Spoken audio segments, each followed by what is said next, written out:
Dracula by Bram Stoker. Chapter 1. Jonathan Harker's Journal, 3 May. Bistritz.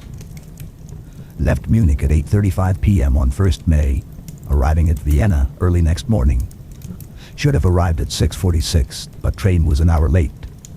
Budapest seems a wonderful place from the glimpse which I got of it from the train and the little I could walk through the streets.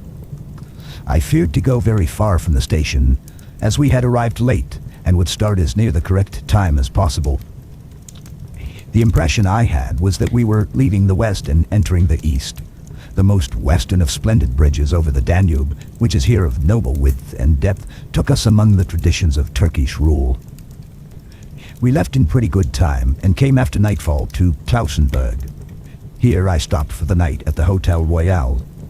I had for dinner, or rather supper, a chicken done up some way with red pepper, which was very good but thirsty. Memo. Get recipe from Mina. I asked the waiter, and he said it was called paprika Hendel, and that, as it was a national dish, I should be able to get it anywhere along the Carpathians. I found my smattering of German very useful here indeed. I don't know how I should be able to get on without it.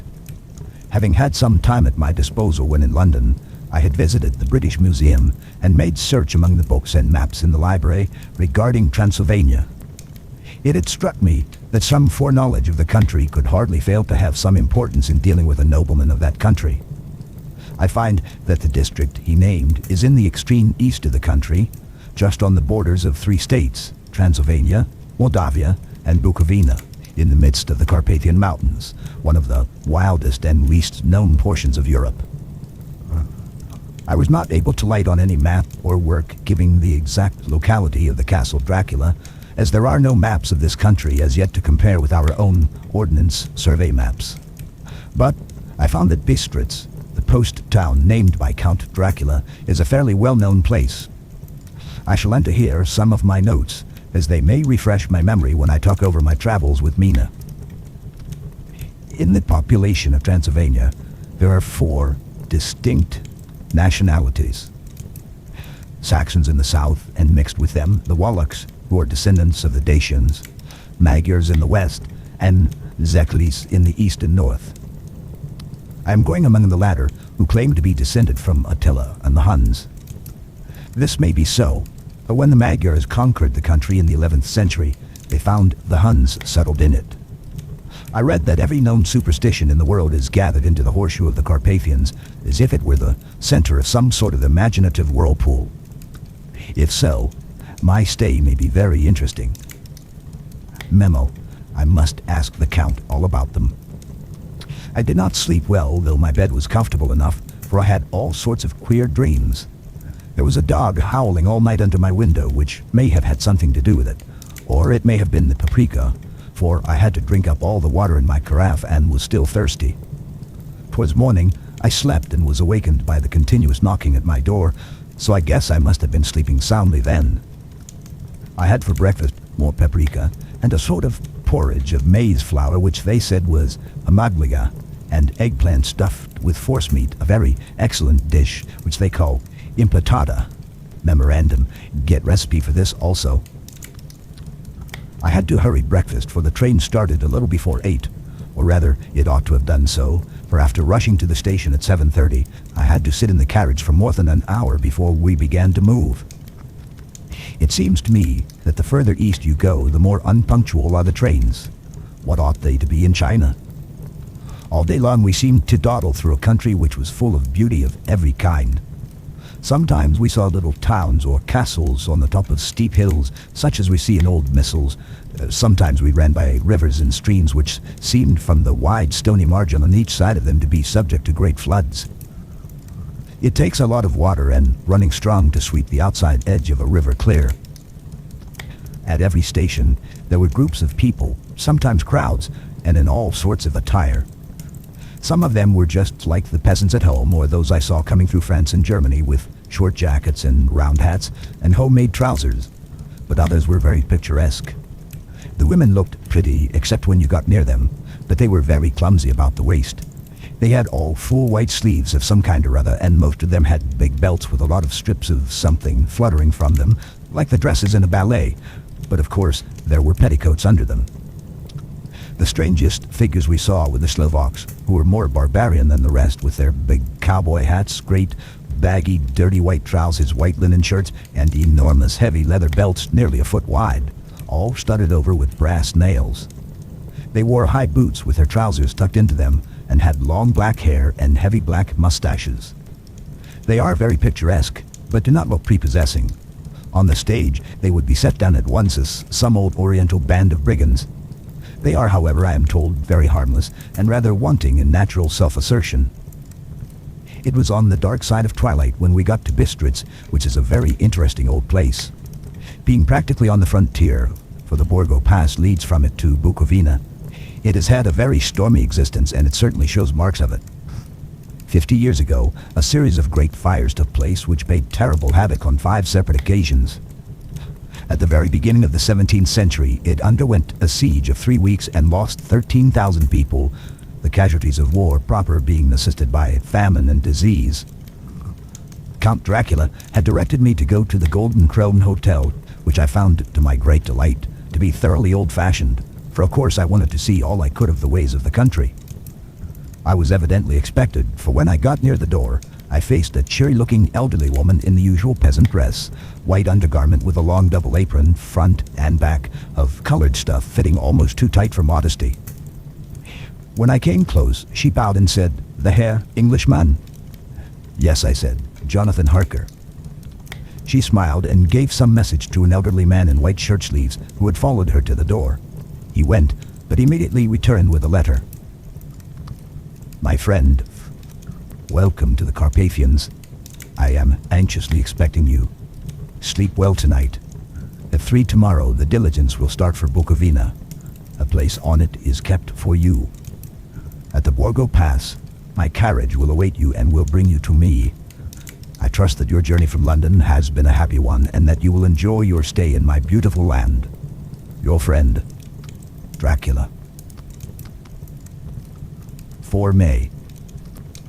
I found that my landlord had got a letter from the Count, directing him to secure the best place on the coach for me. But on making inquiries as to details, he seemed somewhat reticent and pretended that he could not understand my German. This could not be true, because up to then he had understood it perfectly. At least, he answered my questions exactly as if he did. He and his wife, the old lady who had received me, looked at each other in a frightened sort of way. He mumbled out that the money had been sent in a letter, and that was all he knew. When I asked him if he knew Count Dracula and could tell me anything of his castle, both he and his wife crossed themselves, and saying that they knew nothing at all, simply refused to speak further. It was so near the time of starting that I had no time to ask anyone else, for he was all very mysterious and not by any means comforting. Just before I was leaving, the old lady came up to my room and said in a hysterical way, "Must you go? Oh, young Herr, must you go?" She was in such an excited state that she seemed to have lost her grip of what German she knew and mixed it all up with some other language which I did not know at all. I was just able to follow her by asking many questions. When I told her that I must go at once and that I was engaged on important business, she again asked, "Do you know what day it is?" I answered that it was the 4th of May. She shook her head as she said again, "Oh yes, I know that, but do you know what day it is?" On my saying that I did not understand, she went on, "It is the eve of St. George's Day. Do you not know that tonight when the clock strikes midnight, all the evil things in the world will have full sway? Do you know where you are going and what you are going to?" She was in such evident distress that I tried to comfort her, but without effect. Finally, she went down on her knees and implored me not to go, at least to wait a day or two before starting. It was all very ridiculous, but I did not feel comfortable. However, there was business to be done, and I could allow nothing to interfere with it. I tried to raise her up and said, as gravely as I could, that I thanked her, that my duty was imperative, and that I must go. She then rose and dried her eyes, and taking a crucifix from her neck, offered it to me. I did not know what to do, for, as an English churchman, I have been taught to regard such things as in some measure idolatrous, and yet it seemed so ungracious to refuse an old lady meaning so well and in such a state of mind. She saw, I suppose, the doubt in my face, for she put the rosary around my neck and said, "For your mother's sake," and went out of the room. I am writing up this part of the diary whilst I am awaiting for the coach, which is of course late, and the crucifix is still round my neck. Whether it is the old lady's fear, or the many ghostly traditions of this place, or the crucifix itself, I do not know, but I am not feeling nearly as easy in my mind as usual. If this book should ever reach Mina before I do, let it bring my goodbye. Here comes the coach. 5 May. The castle. The gray of the morning has passed, and the sun is high over the distant horizon, which seems jagged, whether with trees or hills I know not, for it is so far off that big things and little are mixed. I am not sleepy, and, as I am not to be called till I awake, naturally I write till sleep comes. There are many odd things to put down, and, lest who reads them may fancy that I dined too well before I left Bistritz, let me put down my dinner exactly. I dined on what they called robber steak, bits of bacon, onion, and beef, seasoned with red pepper, and strung on sticks, and roasted over the fire in simple style of the London cat's meat. The wine was golden Mediaf, which produces a queer sting on the tongue, which is, however, not disagreeable. I had only a couple of glasses of this and nothing else. When I got on the coach, the driver had not taken his seat, and I saw him talking to the landlady. They were evidently talking of me, for every now and then they looked at me, and some of the people who were sitting on the bench outside the door came and listened, and then looked at me, most of them pityingly. I could hear a lot of words often repeated, queer words, for there were many nationalities in the crowd, so I quietly got my polyglot dictionary from my bag and looked them out.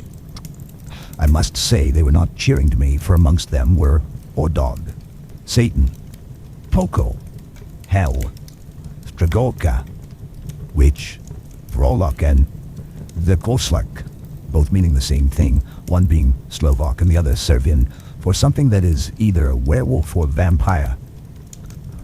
Memorandum, I must ask the Count about these superstitions. When we started, the crowd round the inn door, which had by this time swelled to a considerable size, all made the sign of the cross and pointed 2 fingers towards me. With some difficulty, I got a fellow passenger to tell me what they meant. He would not answer at first, but on learning that I was English, he explained that it was a charm or guard against the evil eye. This was not very pleasant to me, just starting for an unknown place to meet an unknown man, but everyone seemed so kind-hearted and so sorrowful and so sympathetic that I could not but be touched. I shall never forget the last glimpse which I had of the inn yard and its crowd of picturesque figures, all crossing themselves as they stood round the wide archway with its background of rich foliage of oleander and orange trees in green tubs clustered in the center of the yard. Then our driver, whose wide linen drawers covered the whole front of the box seat, Gotza they call them, cracked his big whip over his 4 small horses which ran abreast, and we set off on our journey. I soon lost sight and recollection of ghostly fears in the beauty of the scene as we drove along, although, had I known the language, or rather, languages which my fellow passengers were speaking, I might not have been able to throw them off so easily. Before us lay a green, sloping land full of forests and woods with here and there steep hills, crowned with clumps of trees or with farmhouses, the blank gable end to the road. There was everywhere a bewildering mass of fruit blossom, apple, plum, pear, cherry. As we drove by, I could see the green grass under the trees spangled with the fallen petals. In and out amongst these green hills of what they call here the Mitterland ran the road, losing itself as it swept round the grassy curve or was shut out by the straggling ends of pine woods, which here and there ran down the hillsides like tongues of flame. The road was rugged, but still we seemed to fly over it with a feverish haste. I could not understand then what the haste meant, but the driver was evidently bent on losing no time in reaching Borgo Prudent. I was told that this road is in summertime excellent, but that it had not yet been put in order after the winter snows. In this respect, it is different from the general run of roads in the Carpathians, for it is an old tradition that they are not to be kept in too good order. Of old, the hospodars would not repair them, lest the Turks should think that they were preparing to bring in foreign troops, and so hasten the war, which was always really at loading point. Beyond the green swelling hills of the Mittelland rose mighty slopes of forest up to the lofty steeps of the Carpathians themselves. Right and left of us, they towered, with the afternoon sun falling full upon them and bringing out all the glorious colors of this beautiful range, deep blue and purple in the shadows of the peaks, green and brown where grass and rock mingled, and an endless perspective of jagged rock and pointed crags, till these were themselves lost in the distance, where the snowy peaks rose grandly. Here and there seemed mighty rifts in the mountains through which, as the sun began to sink, we saw now and again the white gleam of falling water. One of my companions touched my arm as we swept round the base of a hill and opened up the lofty, snow-covered peak of a mountain which seemed, as we wound on our serpentine way, to be right before us. "Look, ist in Czech, God's seat," and he crossed himself reverently. As we wound on our endless way, and the sun sank lower and lower behind us, the shadows of the evening began to creep round us. This was emphasized by the fact that the snowy mountaintop still held the sunset and seemed to glow out with a delicate, cool pink. Here and there, we passed Czechs and Slovaks, all in picturesque attire, but I noticed that goiter was painfully prevalent. By the roadside were many crosses, and as we swept by, my companions all crossed themselves. Here and there was a peasant man or woman kneeling before a shrine, who did not even turn around as we approached, but seemed in the self-surrender of devotion to have neither eyes nor ears for the outer world. There were many things new to me. For instance, hayricks in the trees, and here and there very beautiful masses of weeping birch, their white stems shining like silver through the delicate green of the leaves. Now and again, we passed a later wagon, the ordinary peasant's cart with its long, snake-like vertebra, calculated to suit the inequalities of the road. On this were sure to be seated quite a group of homecoming peasants, the Czechs with their white and the Slovaks with their colored sheepskins, the latter carrying, lance fashion, their long staves with axe at end. As the evening fell, it began to get very cold, and the growing twilight seemed to merge into one dark mistiness of the gloom of the trees, oak, beech, and pine, though in the valleys which ran deep between the spurs of the hills as we ascended through the pass, the dark firs stood out here and there against the background of late-lying snow. Sometimes, as the road was cut through the pine woods that seemed in the darkness to be closing down upon us, great masses of grayness which here and there bestrewed the trees produced a peculiarly weird and solemn effect, which carried on the thoughts and grim fancies engendered earlier in the evening, when the falling sunset threw into strange relief the ghost-like clouds which amongst the Carpathians seemed to wind ceaselessly through the valleys. Sometimes the hills were so steep that, despite our driver's haste, the horses could only go slowly. I wished to get down and walk up them as we do at home, but the driver would not hear of it. "No, no," he said, "you must not walk here. The dogs are too fierce." And then he added, with what he evidently meant for grim pleasantry, for he looked round to catch the approving smile of the rest, "and you may have enough of such matters before you go to sleep." The only stop he would make was a moment's pause to light his lamps. When it grew dark, there seemed to be some excitement amongst the passengers, and they kept speaking to him, one after the other, as though urging him to further speed. He lashed the horses unmercifully with his long whip, and with wild cries of encouragement urged them on to further exertions. Then, through the darkness, I could see a sort of patch of gray light ahead of us, as though there were a cleft in the hills. The excitement of the passengers grew greater. The crazy coach rocked on its great lever springs and swayed like a boat tossed on a stormy sea. I had to hold on. The road grew more level, and we appeared to fly along. Then the mountains seemed to come nearer to us on each side and to frown down upon us. We were entering on the Borgo Pass. One by one, several of the passengers offered me gifts, which they pressed upon me with an earnestness which would take no denial. These were certainly of an odd and varied kind, but each was given in simple good faith with a kindly word and a blessing, and that same strange mixture of fear-meaning movements which I had seen outside the hotel at Bistritz, the sign of the cross and the guard against the evil eye. Then, as we flew along, the driver leaned forward, and on each side the passengers, craning over the edge of the coach, peered eagerly into the darkness. It was evident that something very exciting was either happening or expected, but though I asked each passenger, no one would give me the slightest explanation. This state of excitement kept on for some little time, and at last we saw before us the pass opening out on the eastern side. There were dark, rolling clouds overhead, and in the air the heavy, oppressive sense of thunder. It seemed as though the mountain range had separated two atmospheres, and that now we had got into the thunderous one. I was now myself looking out for the conveyance which was to take me to the Count. Each moment I expected to see the glare of lamps through the blackness, but all was dark. The only light was the flickering rays of our own lamps, in which the steam from our hard-driven horses rose in a white cloud. We could see now the sandy road lying white before us, but there was on it no sign of a vehicle. The passengers drew back with a sigh of gladness, which seemed to mock my own disappointment. I was already thinking what I had best do, when the driver, looking at his watch, said to the others something which I could hardly hear. It was spoken so quietly and in so low a tone. I thought it was an hour less than the time.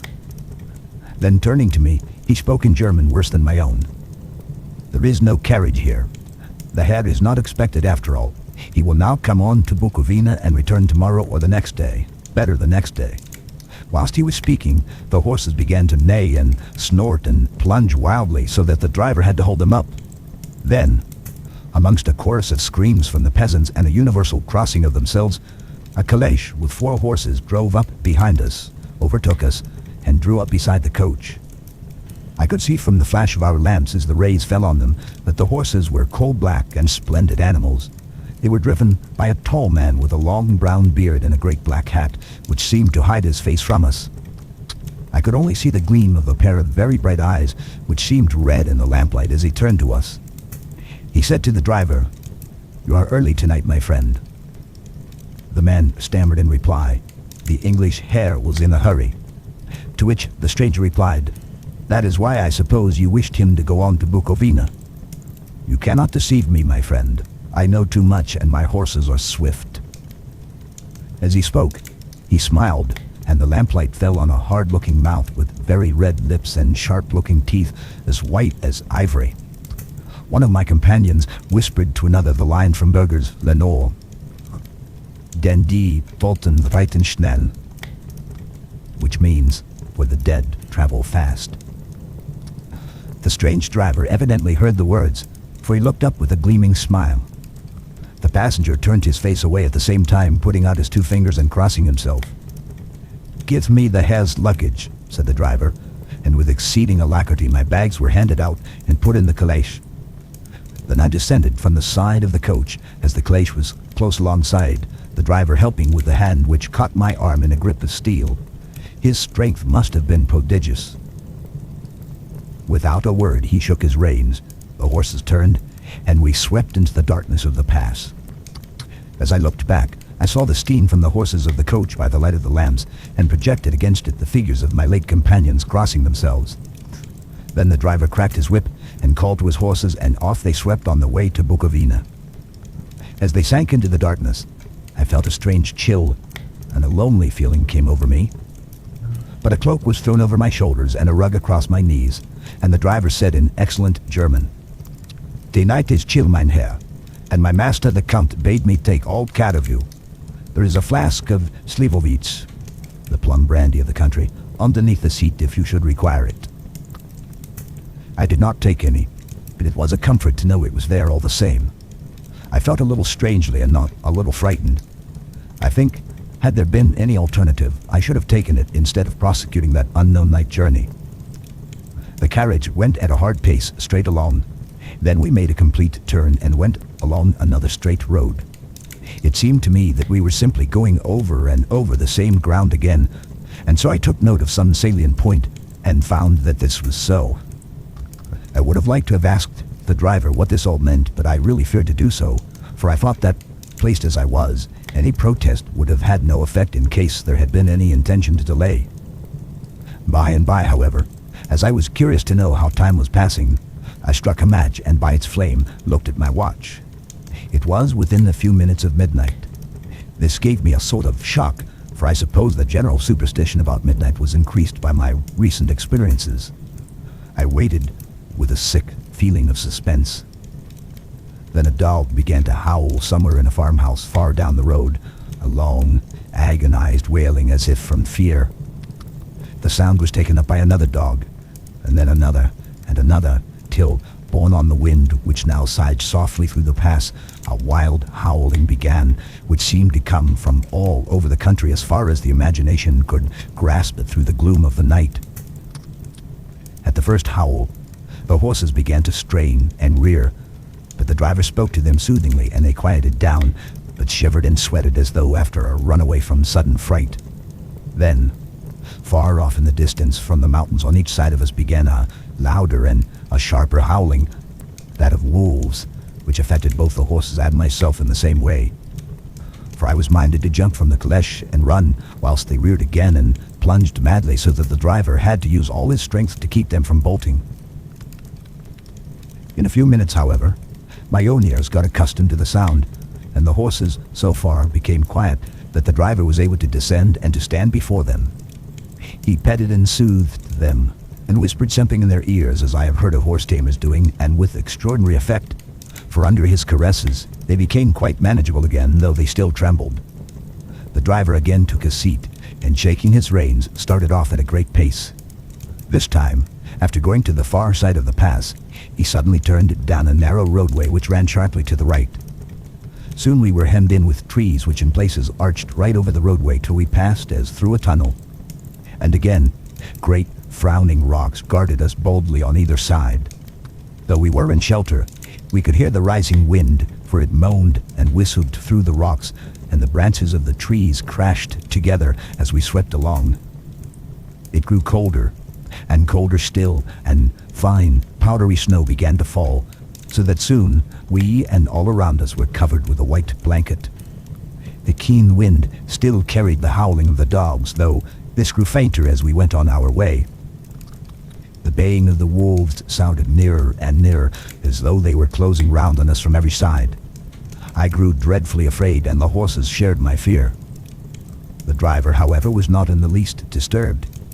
He kept turning his head to left and right, but I could not see anything through the darkness. Suddenly, away on our left, I saw a faint flickering blue flame. The driver saw it at the same moment. He at once checked the horses, and jumping to the ground, disappeared into the darkness. I did not know what to do, the less as the howling of the wolves grew closer. But while I wondered, the driver suddenly appeared again, and without a word took his seat, and we resumed our journey. I think I must have fallen asleep and kept dreaming of the incident, for it seemed to be repeated endlessly, and now, looking back, it is like a sort of awful nightmare. Once the flame appeared so near the road that even in the darkness around us, I could watch the driver's motions. He went rapidly to where the blue flame arose.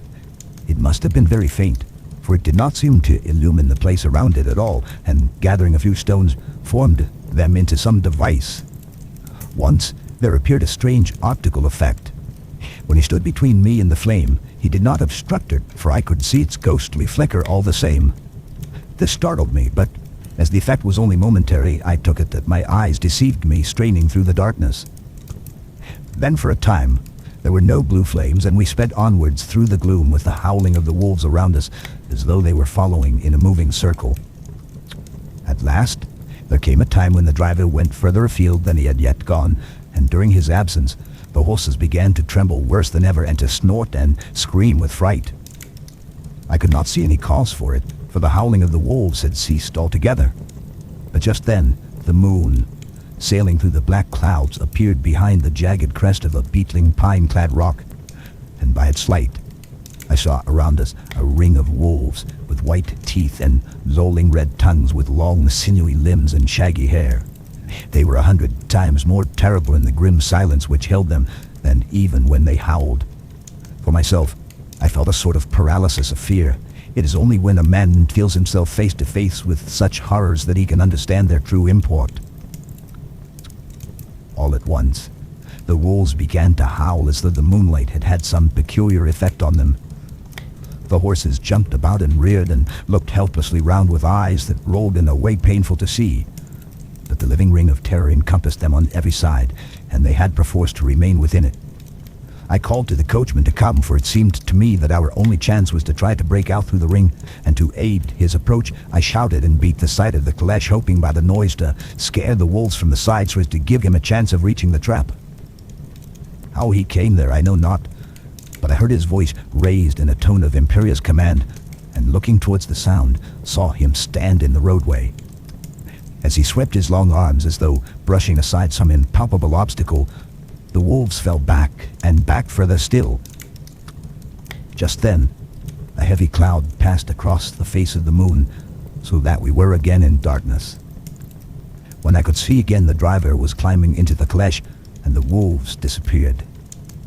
This was all so strange and uncanny that a dreadful fear came upon me, and I was afraid to speak or move. The time seemed interminable as we swept on our way, now in almost complete darkness, for the rolling clouds obscured the moon. We kept on ascending, with occasional periods of quick descent, but in the main always ascending.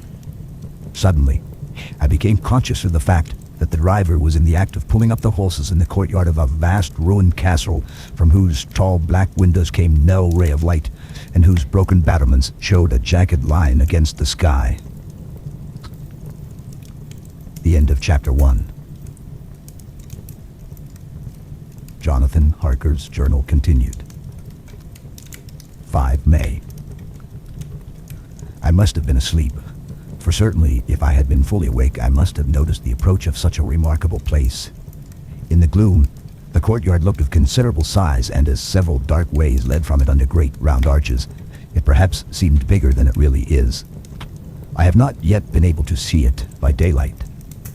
When the caleche stopped, the driver jumped down and held out his hand to assist me to alight. Again, I could not but notice his prodigious strength. His hand actually seemed like a steel vice that could have crushed mine if he had chosen. That he took my traps and placed them on the ground beside me as I stood close to a great door, old and studded with large iron nails, and set in a projecting doorway of massive stone. I could see even in the dim light that the stone was massively carved, but that the carving had been much worn by time and weather. As I stood, the driver jumped again into his seat and shook the reins. The horses started forward, and trap and all disappeared down one of the dark openings. I stood in silence where I was, for I did not know what to do. Of bell or knocker there was no sign.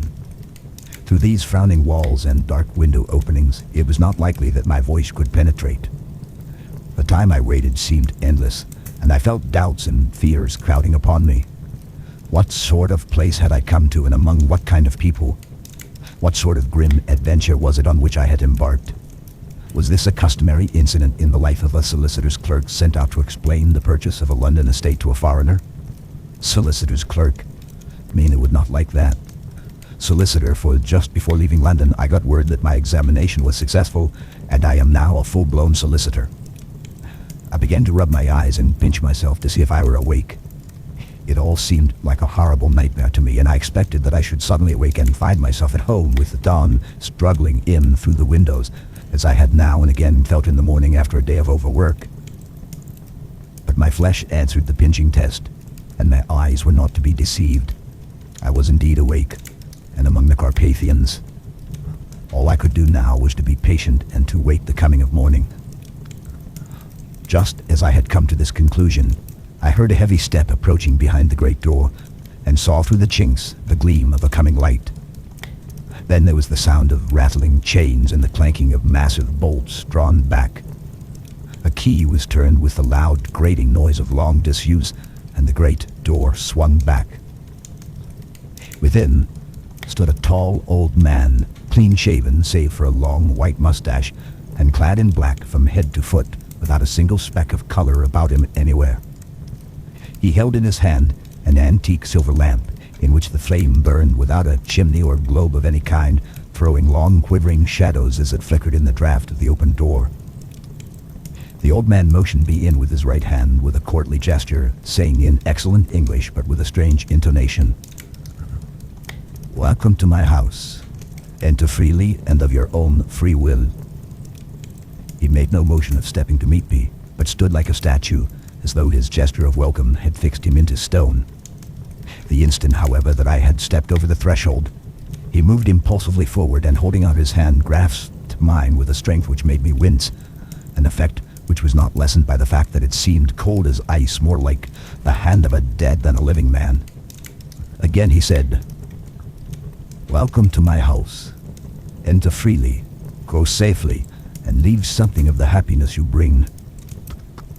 The strength of the handshake was so much akin to that which I had noticed in the driver, whose face I had not seen, that for a moment I doubted if it were not the same person to whom I was speaking.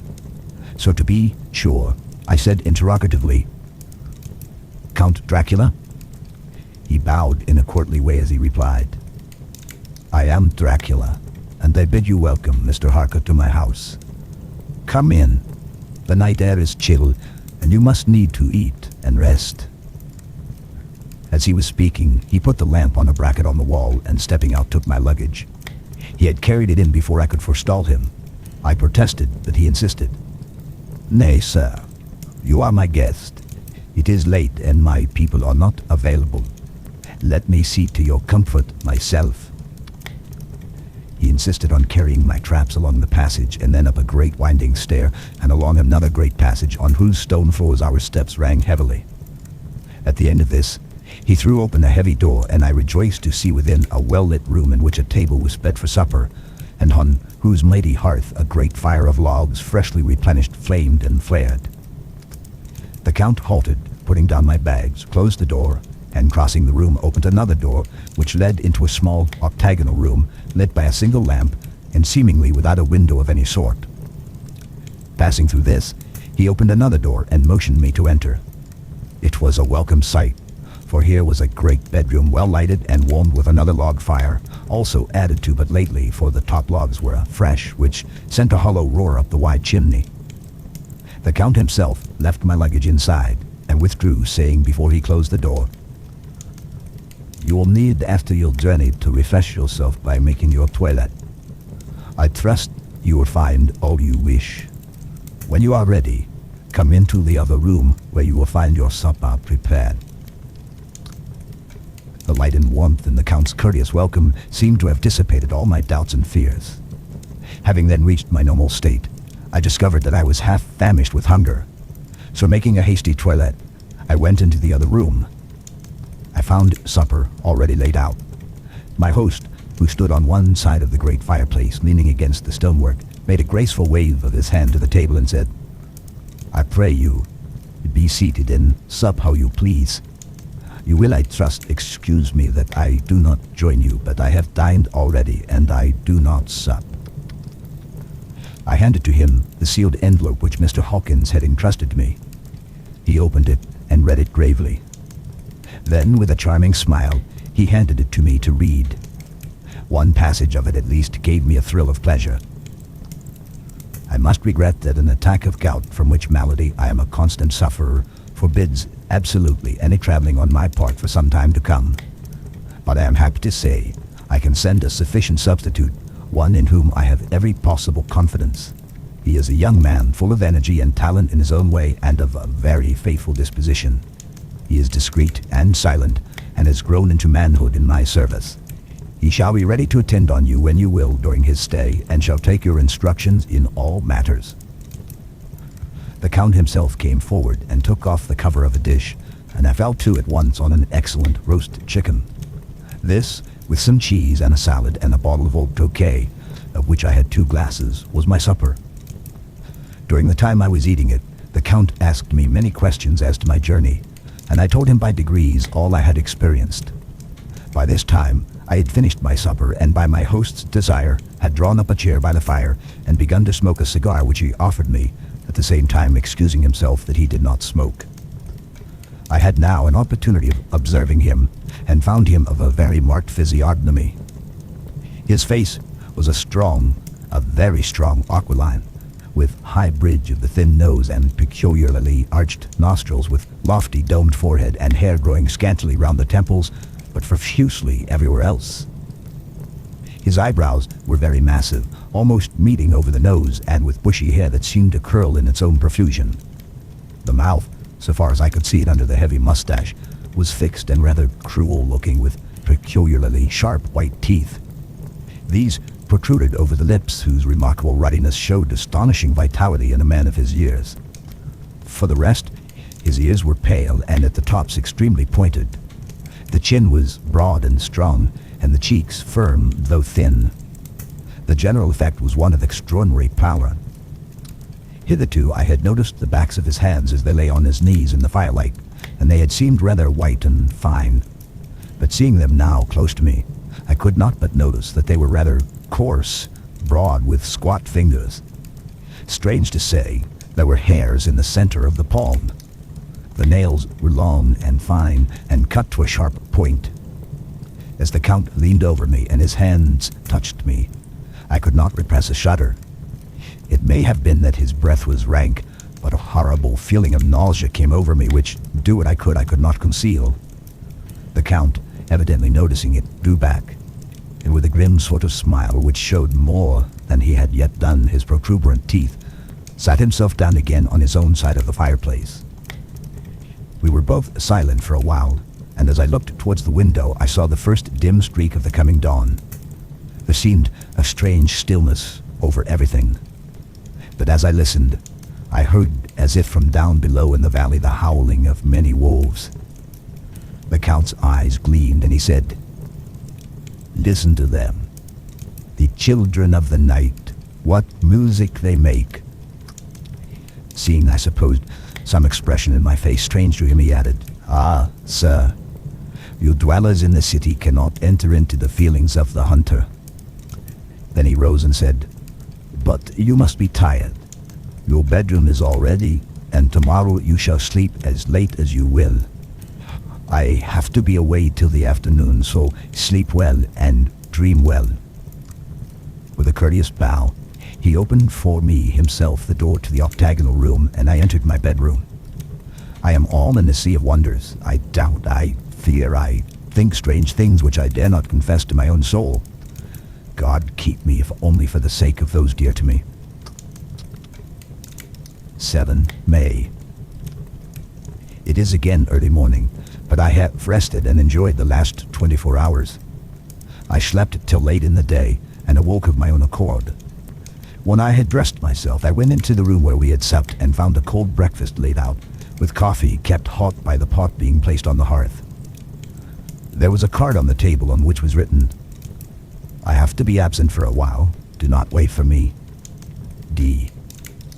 I set to and enjoyed a hearty meal. When I had done, I looked for a bell so that I might let the servants know I had finished, but I could not find one. There are certainly odd deficiencies in the house, considering the extraordinary evidences of wealth which are around me. The table service is of gold and so beautifully wrought that it must be of immense value.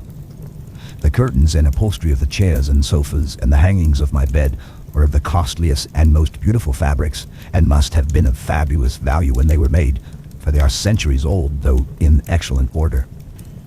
I saw something like them in Hampton Court, but they were worn and frayed and moth-eaten. But still, in none of the rooms is there a mirror. There is not even a toilet glass on my table, and I had to get the little shaving glass from my bag before I could either shave or brush my hair. I have not yet seen a servant anywhere, or heard a sound near the castle except the howling of wolves. Some time after I had finished my meal, I do not know whether to call it breakfast or dinner, for it was between 5 and 6 o'clock when I had it. I looked about for something to read, for I did not like to go about the castle until I had asked the Count's permission. There was absolutely nothing in the room, book, newspaper, or even writing materials, so I opened another door in the room and found a sort of library. The door opposite mine I tried, but found locked.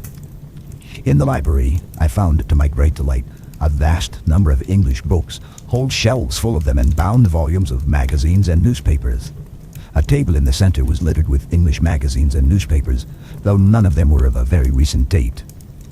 The books were of the most varied kind: history, geography, politics, political economy, botany, geology, law, all relating to England and English life and customs and manners.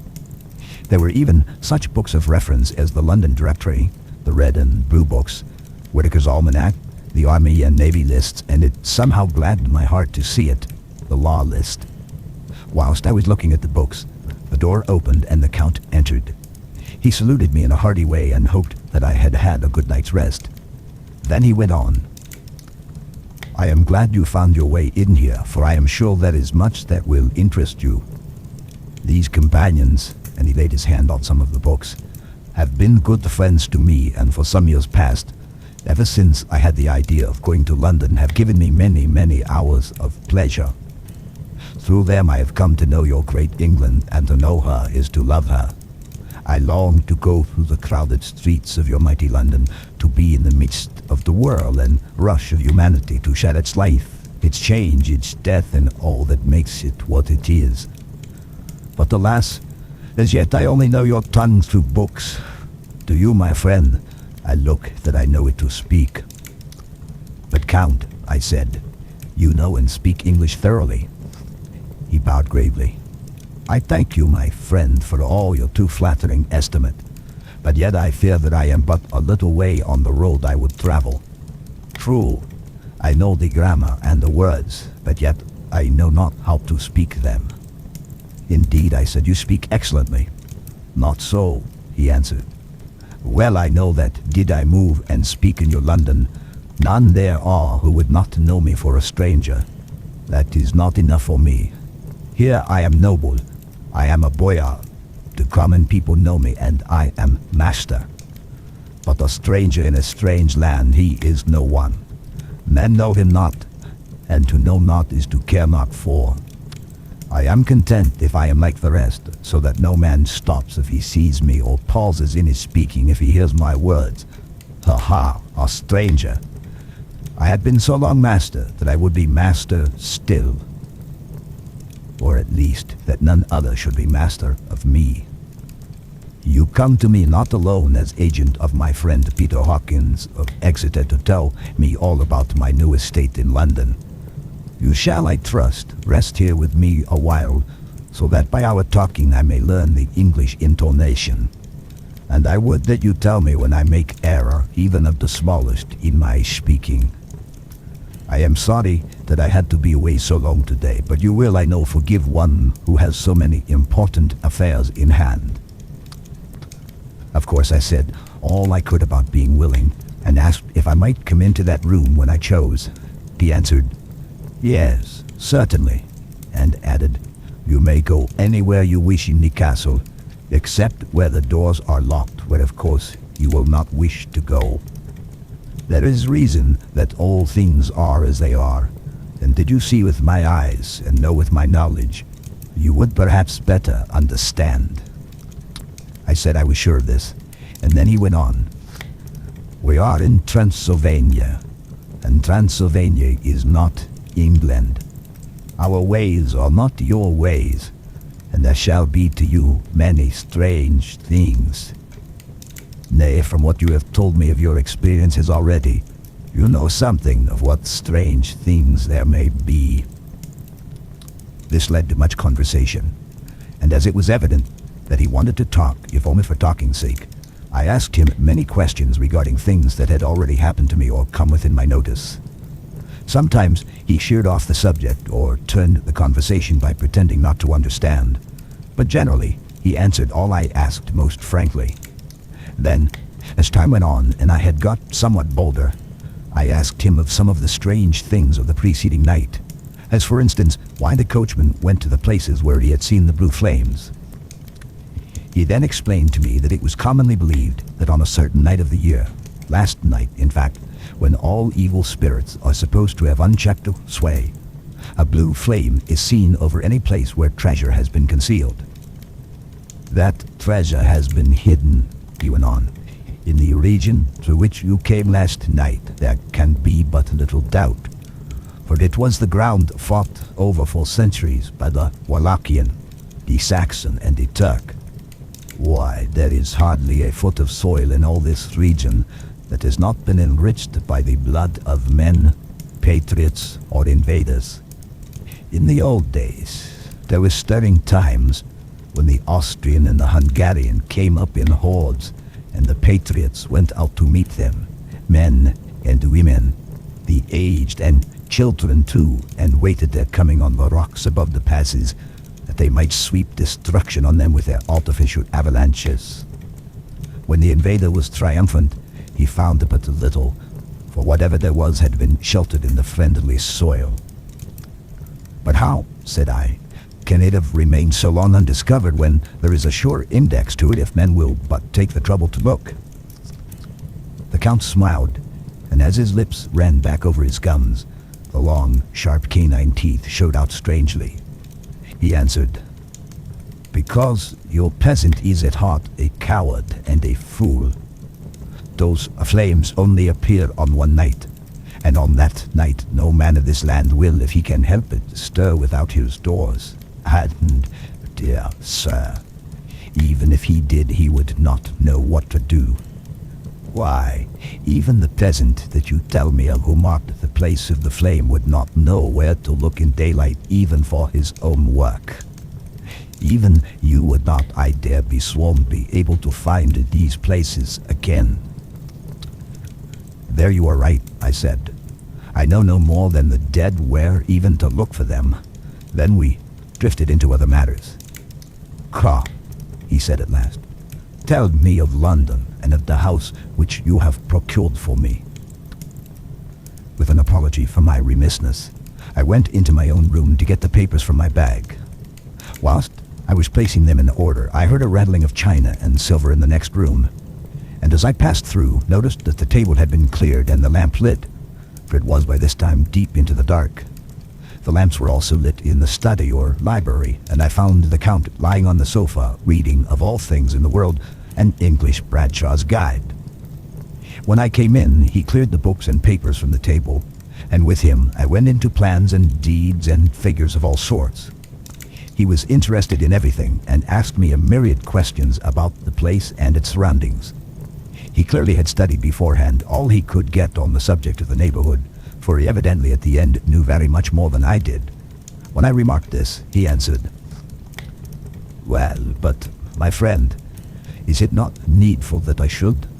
When I go there, I shall be all alone, and my friend, Harker, Jonathan, nay, pardon me, I fall into my country's habit of putting your patronymic first. My friend, Jonathan Harker, will not be by my side to correct and aid me. He will be in Exeter, miles away, probably working at papers of the law with my other friend, Peter Hawkins. So, we went thoroughly into the business of the purchase of the estate at Purfleet. When I had told him the facts and got his signature to the necessary papers, and had written a letter with them ready to post to Mr. Hawkins, he began to ask me how I had come across so suitable a place. I read to him the notes which I had made at the time, and which I inscribe here. At Purfleet, on the by-road, I came across just such a place as seemed to be required, and where was displayed a dilapidated notice that the place was for sale. It was surrounded by a high wall of the ancient structure built of heavy stones, and has not been repaired for a large number of years. The closed gates are of heavy old oak and iron, all eaten with rust. The estate is called Carfax, no doubt a corruption of the old Quatre Face, as the house is four-sided, agreeing with the cardinal points of the compass. It contains in all some 20 acres, quite surrounded by the solid stone wall above mentioned. There are many trees on it, which makes it in places gloomy, and there's a deep, dark-looking pond or small lake evidently fed by some springs, as the water is clear and flows away in a fair-sized stream. The house is very large, and of all periods back, I should say, to medieval times, for one part is of stone immensely thick, with only a few windows high up and heavily barred with iron. It looks like a keep, and is close to an old chapel or church. I could not enter it, as I had not the key of the door leading to it from the house, but I have taken with my Kodak views of it from various points. The house had been added to, but in a very straggling way, and I can only guess at the amount of ground it covers, which must be very great. There are but few houses close at hand, one being a very large house, only recently added to and formed into a private lunatic asylum. It is not, however, visible from the grounds. When I had finished, he said, "I am glad that it is old and big. I myself am of an old family, and to live in a new house would kill me. A house cannot be made habitable in a day, and after all, how few days go to make up a century. I rejoice also that there is a chapel of old times. We Transylvanian nobles love not to think that our bones may lie amongst the common dead, I seek not gaiety nor mirth, nor the bright voluptuousness of much sunshine and sparkling waters which please the young and gay. I am no longer young, and my heart through weary years of mourning over the dead is attuned to mirth. Moreover, the walls of my castle are broken. The shadows are many, and the wind breathes cold through the broken battlements and casements. I love the shade and the shadow, and would be alone with my thoughts when I may.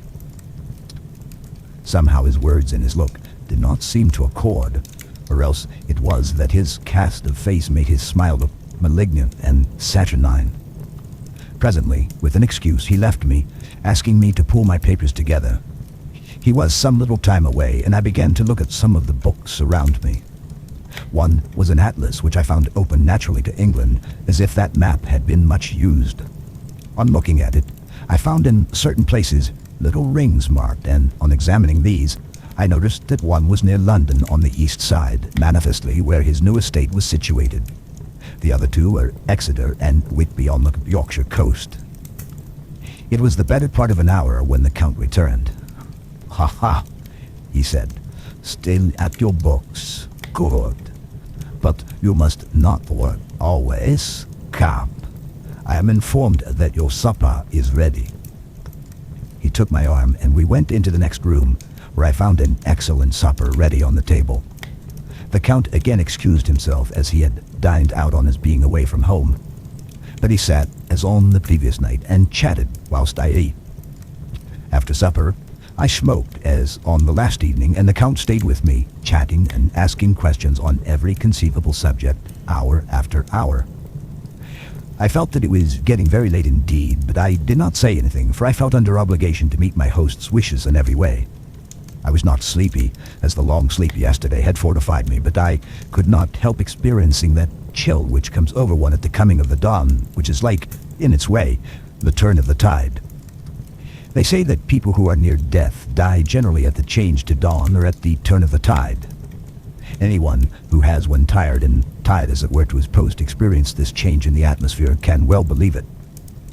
All at once, we heard the crow of the cock coming up with preternatural shrillness through the clear morning air. Count Dracula, jumping to his feet, said, "Why, there is the morning again. How remiss I am to let you stay up so long. You must make your conversation regarding my dear new country of England less interesting, so that I may not forget how time flies by us." And with a courtly bow, he quickly left me.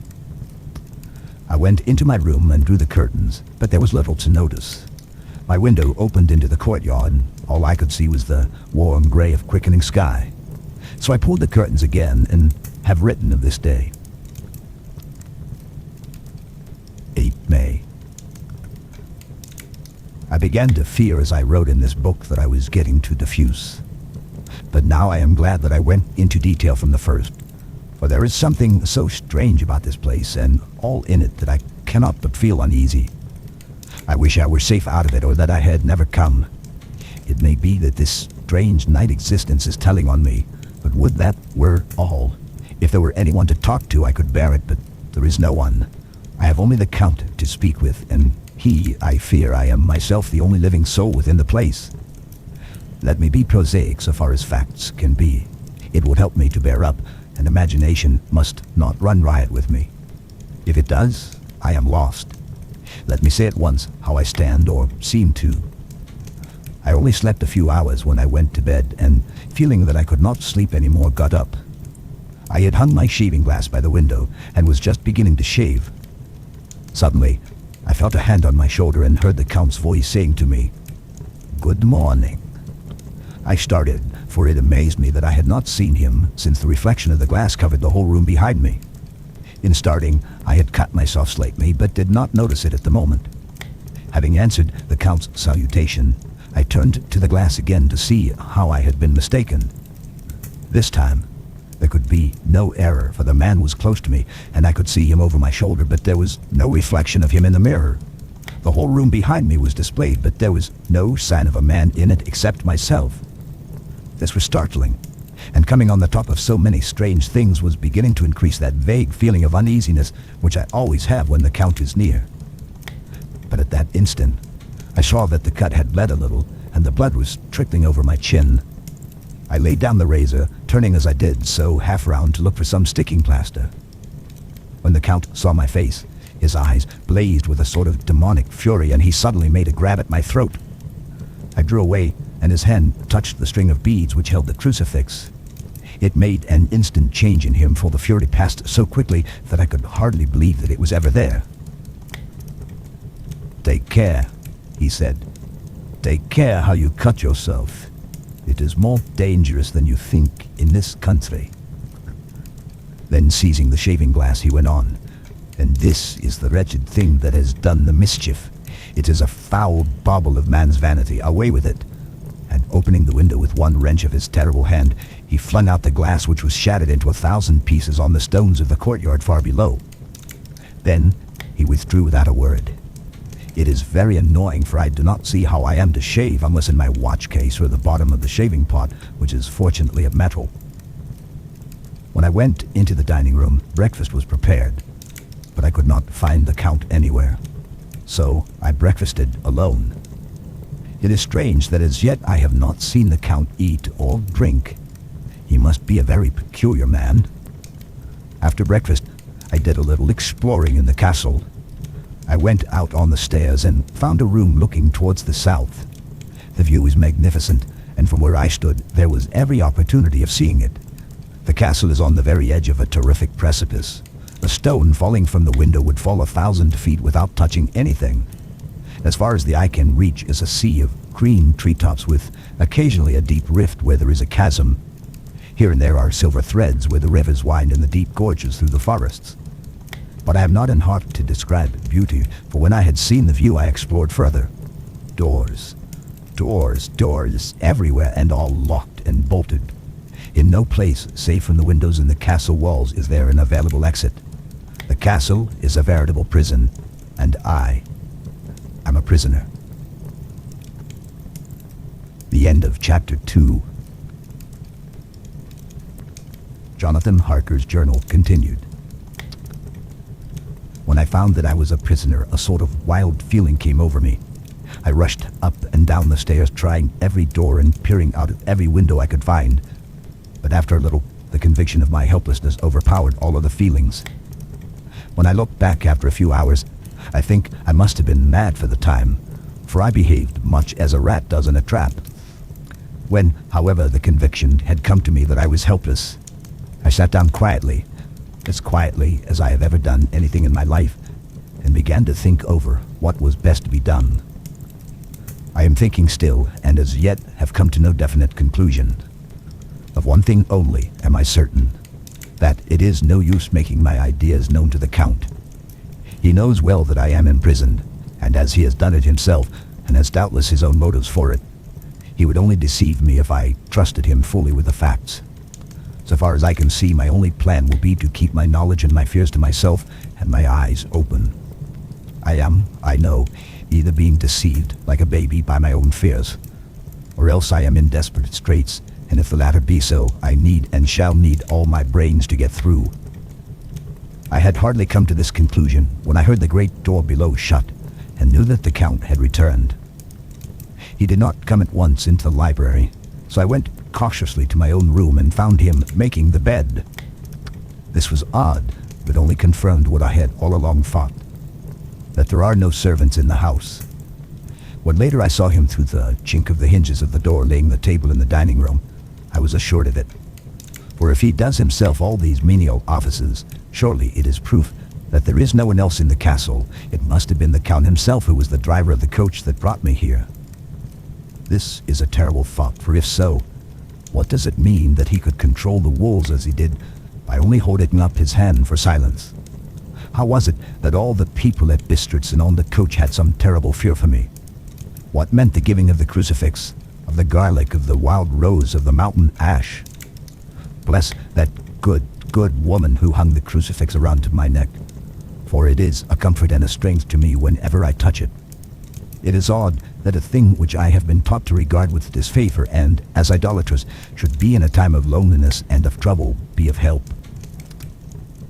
Is it that there is something in the essence of the thing itself? Or that it is a medium, a tangible help in conveying memories of sympathy and comfort?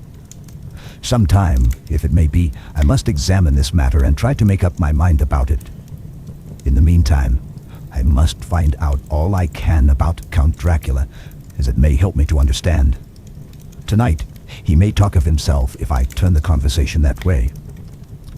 I must be very careful, however, not to awake his suspicion.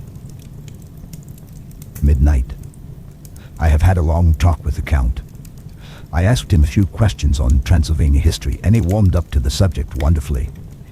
In his speaking of things and people, and especially of battles, he spoke as if he had been present at them all. This he afterwards explained by saying that to a boyar, the pride of his house and name is his own pride, that their glory is his glory, that their fate is his fate. Whenever he spoke of his house, he always said we, and spoke almost in the plural, like a king speaking. I wish I could put down all he said exactly as he said it, for to me it was most fascinating. It seemed to have in it a whole history of the country. He grew excited as he spoke and walked about the room, pulling his great white mustache and grasping anything on which he laid his hands as though he would crush it by main strength. One thing he said, which I shall put down as nearly as I can, for it tells in its way the story of his race. We Zekkels have a right to be proud, for in our veins flows the blood of many brave races who fought as the lion fights for lordship. Here in the whirlpool of European races, the Ogric tribe bore down from Iceland the fighting spirit which Thor and Woden gave them, which their berserkers displayed to such fell intent on the seaboards of Europe, aye, and of Asia and Africa too, till the peoples thought that the werewolves themselves had come. Here too, when they came, they found the Huns, whose warlike fury had swept the earth like a living flame, till the dying peoples held that in their veins ran the blood of those old witches who, expelled from Scythia, had mated with the devils in the desert. Fools, fools! What devil or what witch was ever so great as Attila, whose blood is in these veins? He held up his arms. Is it a wonder that we were a conquering race, that we were proud, that when the Magyar, the Lombard, the Avar, the Bulgar, or the Turk poured his thousands on our frontiers, we drove them back? Is it strange that when our father and his legion swept through the Hungarian fatherland, he found us here when he reached the frontier, that the Han Fongulalas was completed there, and when the Hungarian flood swept eastward, the Zeklus were claimed as kindred by the victorious Magyars, and to us for centuries was trusted the guarding of the frontier of Turkey land. Aye, and more than that, endless duty of the frontier guard, for as the Turks say, water sleeps and the enemy is sleepless. Who more gladly than we throughout the four nations received the bloody sword, or at its warlike call flocked quicker to the standard of the king? When was redeemed that great shame of my nation, the shame of Kosovo, when the flags of the Valak and the Magyar went down beneath the crescent? Who was it but one of my own race who has vowed to cross the Danube and beat the Turk on his own ground? This was a Dracula indeed. Woe was it that his own unworthy brother, when he had fallen, sold his people to the Turk and brought the shame of slavery on them.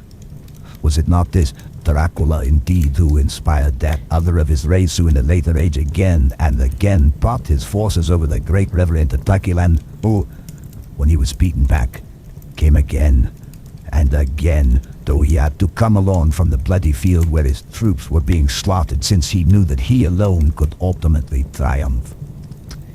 They said that he thought only of himself. Ah! What good are peasants without a leader?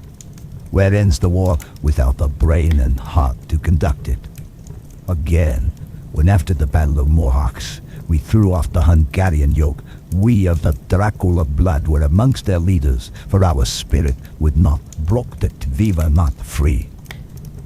Ah, young sir, the Zekias and the Dracula, as their heart's blood, their brains and their swords can boast a record that mushroom growths like the Habsburgs and the Romanovs can never reach. The warlike days are over.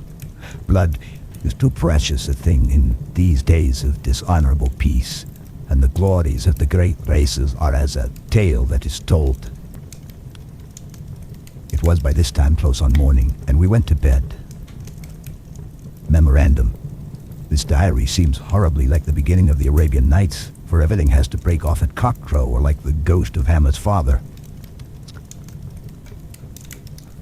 12 May. Let me begin with facts, meager facts, verified by books and figures, of which there can be no doubt. I must not confuse them with experiences which will have to rest on my own observation or my memory of them. Last evening, when the Count came from his room, he began by asking me questions on legal matters and on the doing of certain kinds of business. I had spent the day wearily over books, and simply to keep my mind occupied, went over some of the matters I had been examined in at Lincoln's Inn.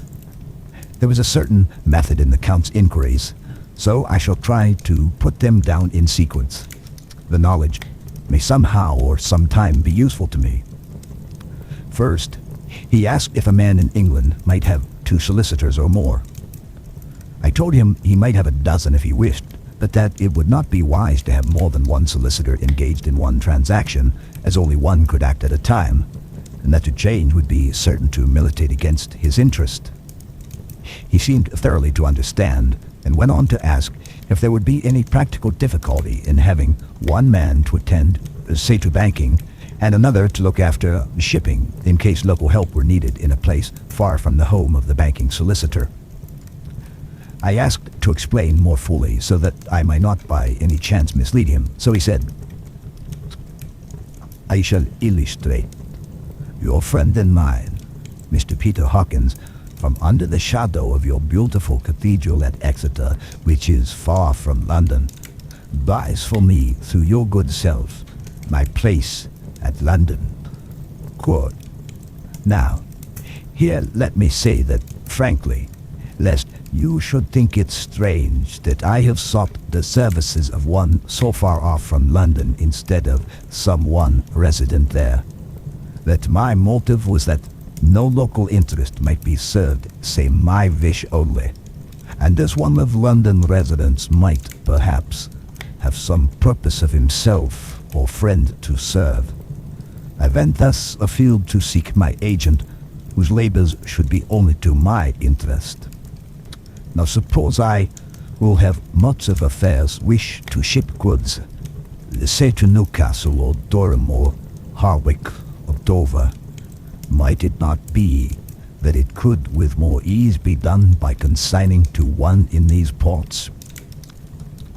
I answered that certainly it would be most easy, but that we solicitors had a system of agency, one for the other, so that local work could be done locally on instruction from any solicitor, so that the client, simply placing himself in the hands of one man, could have his wishes carried out by him without further trouble.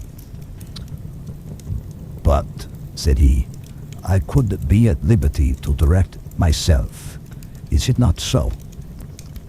"Of course," I replied, "and such is often done by men of business who do not like the whole of their affairs to be known by any one person." "Good," he said, and then went on to ask about the means of making consignments and the forms to be gone through, and of all sorts of difficulties which might arise, but by forethought could be guarded against. I explained all these things to him to the best of my ability, and he certainly left me under the impression that he would have made a wonderful solicitor, for there was nothing that he did not think of or foresee. For a man who was never in the country, and who did not evidently do much in the way of business, his knowledge and acumen were wonderful. When he had satisfied himself on these points of which he had spoken, and I had verified all as well as I could by the books available, he suddenly stood up and said, "Have you written since your first letter to our friend Mr. Peter Hawkins, or to any other?" It was with some bitterness in my heart that I answered that I had not, that as yet I had not seen any opportunity of sending letters to anybody. Then, all right, now, my young friend, he said, laying a heavy hand on my shoulder. Write to our friend and to any other and say, if it will please you, that you shall stay with me until a month from now. Do you wish me to stay so long? I asked, for my heart grew cold at the thought. I desire it much. Nay, I will take no refusal. Then your master, employer, what you will, engaged that someone should come on his behalf. It was understood that my needs only were to be consulted. I have not stinted, is it not so? What could I do but bow acceptance? It was Mr. Hawkins' interest, not mine, and I had to think of him, not myself, and besides, while Count Dracula was speaking, there was that in his eyes and in his bearing which made me remember that I was a prisoner, and that if I wished it, I could have no choice. The Count saw his victory in my bow, and his mastery in the trouble of my face, for he began at once to use them, but in his own smooth, resistless way. I pray you, my good young friend, that you will not discourse of things other than business in your letters. It will doubtless please your friends to know that you are well, and that you looked forward to getting home to them. Is it not so? As he spoke, he handed me 3 sheets of notepaper and 3 envelopes. They were all of the thinnest foreign post, and looking at them, then at him, and noticing his quiet smile with the sharp canine teeth lying over the red underlip, I understood as well as if he had spoken that I should be more careful what I wrote, for he would be able to read it. So I determined to write only formal notes now, but to write fully to Mr. Hawkins in secret, and also to Mina, for to her I could write shorthand, which would puzzle the Count if he did see it. When I had written my 2 letters, I sat quiet, reading a book, whilst the Count wrote several notes referring as he wrote them to some books on his table. Then he took up my 2 and placed them with his own, and put by his writing materials, after which, the instant the door had closed behind him, I leaned over and looked at the letters, which were face down on the table. I felt no compunction in doing so, for under the circumstances, I felt that I should protect myself in every way I could. One of the letters was directed to Samuel F. Billington, number 7, The Crescent, Whitby. Another to Herr Rutner Varna. The third was to Coutts and Company, London, and the fourth to Karen Klopstock in Bilroth, Bankers, Budapest. The second and fourth were unsealed. I was just about to look at them when I saw the door handle move. I sank back in my seat, having just had time to resume my book before the Count, holding still another letter in his hand, entered the room. He took up the letters on the table and stamped them carefully, and then turning to me he said, I trust you will forgive me, but I have much work to do in private this evening. You will, I hope, find all things as you wish. At the door he turned, and after a moment's pause said, Let me advise you, my dear young friend. Nay, let me warn you with all seriousness, that should you leave these rooms, you will not by any chance go to sleep in any other part of the castle. It is old, and has many memories, and there are bad dreams for those who sleep unwisely. Be warned. Should sleep now or ever overcome you, or be like to do, then haste to your own chamber or to these rooms, for your rest will then be safe. But if you be not careful in this respect, then... He finished his speech in a gruesome way, for he motioned with his hands as if he were washing them. I quite understood. My only doubt was to whether any dream could be more terrible than the unnatural, horrible net of gloom and mystery which seemed closing around me. Later.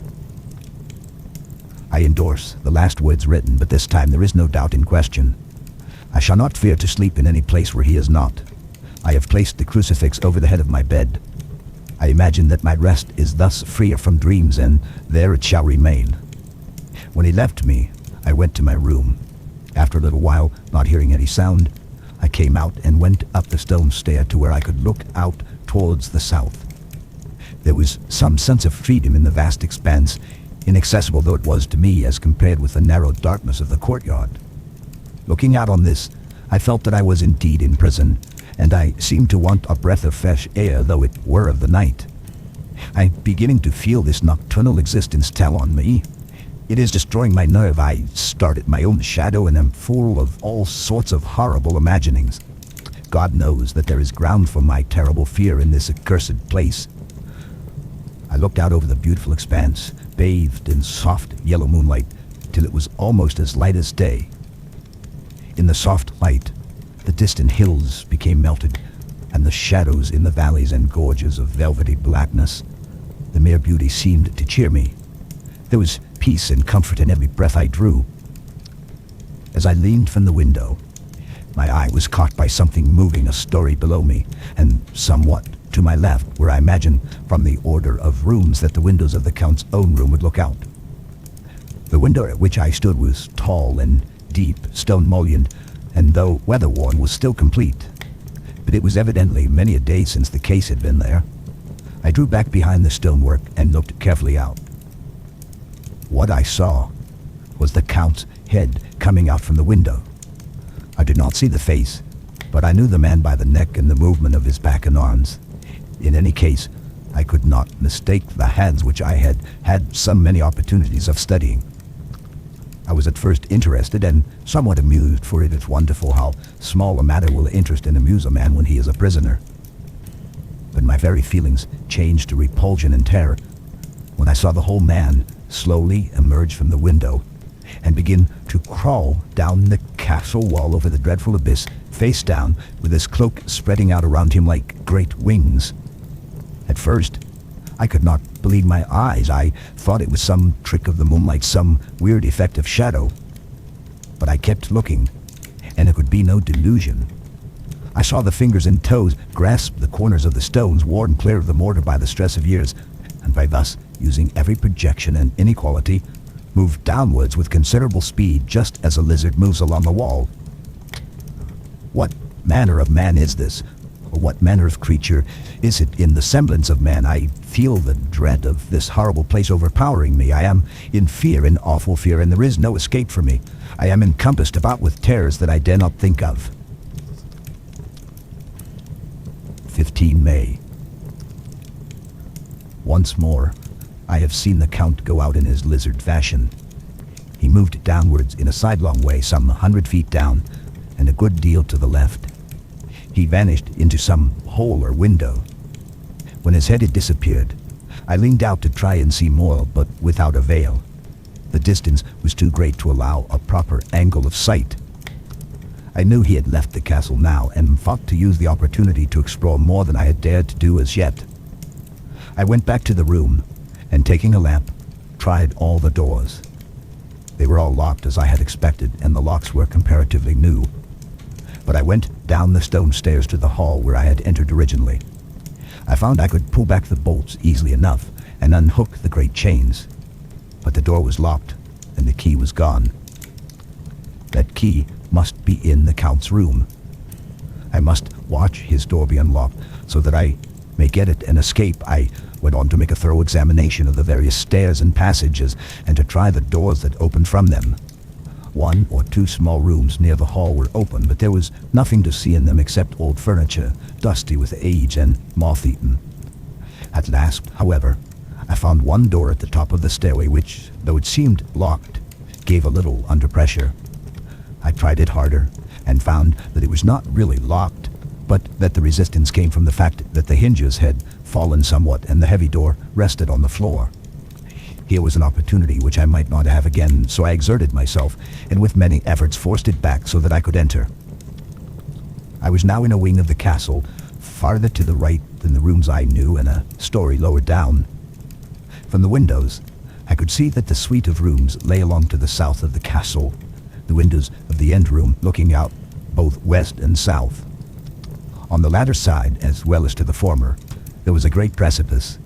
The castle was built on the corner of a great rock, so that on 3 sides it was quite impregnable, and great windows were placed here where a sling, or bow, or culverin could not reach, and consequently light and comfort, impossible to a position which had to be guarded, were secured.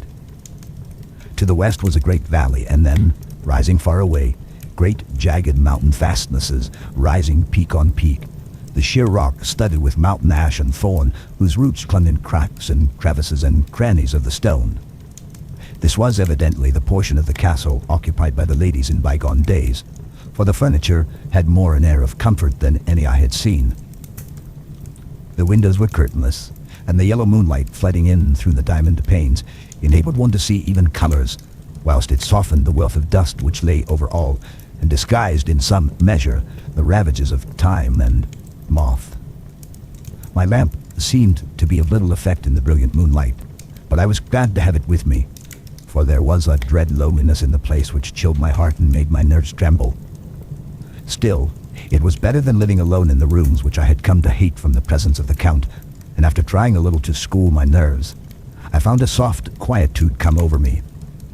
Here I am, sitting at a little oak table where in old times possibly some fair lady sat to pen with much thought and many blushes a real spelt love letter, and writing in my diary in shorthand all that has happened since I closed it last. It is the 19th century, up to date with a vengeance, and yet, unless my senses deceive me, the old centuries had and have powers of their own which mere modernity cannot kill. Later. The morning of 16 May. God preserve my sanity, for to this I am reduced. Safety and the assurance of safety are things of the past. Whilst I live on here, there is but one thing to hope for, that I may not go mad, if indeed I be not mad already.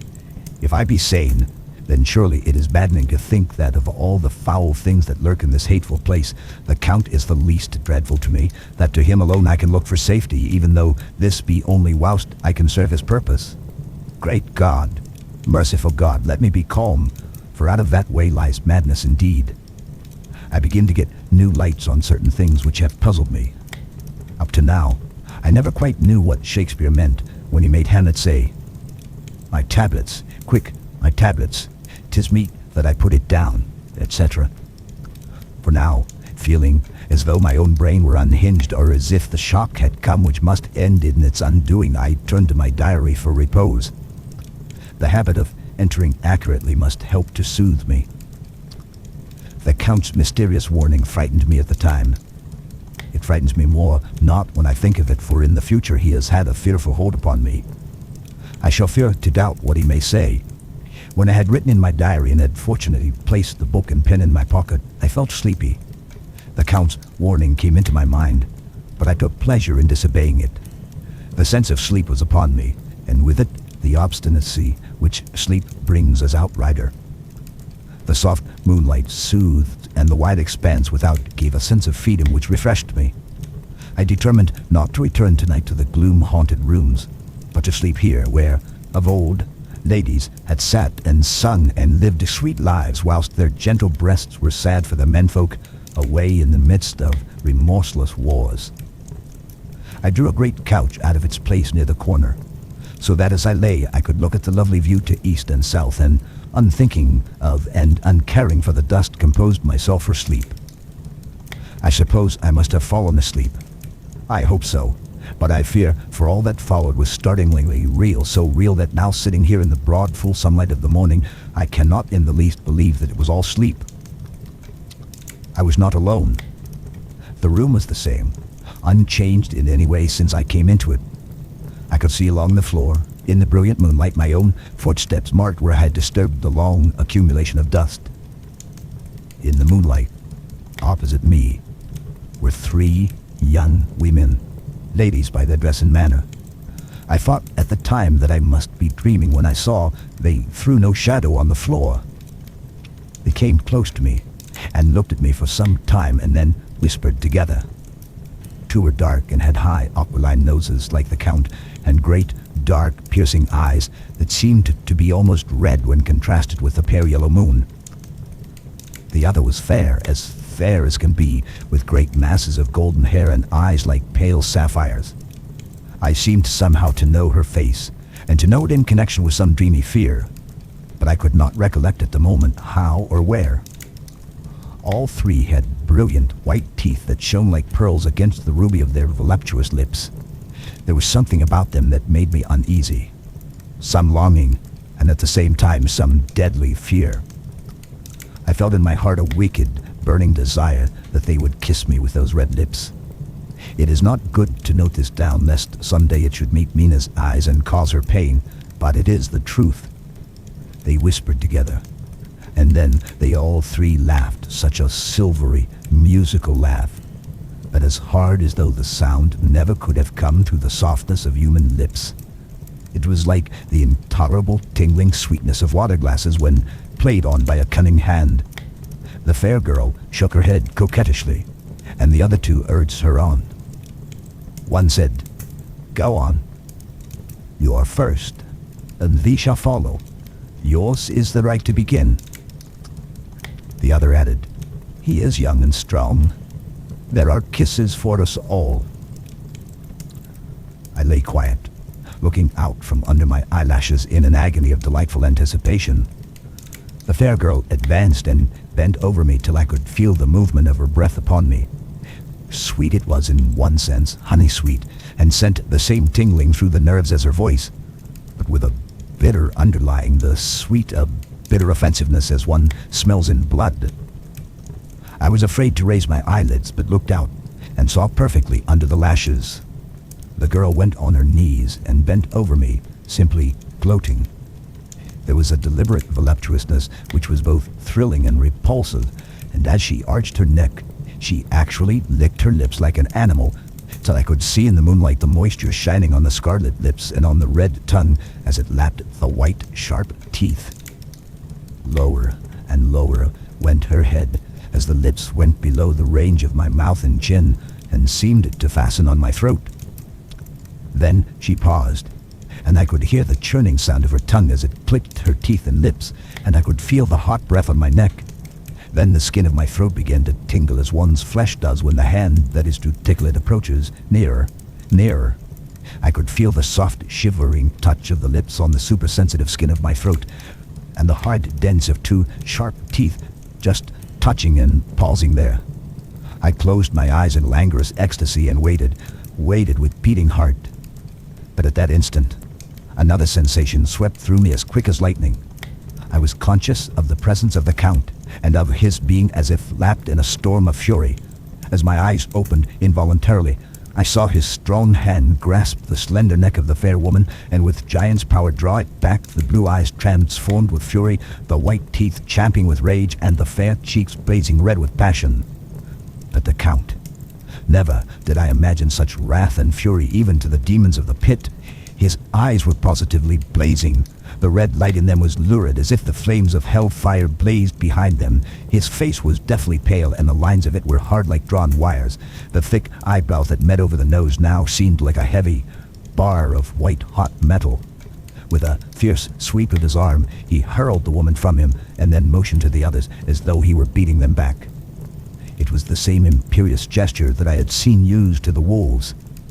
In a voice which, though low and almost in a whisper, seemed to cut through the air and then ring in the room, he said, "How dare you touch him, any of you? How dare you cast eyes on him when I had forbidden it? Back, I tell you all, this man belongs to me. Beware how you meddle with him, or you'll have to deal with me." The fair girl, with a laugh of ribald coquetry, turned to answer him. "You yourself never loved. You never love." On this the other women joined, and such a mirthless, hard, soulless laughter rang through the room that it almost made me faint to hear. It seemed like the pleasure of fiends. Then the Count turned, after looking at my face attentively, and said in a soft whisper, "Yes, I too can love. You yourselves can tell it from the past. Is it not so? Well now, I promise you that when I am done with him, you shall kiss him at your will. Now go, I must awaken him, for there is work to be done." "Are we to have nothing tonight?" said one of them with a low laugh as she pointed to the bag which he had thrown upon the floor, and which moved as though there was some living thing within it. For answer he nodded his head. One of the women jumped forward and opened it. If my ears did not deceive me, there was a gasp and a low wail as of a half-smothered child. The women closed round, whilst I was aghast with horror. But as I looked, they disappeared, and with them the dreadful bag. There was no door near them, and they could not have passed me without my noticing. They simply seemed to fade into the rays of the moonlight and pass out through the window, for I could see outside the dim, shadowy forms for a moment before they entirely faded away. Then the horror overcame me, and I sank down, unconscious. The end of chapter 3. Jonathan Harker's journal continued. I awoke in my own bed. If it be that I had not dreamt, the Count must have carried me here. I tried to satisfy myself on the subject, but could not arrive at any unquestionable result. To be sure, there were certain small evidences, such as that my clothes were folded and laid by in a manner which was not my habit. My watch was still unwound, and I am rigorously accustomed to wind it in the last thing before going to bed, and many such details. But these things are no proof, for there may have been evidences that my mind was not as usual, and for some cause or another I had certainly been much upset. I must watch for proof. Of one thing I am glad. If it was that the Count carried me here and undressed me, he must have been hurried in his task, for my pockets are intact. I am sure this diary would have been a mystery to him which we would not have brooked. He would have taken or destroyed it. As I look round this room, although it has been to me so full of fear, it is now a sort of sanctuary, for nothing can be more dreadful than those awful women who are waiting to suck my blood. 18 May. I have been down to look at that room again in daylight, for I must know the truth. When I got to the doorway at the top of the stairs, I found it closed. It had been so forcibly driven against the jamb that part of the woodwork was splintered. I could see that the bolt of the lock had not been shot, but the door is fastened from the inside. I fear it was no dream and must act on this surmise. 19 May. I am surely in the toils. Last night, the Count asked me in the suavest tones to write 3 letters, one saying that my work here was nearly done, and that I should start for home within a few days. Another, that I was starting on the next morning from the time of the letter, and the third, that I had left the castle and arrived at Bistritz. I would fain have rebelled, but felt that in the present state of things it would be madness to quarrel openly with the Count whilst I am so absolutely in his power. And to refuse would be to excite his suspicion and to arouse his anger. He knows that I know too much, and that I must not live lest I be dangerous to him. My only chance is to prolong my opportunities. Something may occur which will give me a chance to escape. I saw in his eyes something of that gathering wrath which was manifest when he hurled that fair woman from him. He explained to me that posts were few and uncertain, and that my writing now would ensure ease of mind to my friends. And he assured me with so much impressiveness that he would countermand the letters later, which would be held over at Bistritz until due time in case chance would admit of my prolonging my stay. That to oppose him would have been to create new suspicion. I therefore pretended to fall in with his views, and asked him what dates I should put on the letters. He calculated a minute, and then said, the first should be June 12th, the second, June 19th, and the third, June 29th. I know now the span of my life. God help me. 28 May. There is a chance of escape, or at any rate, of being able to send word home. A band of Sgani have come to the castle and are encamped in the courtyard. These are gypsies. I have notes of them in my book. They are peculiar to this part of the world, though allied to the ordinary gypsies all the world over. There are thousands of them in Hungary and Transylvania who are almost outside all law. They attach themselves as a rule to some great noble or boyar and call themselves by his name. They are fearless and without religion, save superstition, and they talk only their own varieties of the Romani tongue. I shall write some letters home, and shall try to get them to have them posted. I have already spoken to them through my window to begin acquaintanceship. They took their hats off and made obeisance and many signs which, however, I could not understand any more than I could their spoken language. I have written the letters. Mina's is in shorthand, and I simply asked Mr. Hawkins to communicate with her. To her I have explained my situation, but without the horrors which I may only surmise. It would shock and frighten her to death were I to expose my heart to her.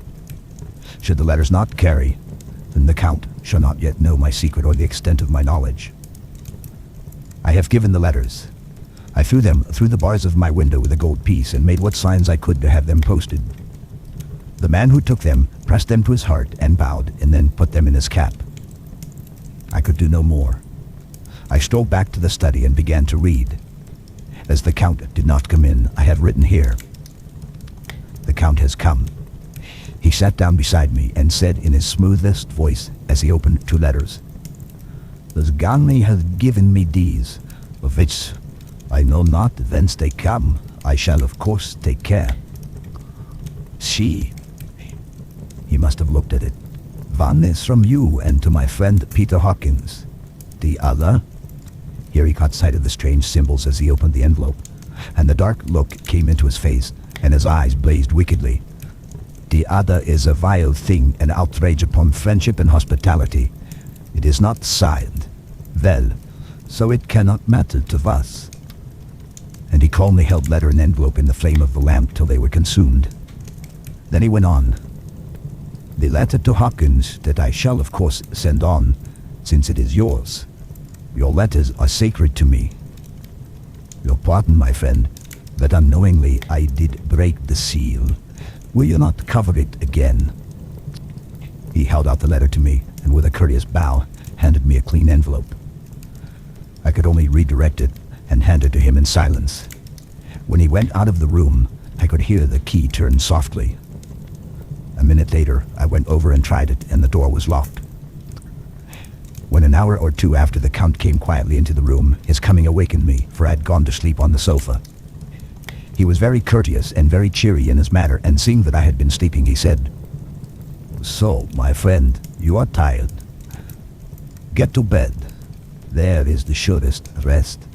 I may not have the pleasure of talk tonight, since there are many labors to me, but you will sleep, I pray." I passed to my room and went to bed, and strange to say, slept without dreaming. Despair has its own calms. 31 May. This morning when I woke, I thought I would provide myself with some papers and envelopes from my bag and keep them in my pocket so that I might write in case I should get an opportunity. But again a surprise. Again a shock. Every scrap of paper was gone, and with it all my notes, my memoranda relating to railways and travel, my letter of credit, in fact all that might be useful to me were I once outside the castle. I sat and pondered a while, and then some thought occurred to me, and I made search of my portmanteau, and in the wardrobe where I had placed my clothes. The suit in which I had traveled was gone, and also my overcoat and rug. I could find no trace of them anywhere. This looked like some new scheme of villainy. 17 June. This morning, as I was sitting on the edge of my bed cudgeling my brains, I heard without a crackling of whips and pounding and scraping of horses' feet up the rocky path beyond the courtyard. With joy, I hurried to the window and saw drive into the yard 2 great Peru wagons, each drawn by 8 sturdy horses, and at the head of each pair a Slovak with his wide hat, great nail-studded belt, dirty sheepskin, and high boots. They had also their long staves in hand. I ran to the door, intending to descend and try and join them through the main hall, as I thought that way might be open for them. Again a shock. My door was fastened on the outside. Then I ran to the window and cried to them. They looked up at me stupidly and pointed, but just then the hetman of the Zgani came out, and seeing them pointing to my window, said something at which they laughed. Henceforth, no effort of mine, no piteous cry or agonized entreaty would make them even look at me. They resolutely turned away. The later wagons contained great square boxes with handles of thick rope. These were evidently empty by the ease with which the Slovaks handled them, and by their resonance as they were roughly moved.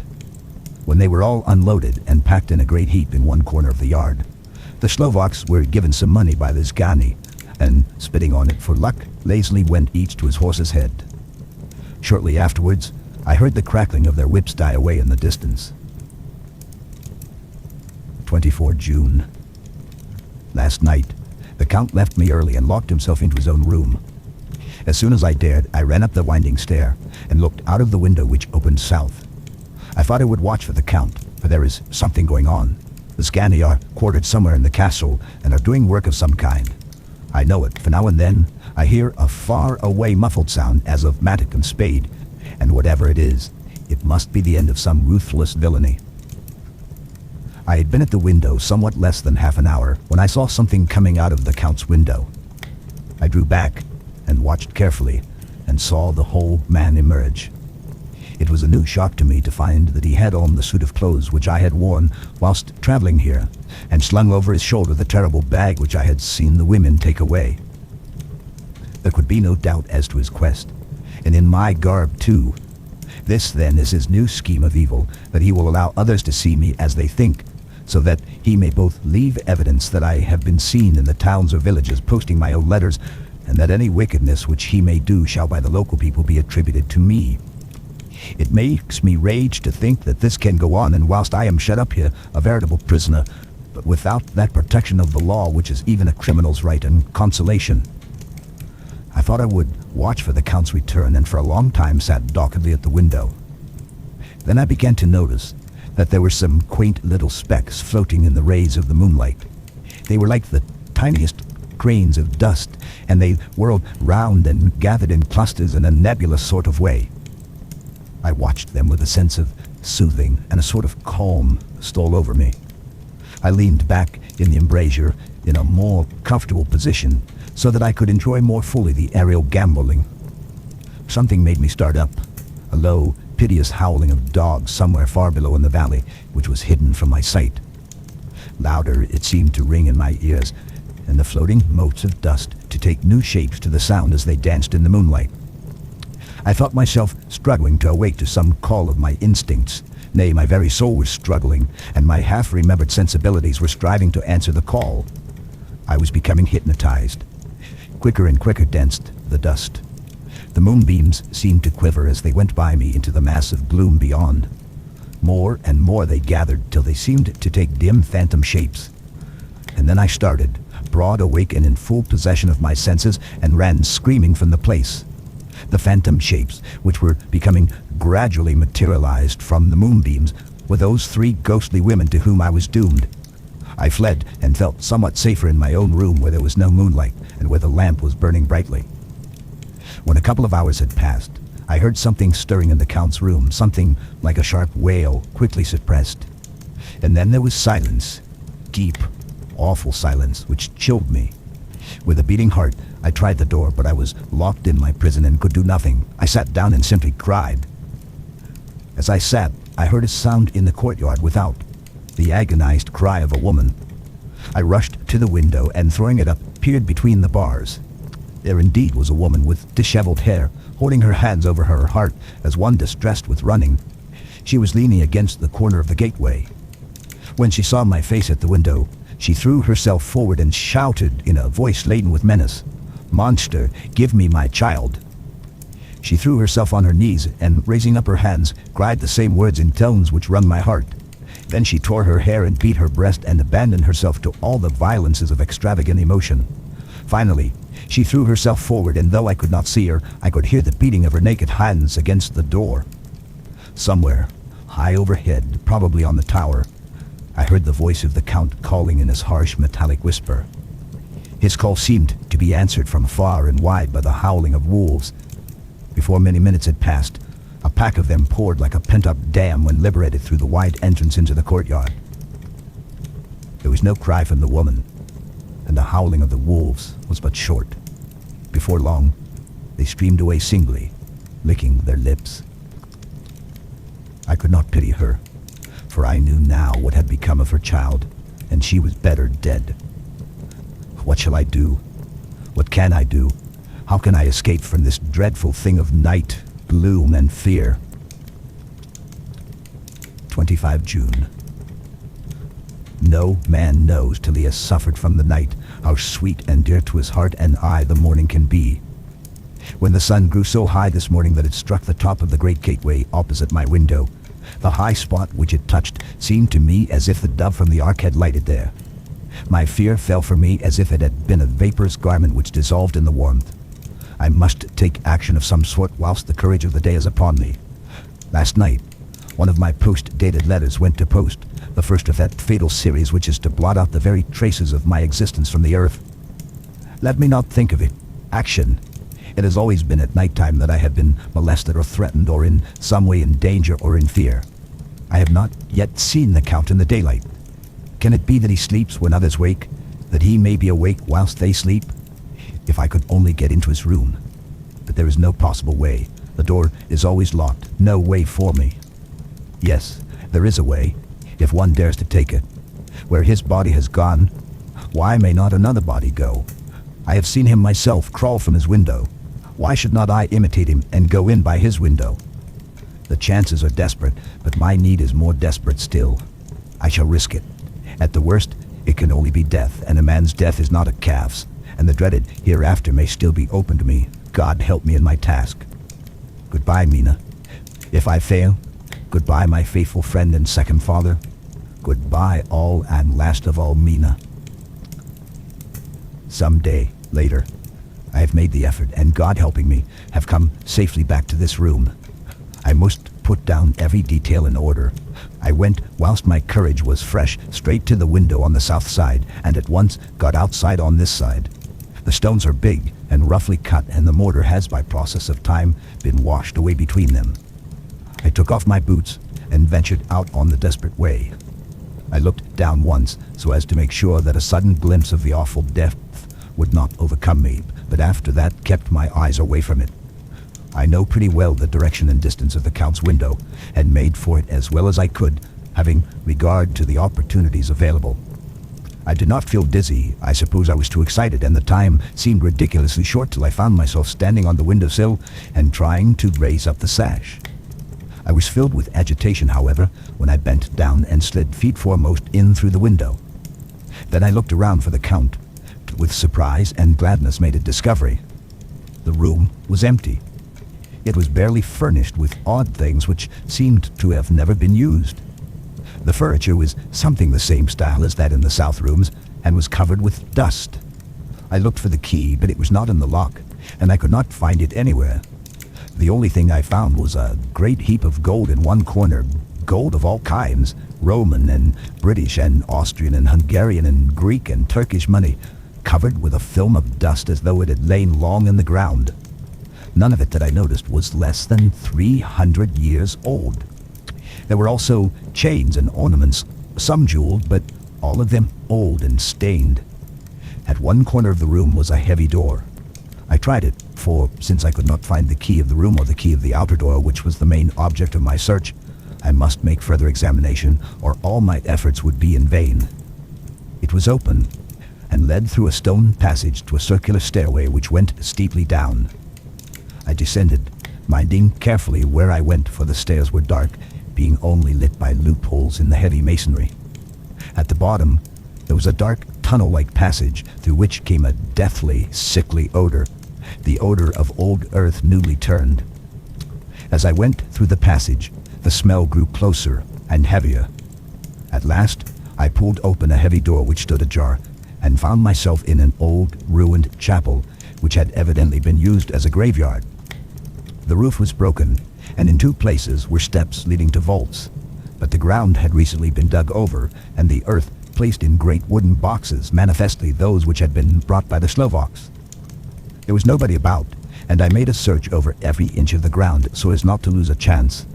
I went down even into the vaults where the dim light struggled, although to do so was a dread to my very soul. Into two of these I went, but saw nothing except fragments of old coffins and piles of dust. In the third, however, I made a discovery. There, in one of the great boxes, of which there were 50 in all, on a pile of newly dug earth, lay the Count. He was either dead or asleep. I could not say which, for eyes were open and stony, but without the glassiness of death, and the cheeks had the warmth of life through all their pallor. The lips were as red as ever, but there was no sign of movement, no pulse, no breath, no beating of the heart. I bent over him and tried to find any sign of life, but in vain. He could not have lain there long, for the earthy smell would have passed away in a few hours. By the side of the box was its cover, pierced with holes here and there. I thought he might have the keys on him, but when I went to search, I saw the dead eyes, and in them, dead though they were, such a look of hate, though unconscious of me or my presence, that I fled from the place, and leaving the Count's room by the window, crawled again up the castle wall. Regaining my room, I threw myself panting upon the bed and tried to think. 29 June. Today is the date of my last letter, and the Count has taken steps to prove that it was genuine, for again, I saw him leave the castle by the same window, and in my clothes. As he went down the wall lizard fashion, I wished I had a gun or some lethal weapon that I might destroy him. But I fear that no weapon wrought along by man's hand would have any effect on him. I dared not wait to see him return, for I feared to see those weird sisters. I came back to the library and read there till I fell asleep. I was awakened by the Count, who looked at me as grimly as a man could look as he said, "Tomorrow, my friend, we must part. You return to your beautiful England. I to some work which may have such an end that we may never meet. Your letter home has been dispatched. Tomorrow I shall not be here, but all shall be ready for your journey. In the morning come the Skani, who have some labors of their own here, and also come some Slovaks. When they have gone, my carriage shall come for you and shall bear you to the Borgo Pass to meet the diligence from Bukovina to Bistritz. But I am in hopes that I shall see more of you at Castle Dracula." I suspected him and determined to test his sincerity. Sincerity. It seems like a profanation of the word to write it in connection with such a monster. So I asked him point blank, "Why may I not go tonight?" "Because, dear sir, my coachman and horses are away on the mission." "But I would walk with pleasure. I want to get away at once." He smiled, such a soft, smooth, diabolical smile, that I knew there was some trick behind his smoothness. He said, "And your baggage?" "I do not care about it. I can send for it some other time." The Count stood up and said with a sweet courtesy which made me rub my eyes, it seemed so real, "You English have a saying which is close to my heart, for its spirit is that which rules our boyars. Welcome the coming, speed the parting guest. Come with thee, my dear young friend. Not an hour shall you wait in my house against your will. Lo, sad am I at your going, and that you so certainly desire it. Come." With a stately gravity, he, with the lamp, preceded me down the stairs and along the hall. Suddenly he stopped. Hark! Close at hand came the howling of many wolves. It was almost as if the sound sprang up at the rising of his hand, just as the music of a great orchestra seems to leap under the baton of the conductor. After a pause of a moment, he proceeded in a stately way to the door, drew back the ponderous bolts, unhooked the heavy chains, and began to draw it open. To my intense astonishment, I saw that it was unlocked. Suspiciously, I looked all round, but could see no key of any kind. As the door began to open, the howling of the wolves without grew louder and angrier, their red jaws with champing teeth, and their blunt-clawed feet as they leaped came in through the opening door. I knew that to struggle at the moment against the Count was useless. With such allies as these at his command, I could do nothing. But still, the door continued slowly to open, and only the Count's body stood in the gap. Suddenly, it struck me that this might be the moment and means of my doom. I was to be given to the wolves, and at my own instigation. There was a diabolical wickedness in the idea great enough for the Count, and at the last chance I cried out, "Shut the door! I shall wait till morning!" And I covered my face with my hands to hide my tears of bitter disappointment. With one sweep of his powerful arm, the Count threw the door shut, and the great bolts clanged and echoed through the hall as they shot back into their places. In silence, we returned to the library, and after a minute or two, I went to my own room. The last I saw of Count Dracula was his kissing his hand to me, with a red light of triumph in his eyes, and with a smile that Judas in hell might be proud of. When I was in my room, and about to lie down, I thought I heard a whispering at my door. I went to it softly and listened. Unless my ears deceived me, I heard the voice of the Count. Back to your own place. Your time is not yet come. Wait. Have patience. Tonight is mine. Tomorrow night is yours. There was a low, sweet ripple of laughter, and in a rage, I threw open the door and saw without the 3 terrible women licking their lips. As I appeared, they all joined in a horrible laugh and ran away. I came back to my room and threw myself on my knees. It is then so near the end. Tomorrow. Lord, help me and those to whom I am dear. 30 June. These may be the last words I ever write in this diary. I slept till just before the dawn, and when I woke, threw myself on my knees, for I determined that if death came, he should find me ready. At last, I felt that subtle change in the air and knew that the morning had come. Then came the welcome cockcrow, and I felt that I was safe. With a glad heart, I opened the door and ran down the hall. I had seen that the door was unlocked, and now escape was before me. With hands that trembled with eagerness, I unhooked the chains and threw back the massive bolts. But the door would not move. Despair seized me. I pulled and pulled at the door and shook it till, massive as it was, it rattled in its casement. I could see the bolt shot.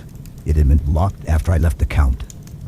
Then a wild desire took me to obtain the key at any risk, and I determined then and there to scale the wall again and gain the Count's room. He might kill me, but death now seemed the happier choice of evils. Without a pause, I rushed up to the east window and scrambled down the wall as before into the Count's room.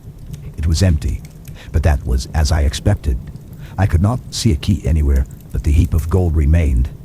I went through the door, in the corner, and down the winding stair and along the dark passage to the old chapel.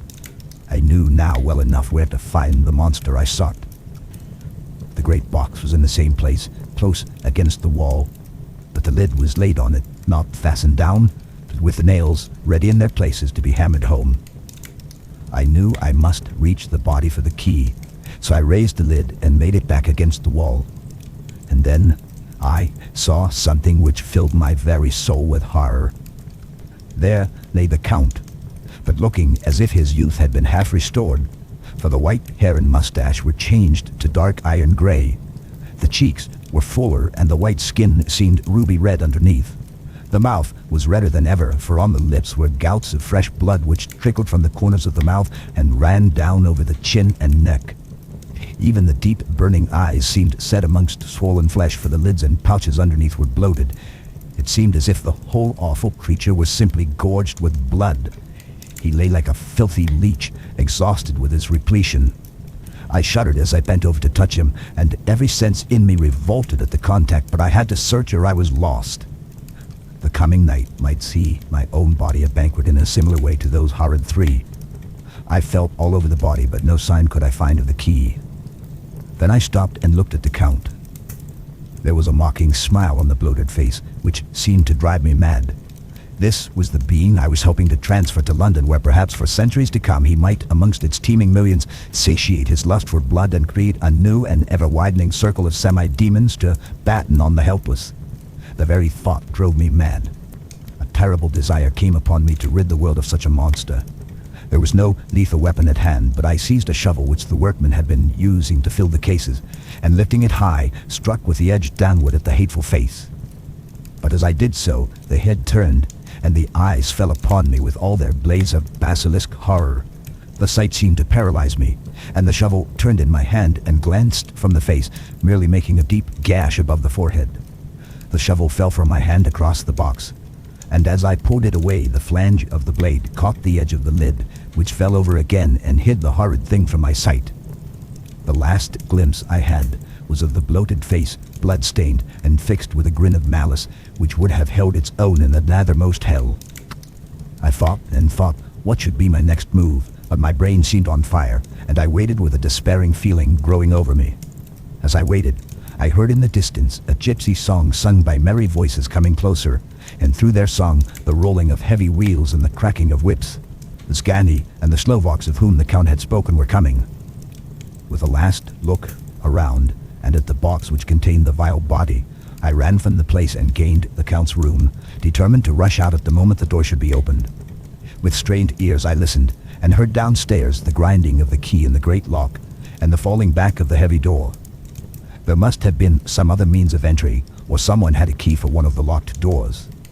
Then there came the sound of many feet tramping and dying away in some passage which sent up a clanging echo.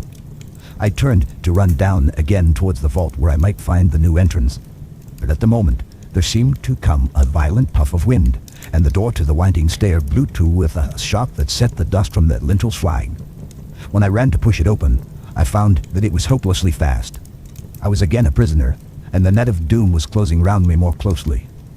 As I write, there is in the passage below a sound of many tramping feet and the crash of weights being set down heavily, doubtless the boxes with their freight of earth.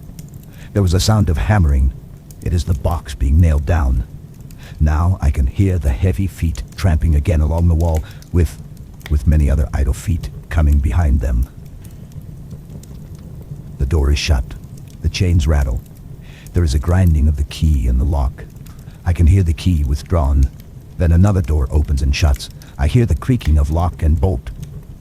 Hark! In the courtyard and down the rocky way, the roll of heavy wheels, the crack of whips, and the chorus of the Scandi as they pass into the distance. I am alone in the castle with those horrible women. Faugh! Mina is a woman, and there is naught in common. They are devils of the pit. I shall not remain alone with them. I shall try to scale the castle wall farther than I have yet attempted. I shall take some of the gold with me, lest I want it later. I may find a way from this dreadful place, and then away for home, away to the quickest and nearest train, away from the cursed spot, from this cursed land where the devil and his children still walk with earthly feet. At least God's mercy is better than that of those monsters, and the precipice is steep and high. At its foot, a man may sleep as a man. Goodbye, all. Mina. The end of chapter 4. Letter from Miss Mina Murray to Miss Lucy Westenra. 9 May. My dearest Lucy, forgive my long delay in writing, but I have been simply overwhelmed with work. The life of an assistant schoolmistress is sometimes trying. I am longing to be with you and by the sea, where we can talk together freely and build our castles in the air. I have been working very hard lately because I want to keep up with Jonathan's studies, and I have been practicing shorthand very assiduously.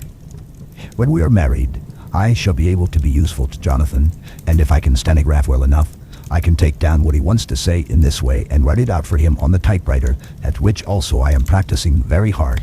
He and I sometimes write letters in shorthand, and he is keeping a stenographic journal of his travels abroad. When I am with you, I shall keep a diary in the same way. I don't mean one of those 2 pages to the week with Sunday squeezed in a corner diaries, but a sort of journal which I can write in whenever I feel inclined. I do not suppose there will be much of interest to other people, but it is not intended for them. I may show it to Jonathan some day, if there is in it anything worth sharing, but it is really an exercise book. I shall try to do what I see lady journalists do, interviewing and writing descriptions and trying to remember conversations. I am told that with a little practice one can remember all that goes on or that one hears said during a day. However, we shall see. I will tell you of my little plans when we meet. I have just had a few hurried lines from Jonathan from Transylvania. He is well and will be returning in about a week. I am longing to hear all his news. It must be nice to see strange countries. I wonder if Jonathan and I, shall ever see them together. There is the 10 o'clock bell ringing. Goodbye. Your loving, Mina. Tell me all the news when you write. You have not told me anything for a long time. I hear rumors, and especially of a tall, handsome, curly-haired man.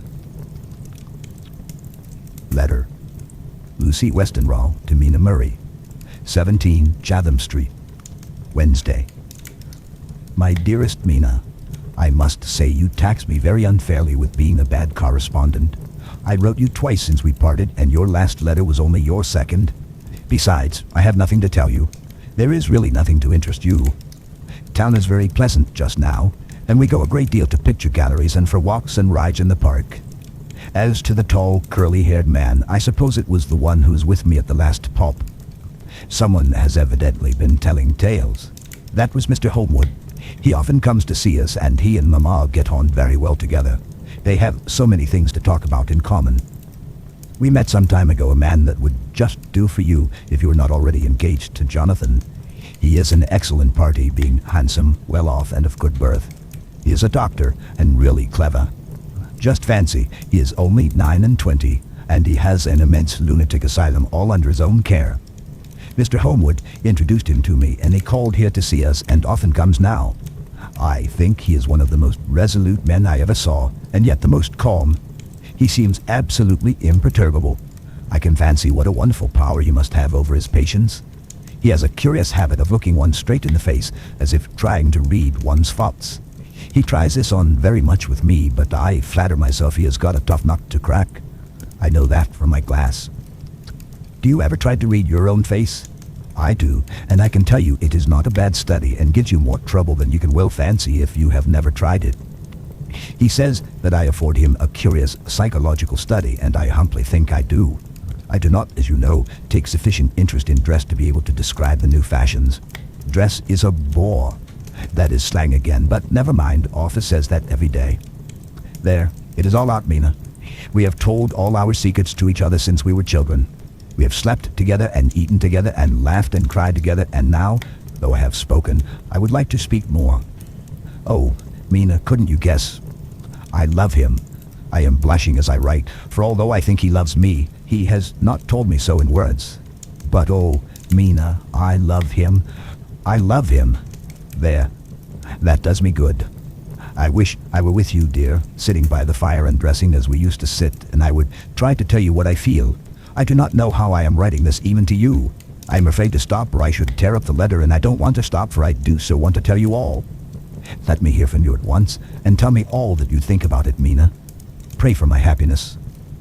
Lucy. P.S. I need not tell you this is a secret. Good night again. L. Letter. Lucy Westenraw to Mina Murray, 24 May. My dearest Mina, thanks and thanks and thanks again for your sweet letter. It was so nice to be able to tell you and to have your sympathy. My dear, it never rains but it pours. How true the old proverbs are. Here am I who shall be 20 in September, and yet I never had a proposal till today. Not a real proposal, and today I had 3. Just fancy, 3 proposals in one day. Isn't it awful? I feel sorry, really and truly sorry for 2 of the poor fellows. Oh, Mina, I am so happy that I don't know what to do with myself. And 3 proposals. But for goodness sake, don't tell any of the girls, or they would be getting all sorts of extravagant ideas and imagining themselves injured and slighted if in their very first day at home they did not get 6 at least. Some girls are so vain. You and I, Mina dear, who are engaged and are going to settle down soon soberly into old married women, can despise vanity. Well, I must tell you about the 3, but you must keep it a secret, dear, from everyone, except of course Jonathan. You will tell him, because I would, if I were in your place, certainly tell Arthur. A woman ought to tell her husband everything. Don't you think so, dear? And I must be fair. Men like women, certainly their wives, to be quite as fair as they are. And women, I am afraid, are not always quite as fair as they should be. Well, my dear, number 1 just came before lunch. I told you of him, Dr. John Seward, the lunatic asylum man with a strong jaw and the good forehead. He was very cool outwardly, but was nervous all the same. He had evidently been schooling himself as to all sorts of little things, and remembered them, but he almost managed to sit down on his silky hat, which men don't generally do when they're cool, and then, when he wanted to appear at ease, he kept playing with the lancet in a way that made me nearly scream. He spoke to me, Mina, very straightforwardly. He told me how dear I was to him, though he had known me so little, and what his life would be with me to help and cheer him. He was going to tell me how unhappy he would be if I did not care for him, but when he saw me cry, he said he was a brute and would not add to my present trouble. Then he broke off and asked if I could love him in time, and when I shook my head, his hands trembled, and then with some hesitation, he asked me if I cared already for anyone else. He put it very nicely, saying that he did not want to wring my confidence from me, but only to know, because if a woman's heart was free, a man might have hope. And then, Mina, I felt a sort of duty to tell him that there was someone. I only told him that much, and then he stood up, and he looked very strong and very grave as he took both my hands in his and said he hoped I would be happy, and that if I ever wanted a friend, I must count him one of my best. Oh, Mina, dear, I can't help crying, and you must excuse this being after all blotted. Being proposed to is all very nice and all that sort of thing, but it isn't at all a happy thing when you have to see a poor fellow whom you know loves you honestly going away and looking all broken-hearted, and to know that no matter what he may say at the moment, you are passing out of his life. My dear, I must stop here at present. I feel so miserable, though I am so happy. Evening. Arthur has just gone, and I feel in better spirits than when I left off, so I can go on telling you about the day. Well, my dear, number 2 came after lunch. He is such a nice fellow, an American from Texas, and he looks so young and so fresh that it seems almost impossible that he has been to so many places and has such adventures. I sympathize with poor Desdemona when she had such a stream poured in her ear, even by a black man. I suppose that we women are such cowards that we think a man will save us from fears, and we marry him. I know now what I would do if I were a man and wanted to make a girl love me. No, I don't. For there was Mr. Morris telling us his stories, and Arthur told Annie, and yet... My dear, I am somewhat previous. Mr. Quincy P. Morris found me alone. It seems that a man always does find a girl alone. No, he doesn't, for Arthur tried twice to make a chance, and I helping him all I could. I am not ashamed to say it now. I must tell you beforehand that Mr. Morris doesn't always speak slang. That is to say, he never does so to strangers or before them, for he is really well educated and has exquisite manners. But he found out that it amused me to hear him talk American slang, and whenever I was present and there was no one to be shocked, he said such funny things. I am afraid, my dear, he has to invent it all, for it fits exactly into whatever else he has to say. But this is a way slang has. I do not know myself if I shall ever speak slang. I do not know if Arthur likes it, as I have never heard him use any as yet. Well, Mr. Morris sat down beside me and looked as happy and jolly as he could, but I could see all the same that he was very nervous. He took my hand in his and said ever so sweetly, "Miss Lucy, I know I ain't good enough to regulate the fixins of your little shoes, but I guess if you wait till you find a man that is, you will go join them 7 young women with the lamps when you quit. Won't you just hitch up alongside of me and let us go down the long road together, driving in double harness?" Well, he did look so good-humored and so jolly that it didn't seem half so hard to refuse him as it did poor Dr. Seward. So I said, as lightly as I could, that I did not know anything of hitching and that I wasn't broken to harness at all yet. Then he said that he had spoken in a light manner, and he hoped that if he had made a mistake in doing so on so grave, so momentous an occasion for him, I would forgive him. He really did look serious when he was saying it, and I couldn't help feeling a sort of exultation that he was number 2 in one day. And then, my dear, before I could say a word, he began pouring out a perfect torrent of love-making, laying his very heart and soul at my feet. He looked so earnest over it that I shall never again think that a man must be playful always and never earnest, because he is merry at times. I suppose he saw something in my face which checked him, for he suddenly stopped and said with a sort of manly fervor that I could have loved him, for if I had been free. Lucy, you are an honest-hearted girl, I know. I should not be here speaking to you as I am now if I did not believe you clean grit right through to the very depths of your soul. Tell me, like one good fellow to another, is there anyone else that you care for? And if there is, I'll never trouble you a hair's breadth again, but will be, if you will let me, a very faithful friend. My dear Mina, why are men so noble when we women are so little worthy of them? Here was I almost making fun of this great-hearted true gentleman. I burst into tears, I am afraid, my dear. You will think this is a very sloppy letter in more ways than one, and I really felt very badly. Why can't they let a girl marry 3 men, or as many as want her, and save all this trouble? But this is heresy, and I must not say it. I am glad to say that, though I was crying, I was able to look into Mr. Morris's brave eyes, and I told him out straight. Yes, there is someone I love, though he has not told me yet that he even loves me. I was right to speak to him so frankly, for quite a light came into his face, and he put out both his hands and took mine. I think I put them into his, and said in a hearty way, "That's my brave girl.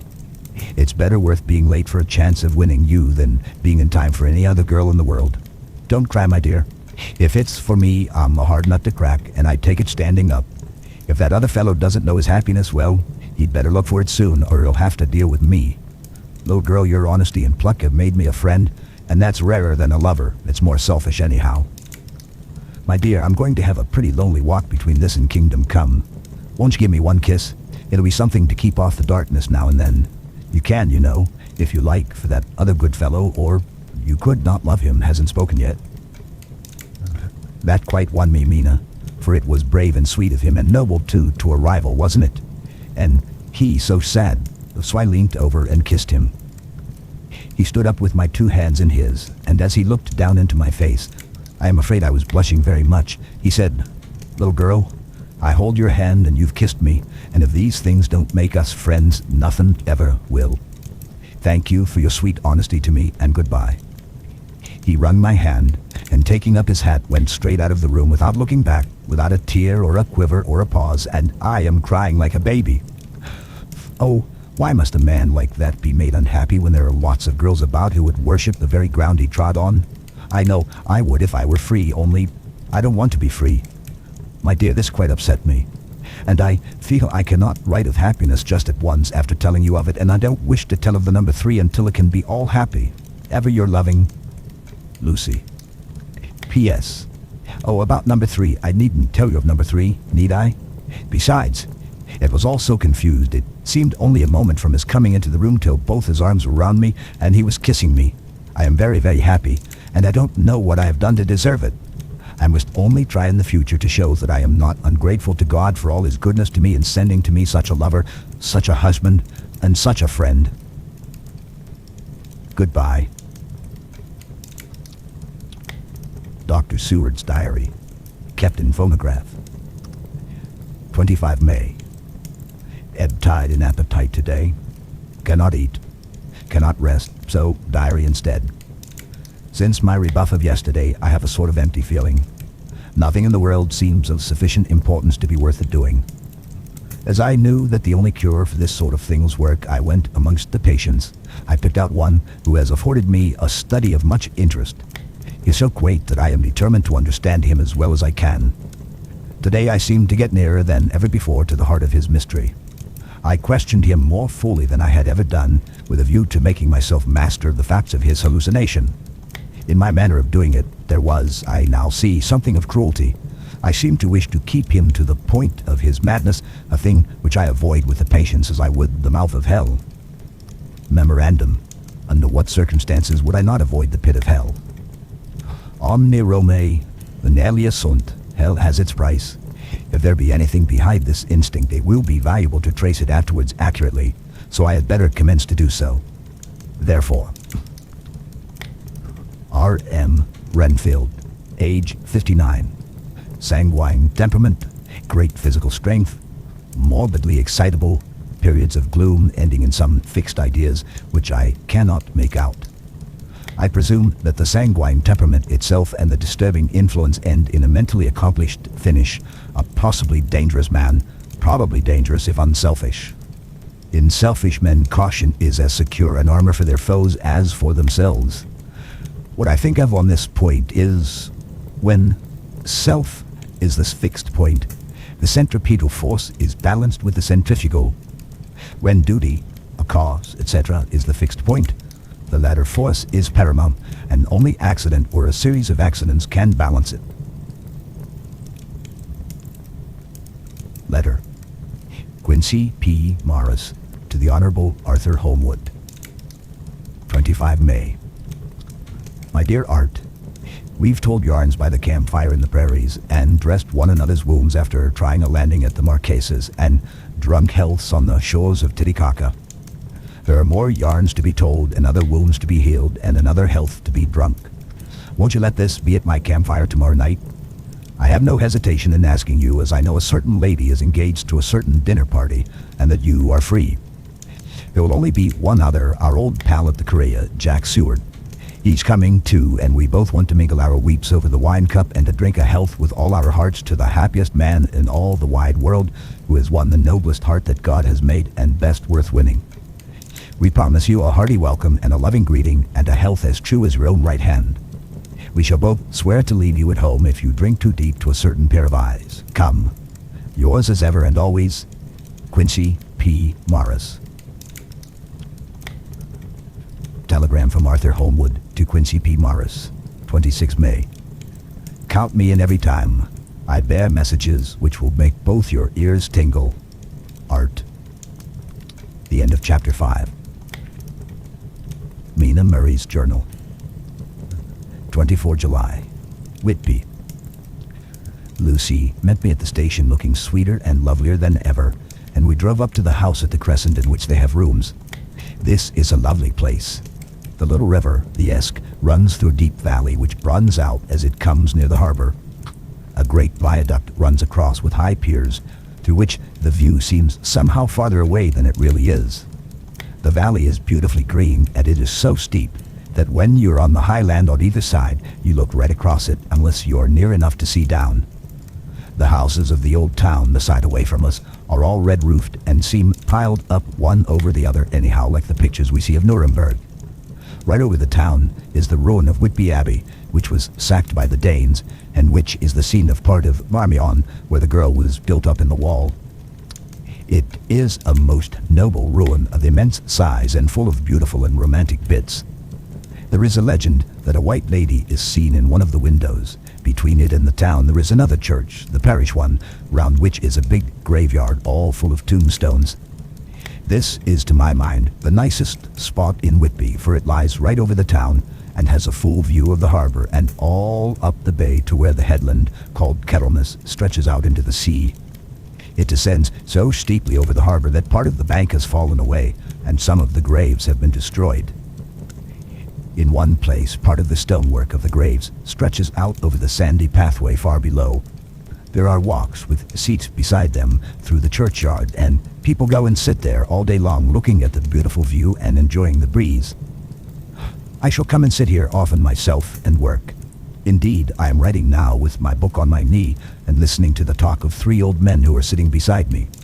They seem to do nothing all day but sit here and talk.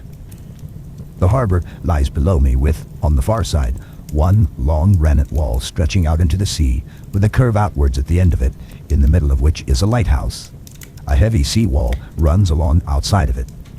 On the near side, the seawall makes an elbow crooked inversely, and its end too has a lighthouse. Between the 2 piers there is a narrow opening into the harbor, which then suddenly widens. It is nice at high water, but when the tide is out it shoals away to nothing, and there is merely the stream of the Esk running between banks of sand with rocks here and there. Outside the harbor on this side there rises for about half a mile a great reef, the sharp of which runs straight out from behind the south lighthouse. At the end of it is a buoy with a bell which swings in bad weather and sends in a mournful sound on the wind. They have a legend here that when a ship is lost, bells are heard out at sea. I must ask the old man about this. He is coming this way. He is a funny old man. He must be awfully old, for his face is gnarled and twisted like the bark of a tree.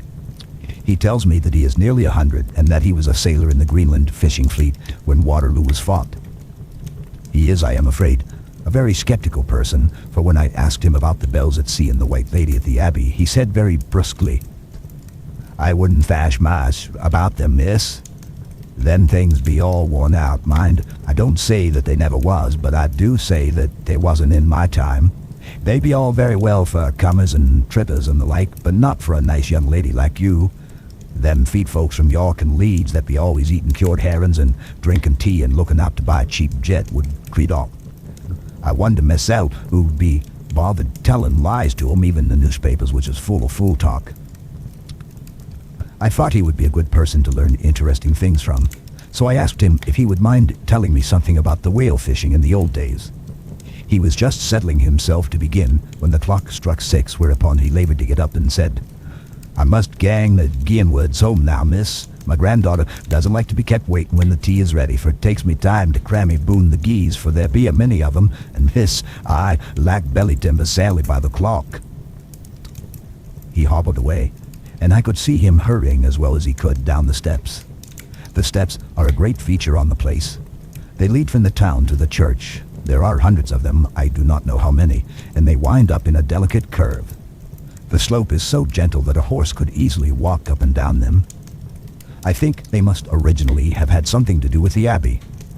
I shall go home too. Lucy went out visiting with her mother, and as they were only duty calls, I did not go. 1 August. I came up here an hour ago with Lucy, and we had a most interesting talk with my old friend and the two others who always come and join him. He is evidently the Sir Oracle of them, and I should think must have been in his time a most dictatorial person. He will not admit anything and downfaces everybody. If he can out-argue them, he bullies them, and then takes their silence for agreement with his views. Lucy was looking sweetly pretty in her white lawn frock. She has got a beautiful color since she has been here.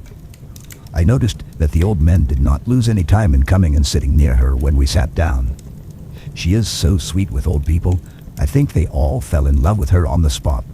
Even my old man succumbed and did not contradict her, but gave me double share instead. I got him on the subject of the legends, and he went off at once into a sort of sermon. I must try to remember it and put it down. It be all full talk, lock, stock, and barrel, that's what it be, and naught else. These bands and wafts and bow-ghosts and bar-guests and boogies and all anent them is only fit to set bands and dizzy women a-beldrin'. They be naught but air-blebs. They and all grins and signs and warnin's be all invented by parsons and ilsome birk bodies and railway totters to skeer and scunner halflins and to get folks to do a something they don't have inclined to. It makes me ireful to think of them. Why, it's them that, not content with printing lies on paper and preaching them out of pulpits, does want to be cutting them on the tombstone. Look here, all around you and what at you will, all them steams holding up their heads as well as they can out of their pride is a cant simply tumbling down with the weight of the lies wrote on them. Here lies the body, all sacred to the memory, wrote on all of them, and yet nigh half of them beant no bodies at all, and the memories of them beant cared a pitch of snuff about, much less sacred. Lies, all of them, nothing but lies of one kind or another. My gog, but it'll be a square scouterman of the day of judgment when they come a-tumbling up in their death socks all joined together and trying to drag their tombsteins with them to prove how good they was, some of them trembling and dithering with the hands that dozened and slippery from lying in the sea that they can't even keep the grip of them. I could see from the old fellow's self-satisfied air and the way in which he looked round for the approval of his conies that he was showing off, so I put in a word to keep him going. "Oh, Mr. Swales, you can't be serious. Surely these tombstones are not all wrong." "Yablins. There may be a poorish few not wrong, saving where they make out the people too good, for there be folk that do think a balm bowl be like the sea if it only be their own. The whole thing be only lies. Now, look ye here. You come here a stranger, and you see this Kirkgarth." I nodded, for I thought it better to assent, though I did not quite understand his dialect. I knew it had something to do with the church. He went on, "And you consate that all these steens be a boon folk that be hate here, snod and snog?" I assented again. "Then that be just where the lie comes in. Why, there be scores of these lay beds that be tomb as old Dunn's back of box on Friday night." He nudged one of his companions, and they all laughed. "And my gog, how could they be otherwise? Look at that one, the aftest abaft the beer bank. Read it." I went over and read. "Edward Spencerley, Master Mariner, murdered by pirates off the coast of Andres, April 1854, age 30. When I came back, Mr. Swales went on. "Who brought him home, I wondered, to hap him here, murdered off the coast of Andres, and you constated his body lay under? Why, I couldn't name you a dozen his bones lie in the Greenland seas above," he pointed northwards, "or where the currents may have drifted them. They be the steens around ye. You can with your young eyes read the small print of the lies from here. This Braithwaite Lowry, I knew his father, lost in the lively off Greenland in 20, or Andrew Woodus, drowned in the same seas in 1777, or John Paxton, drowned off Cape Farewell a year later, old Josh Rawlins, whose grandfather sailed with me, drowned in the Gulf of Finland in 50. You think that all these men will have to make a rush to Whitby when the trumpet sounds? I have me antherums about it. I tell you that when they got here they'd be a jomlin' and a jostlin' one another that way that it'd be like a fight up on the ice in the old days when we'd be at one another from daylight to dark and trying to tie up our cuts by the Aurora Borealis." This was evidently local pleasantry, for the old man cackled over it and his cronies joined in with gusto. "But," I said, "surely you're not quite correct, for you start on the assumption that all the poor people or their spirits will have to take their tombstones with them on the day of judgment. Do you think that will be really necessary?" "Well, what else be they tombstones for? Answer me that, miss." "To please their relatives, I suppose." "To please their relatives, you suppose?" This he said with intense scorn. How will it be pleasure their relatives to know that lies is wrote over them and that everybody in the place knows that they be lies. He pointed to a stone at our feet, which had been laid down as a slab on which the seat was rested, close to the edge of the cliff. Read the lies on that rough stone, he said. The letters were upside down to me from where I sat, but Lucy was more opposite to them, so she leant over and read. Sacred to the memory of George Cannon, who died in the hope of a glorious resurrection on July 29, 1873, falling from the rocks at Kettlemas. This tomb was erected by his sorrowing mother to her dearly beloved son. He was the only son of his mother, and she was a widow.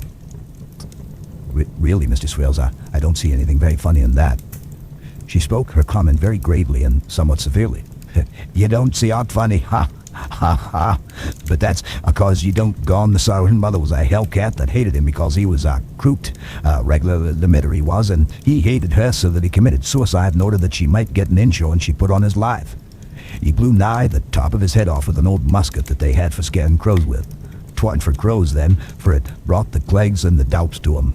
That's the way he fell off the rocks. And as to hopes of a glorious resurrection, I've often heard him say myself that he hoped to go to hell for his mother was so pious that she'd be sure to go to heaven, and he didn't want to add her where she was. Now, isn't that Steen at any rate? He hammered it with his stick as he spoke. A pack of lies? And what'd make Gabriel cackle when Geordie comes a-panting at the grizz with the tombstone balanced on its hump and asked to be took as evidence?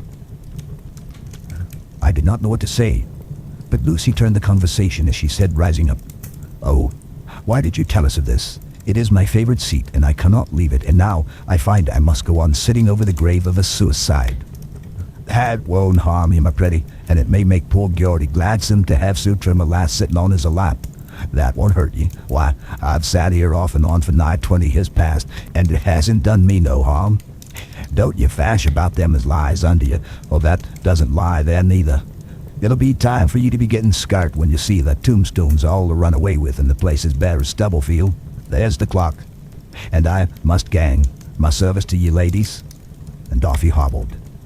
Lucy and I sat a while, and it was all so beautiful before us that we took hands as we sat, and she told me all over again about Arthur and their coming marriage.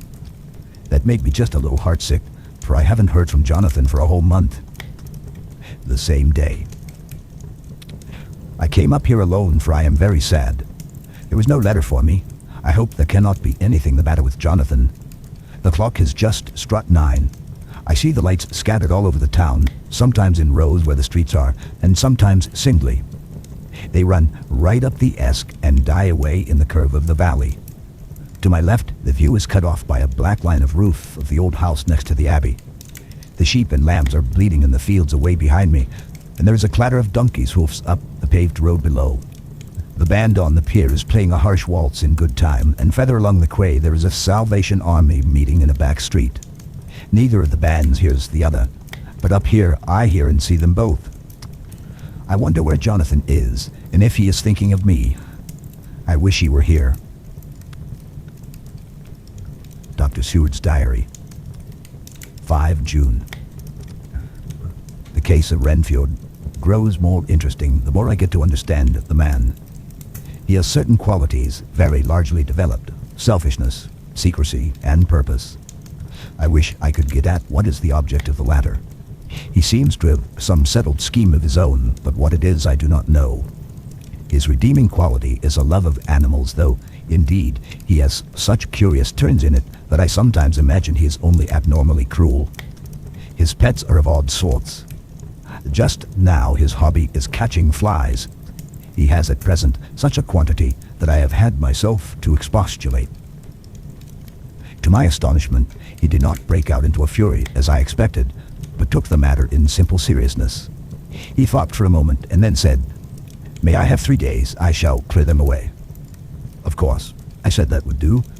I must watch him. 18 June. He has turned his mind now to spiders and has got several very big fellows in a box.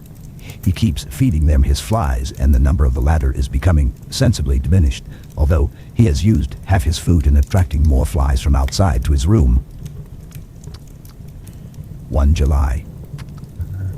His spiders are now becoming as great a nuisance as his flies, and today I told him that he must get rid of them. He looked very sad at this, so I said that he must some of them at all events. He cheerfully acquiesced in this, and I gave him the same time as before for reduction. He disgusted me much while with him, but when a horrid blowfly bloated with some carrion food buzzed into the room, he caught it, held it exultantly for a few moments between his finger and thumb, and before I knew what he was going to do, put it in his mouth and ate it. I scolded him for it, but he argued quietly that it was very good and very wholesome, that it was life, strong life, and gave life to him. This gave me an idea, or the rudiment of one. I must watch how he gets rid of his spiders. He has evidently some deep problem in his mind, for he keeps a little notebook in which he is always jotting down something. Whole pages of it are filled with masses of figures, generally single numbers added up in batches, and then the totals added in batches again, as though he were focusing some account, as the auditors put it. 8 July. There is a method in his madness, and the rudimentary idea in my mind is growing. It will be a whole idea soon, and then, oh, unconscious cerebration, you will have to give the wall to your conscious brother. I kept away from my friend for a few days, so that I might notice if there were any change. Things remain as they were, except that he has parted with some of his pets and got a new one. He has managed to get a sparrow and has already partially tamed it. His means of taming is simple, for already the spiders have diminished. Those that do remain, however, are well fed, for he still brings in the flies by tempting them with his food. 19 July. We are progressing. My friend has now a whole colony of sparrows, and his flies and spiders are almost obliterated. When I came in, he ran to me and said he wanted to ask me a great favor, a very, very great favor. And as he spoke, he fawned on me like a dog. I asked him what it was, and he said with a sort of rapture in his voice and bearing, a kitten. A nice little sleek, playful kitten that I can play with and teach and feed and feed and feed.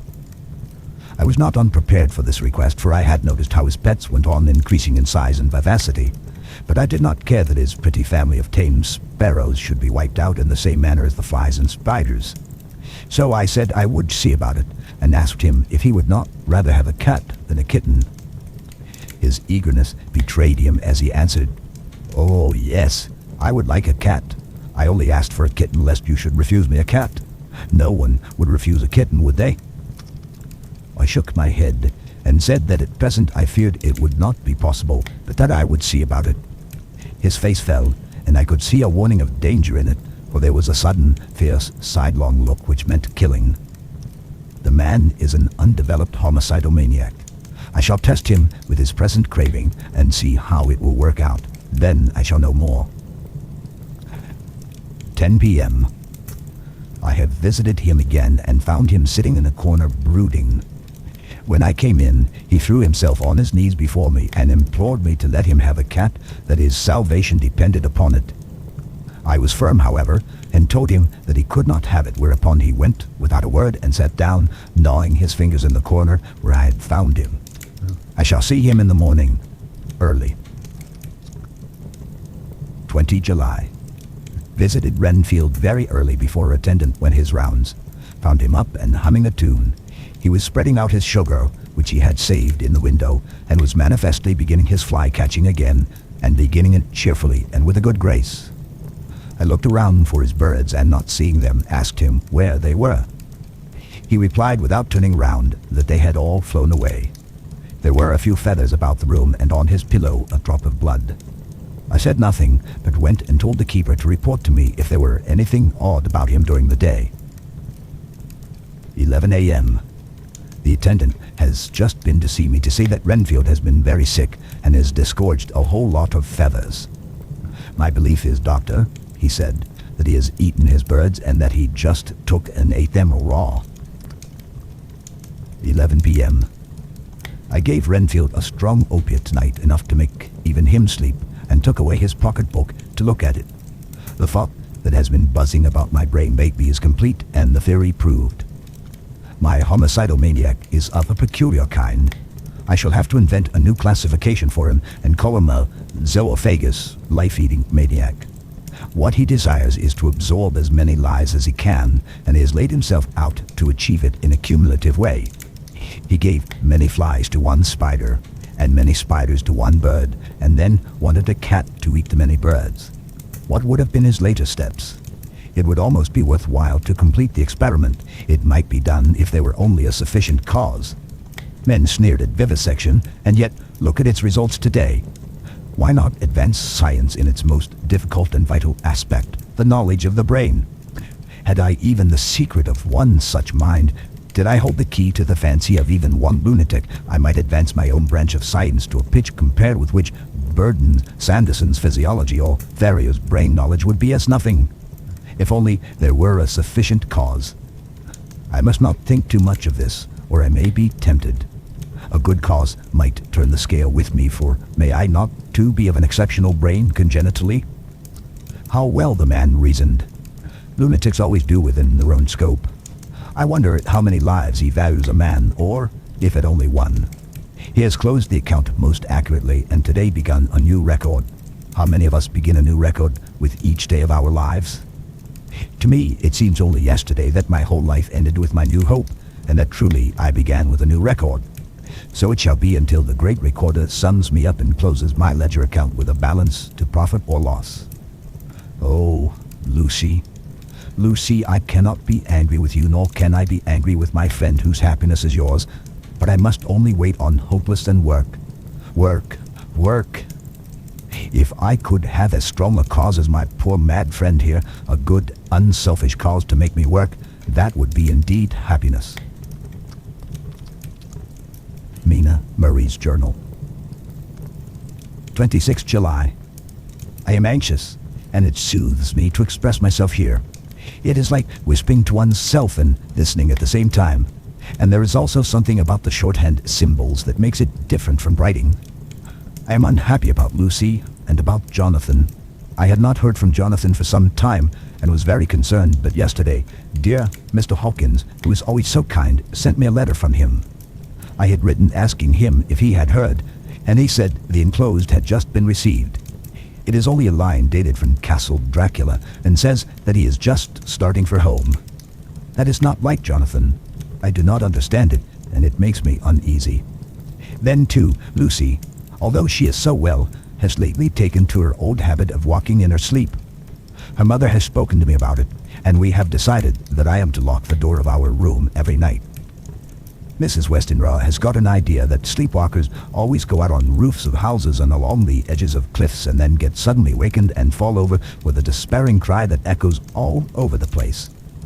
Poor dear, she is naturally anxious about Lucy, and she tells me that her husband, Lucy's father, had the same habit, that he would get up in the night and dress himself and go out if he were not stopped.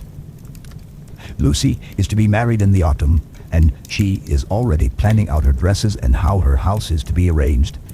I sympathize with her, for I do the same, only Jonathan and I will start in life in a very simple way, and shall have to try to make both ends meet.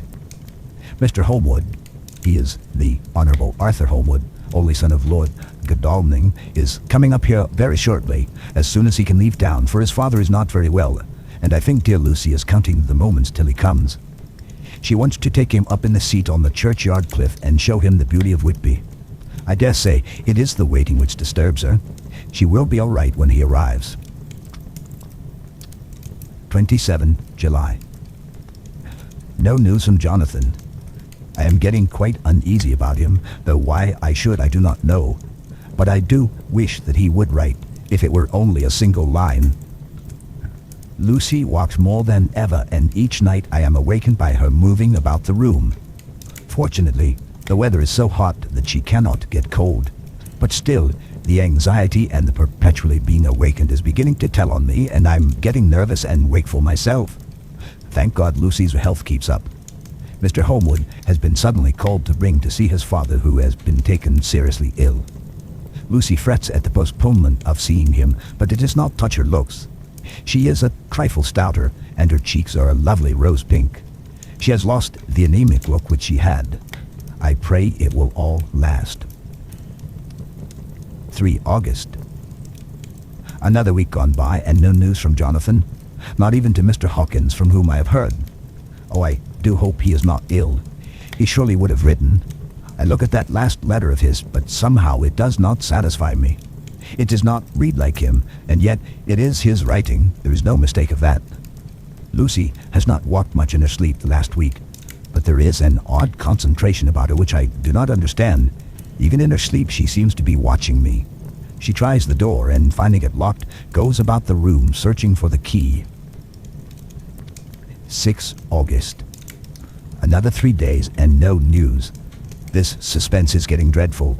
If I only knew where to write or to go to, I should feel easier. But no one has heard a word of Jonathan since that last letter. I must only pray to God for patience. Lucy is more excitable than ever, but is otherwise well.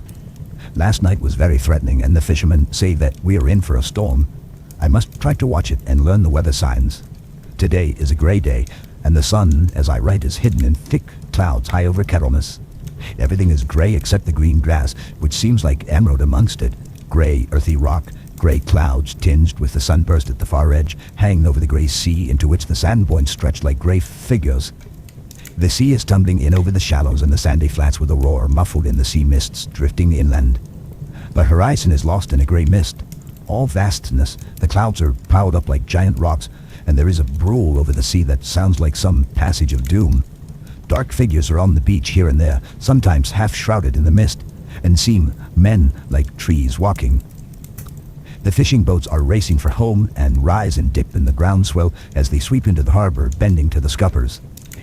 Here comes old Mr. Swales. He is making straight for me, and I can see by the way he lifts his hat that he wants to talk. I have been quite touched by the change in the poor old man. When he sat down beside me, he said in a very gentle way, "I want to say something to you, miss." I could see he was not at ease, so I took his poor old wrinkled hand in mine and asked him to speak fully. So he said, leaving his hand in mine, "I'm afraid, my dearie, that I must have shocked you by all the wicked things I've been saying about the dead and such like for weeks past, but I didn't mean them, and I want you to remember that when I'm gone, we odd folk that be daft-old and with 1 foot abaft the crock-hole don't altogether like to think of it, and we don't want to feel scared of it, and that's why I've took to making light of it, so that I'd cheer at my own heart a bit. But Lord love you, miss, I ain't afraid of dying, not a bit, only I don't want to die if I can help it. My time must be nigh at hand now, for I be odd in 100 years, and too much ready mad to expect, and I'm so nigh that the odd man is already wetting his scythe. You see, I can't get out of the habit of caffin about it all once. The chaffs will wag as they be used to. Some day soon the angel of death will sound a trumpet for me, but don't you do all and greet my dearie for." He saw that I was crying. If he should come this very night, I'd not refuse to answer his call. For life be after all only a waiting for a something else that what we're a-doing, and death be all that we can rightly depend on. But I'm content, for it's coming to me, my dearie, and coming quick. It may be coming while we be looking and a-wondering. Maybe it's in that wind out over the sea that's a-bringing with it loss and wreck and sore distress and sad hearts. Look, look, he cried suddenly. There's something in that wind, and in the host beyond that sound, and looks and tastes and smells like death. It's in the air. I feel it a-coming.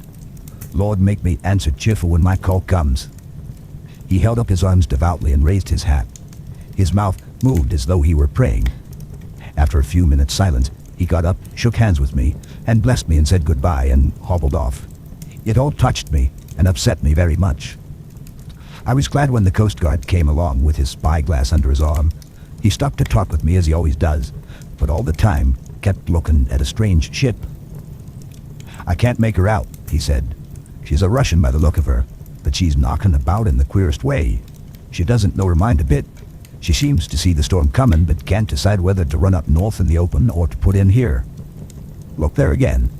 She's steered mighty strangely, for she doesn't mind the hand on the wheel, changes about with every puff of wind. We will hear more of her before this time tomorrow." The end of chapter 6.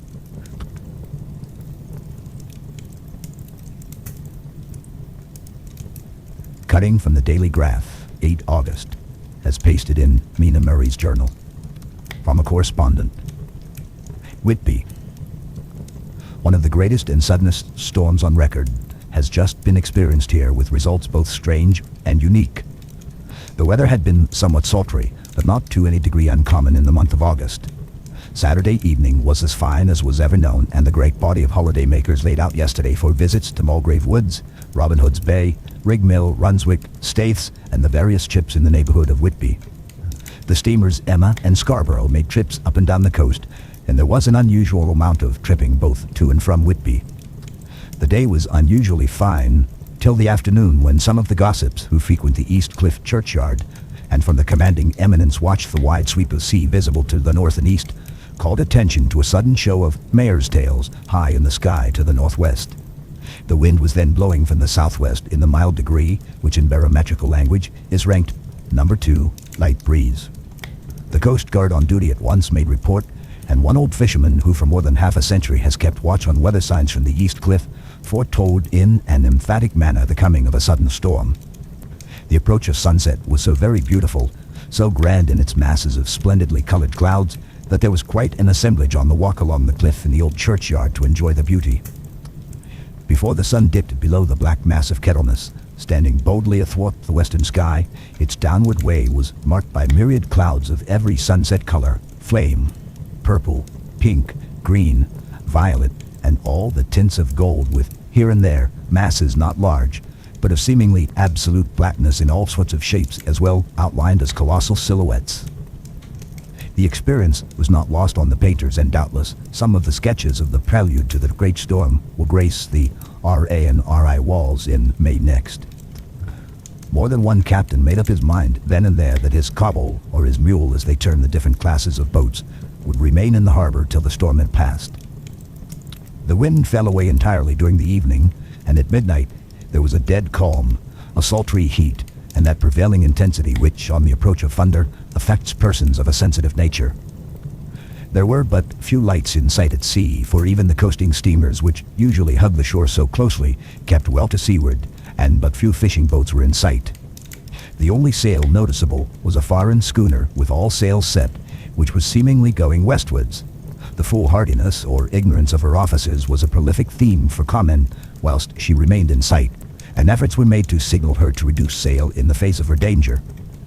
Before the night shut down, she was seen with sails idly flapping as she gently rolled on the undulating swell of the sea, as idle as a painted ship upon a painted ocean. Shortly before 10 o'clock, the stillness of the air grew quite oppressive, and the silence was so marked that the bleating of a sheep inland or the barking of a dog in the town was distinctly heard, and the band on the pier with its lively French air was like a discord in the great harmony of nature's silence.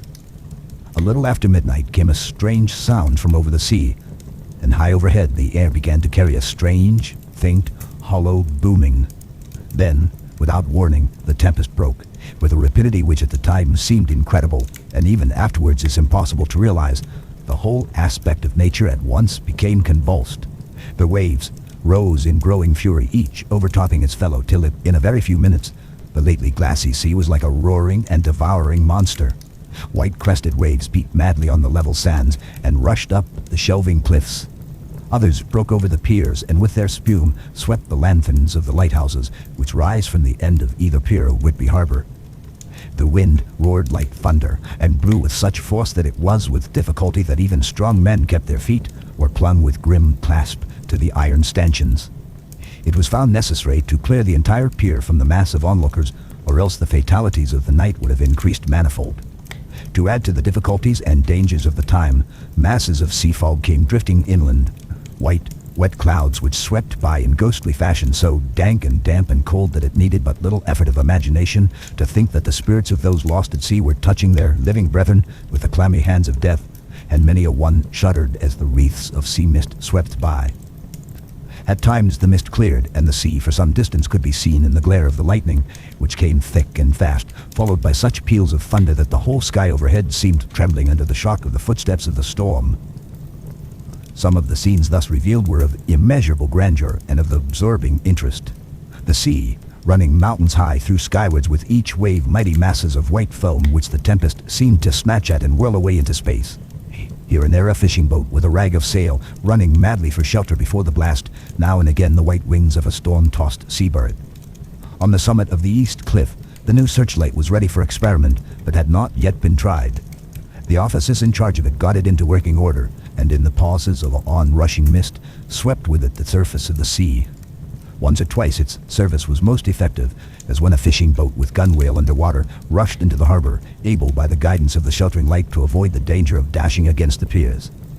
As each boat achieved the safety of the port, there was a shout of joy from the massive people on the shore, a shout which for a moment seemed to cleave the gale and was then swept away in its rush. Before long, the searchlight discovered some distance away a schooner with all sails set, apparently the same vessel which had been noticed earlier in the evening. The wind had by this time backed to the east, and there was a shudder amongst the watchers on the cliff as they realized the terrible danger in which she now was. Between her and the port lay the great flat reef on which so many good ships had from time to time suffered, and with the wind blowing from its present quarter, it would be quite impossible that she should fetch the entrance of the harbor. It was now nearly the hour of high tide, but the waves were so great that in their troughs the shallows of the shore were almost visible, and the schooner with all sails set was rushing with such speed that, in the words of one old salt, she must fetch up somewhere if it was only in hell. Then came another rush of sea fog, greater than any hitherto, a mass of dank mist which seemed to close on all things like a grey pall, and left available to men only the organ of hearing, for the roar of the tempest and the crash of the thunder and the booming of the mighty billows came through the damp oblivion even louder than before. The rays of the searchlight were kept fixed on the harbor mouth across the east pier, where the shock was expected, and men waited breathless. The wind suddenly shifted to the northeast, and the remnant of the sea fog melted in the blast. And then, mirabile dictu, between the piers, leaping from wave to wave as it rushed at headlong speed, swept the strange schooner before the blast, with all sail set, and gained the safety of the harbor. The searchlight followed her, and a shudder ran through all who saw her, for lashed to the helm was a corpse, with drooping head, which swung horribly to and fro at each motion of the ship. No other form could be seen on the deck at all. A great awe came on all as they realized that the ship, as if by a miracle, had found the harbor, unsteered save by the hand of a dead man. However, all took place more quickly than it takes to write these words. The schooner paused not, but rushing across the harbor, pitched herself on that accumulation of sand and gravel, washed by many tides and many storms, into the southeast corner of the pier jutting under the east cliff, known locally as Tate Hill Pier. There was, of course, a considerable concussion as the vessel drove up on the sand heap. Every spar, rope, and stay was strained, and some of the top hammer came crashing down. But strangest of all, the very instant the shore was touched, an immense dog sprang up on deck from below as if shot up by the concussion, and running forward, jumped from the bow on the sand. Making straight for the steep cliff where the churchyard hangs over the laneway to the east pier so steeply that some of the flat tombstones, thrustines or through-stones as they call them in Whitby vernacular, actually project over where the sustaining cliff has fallen away. It disappeared in the darkness, which seemed intensified just beyond the focus of the searchlight. It so happened that there was no one at the moment on Tate Hill Pier, as all those whose houses are in close proximity were either in bed or out on the heights above. Thus, the Coast Guard on duty on the eastern side of the harbor, who at once ran down to the little pier, was the first to climb aboard. The men working the searchlight, after scouring the entrance of the harbor without seeing anything, then turned the light on the derelict and kept it there. The Coast Guard ran aft, and when he came beside the wheel, bent over to examine it, and recoiled at once as though under some sudden emotion. This seemed to pique general curiosity, and quite a number of people began to run. It is a good way round from the west cliff by the drawbridge to Tate Hill Pier, but your correspondent is a fairly good runner, and came well ahead of the crowd.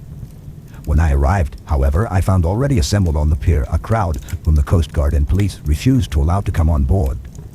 By the courtesy of the chief boatman, I was, as your correspondent, permitted to climb on deck, and was one of a small group who saw the dead seaman whilst actually lashed to the wheel.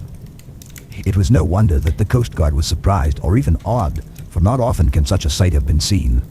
The man was simply fastened by his hands, tied one over the other to a spoke of the wheel.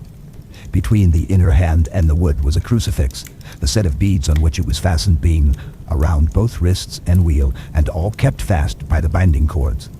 The poor fellow may have been seated at one time, but the flapping and buffeting of the sails had worked through the rudder of the wheel and had dragged him to and fro so that the cords with which he was tied had cut the flesh to the bone. Accurate note was made of the state of things, and a doctor, Surgeon J.M. Caffin of 33 East Elliott Place, who came immediately after me, declared after making examination that the man must have been dead for quite 2 days. In his pocket was a bottle, carefully corked, empty save for a little roll of paper which proved to be the addendum to the log. The Coast Guard said the man must have tied up his own hands, fastening the knots with his teeth. The fact that a Coast Guard was the first on board may save some complications later on in the Admiralty Court, for Coast Guards cannot claim the salvage, which is the right of the first civilian entering on a derelict. Already, however, the legal tongues are wagging, and one young law student is loudly asserting that the rights of the owner are already completely sacrificed, his property being held in contravention of the statutes of Mortmain, since the tiller, as emblemship, if not proof of delegated possession, is held in a dead hand. It is needless to say that the dead steersman has been reverently removed from the place where he held his honorable watch and ward till death, a steadfastness as noble as that of the young Casabianca, and placed in the mortuary to await inquest. Already, the sudden storm is passing and its fierceness is abating. Crowds are scattering backward and the sky is beginning to redden over the Yorkshire wolds. I shall send in time for your next issue further details of the derelict ship which found her way so miraculously into harbor in the storm. 9 August. The sequel to the strange arrival of the derelict in the storm last night is almost more startling than the thing itself. It turns out that the schooner is Russian from Varna and is called the Demeter. She is almost entirely in ballast of silver sand, with only a small amount of cargo, a number of great wooden boxes filled with mold. This cargo was consigned to a Whitby solicitor, Mr. S.F. Billington, of 7, the Crescent, who this morning went aboard and took formal possession of the goods consigned to him. The Russian consul, too, acting for the charter party, took formal possession of the ship and paid all harbor dues, etc. Nothing is talked about here today except the strange coincidence. The officials of the Board of Trade have been most exacting in seeing that every compliance has been made with existing regulations. As the matter is to be a 9 days wonder, they are evidently determined that there shall be no cause of other complaint.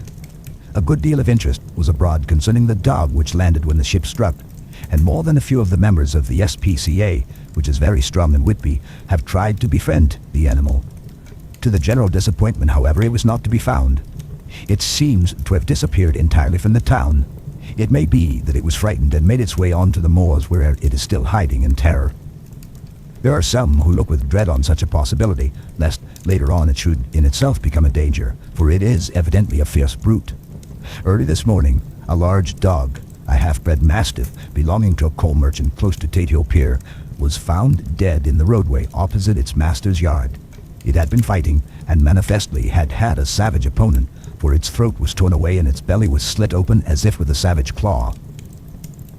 Later, by the kindness of the Board of Trade Inspector, I have been permitted to look over the logbook of the Demeter, which was in order up to within 3 days, but containing nothing of special interest except as to facts of missing men.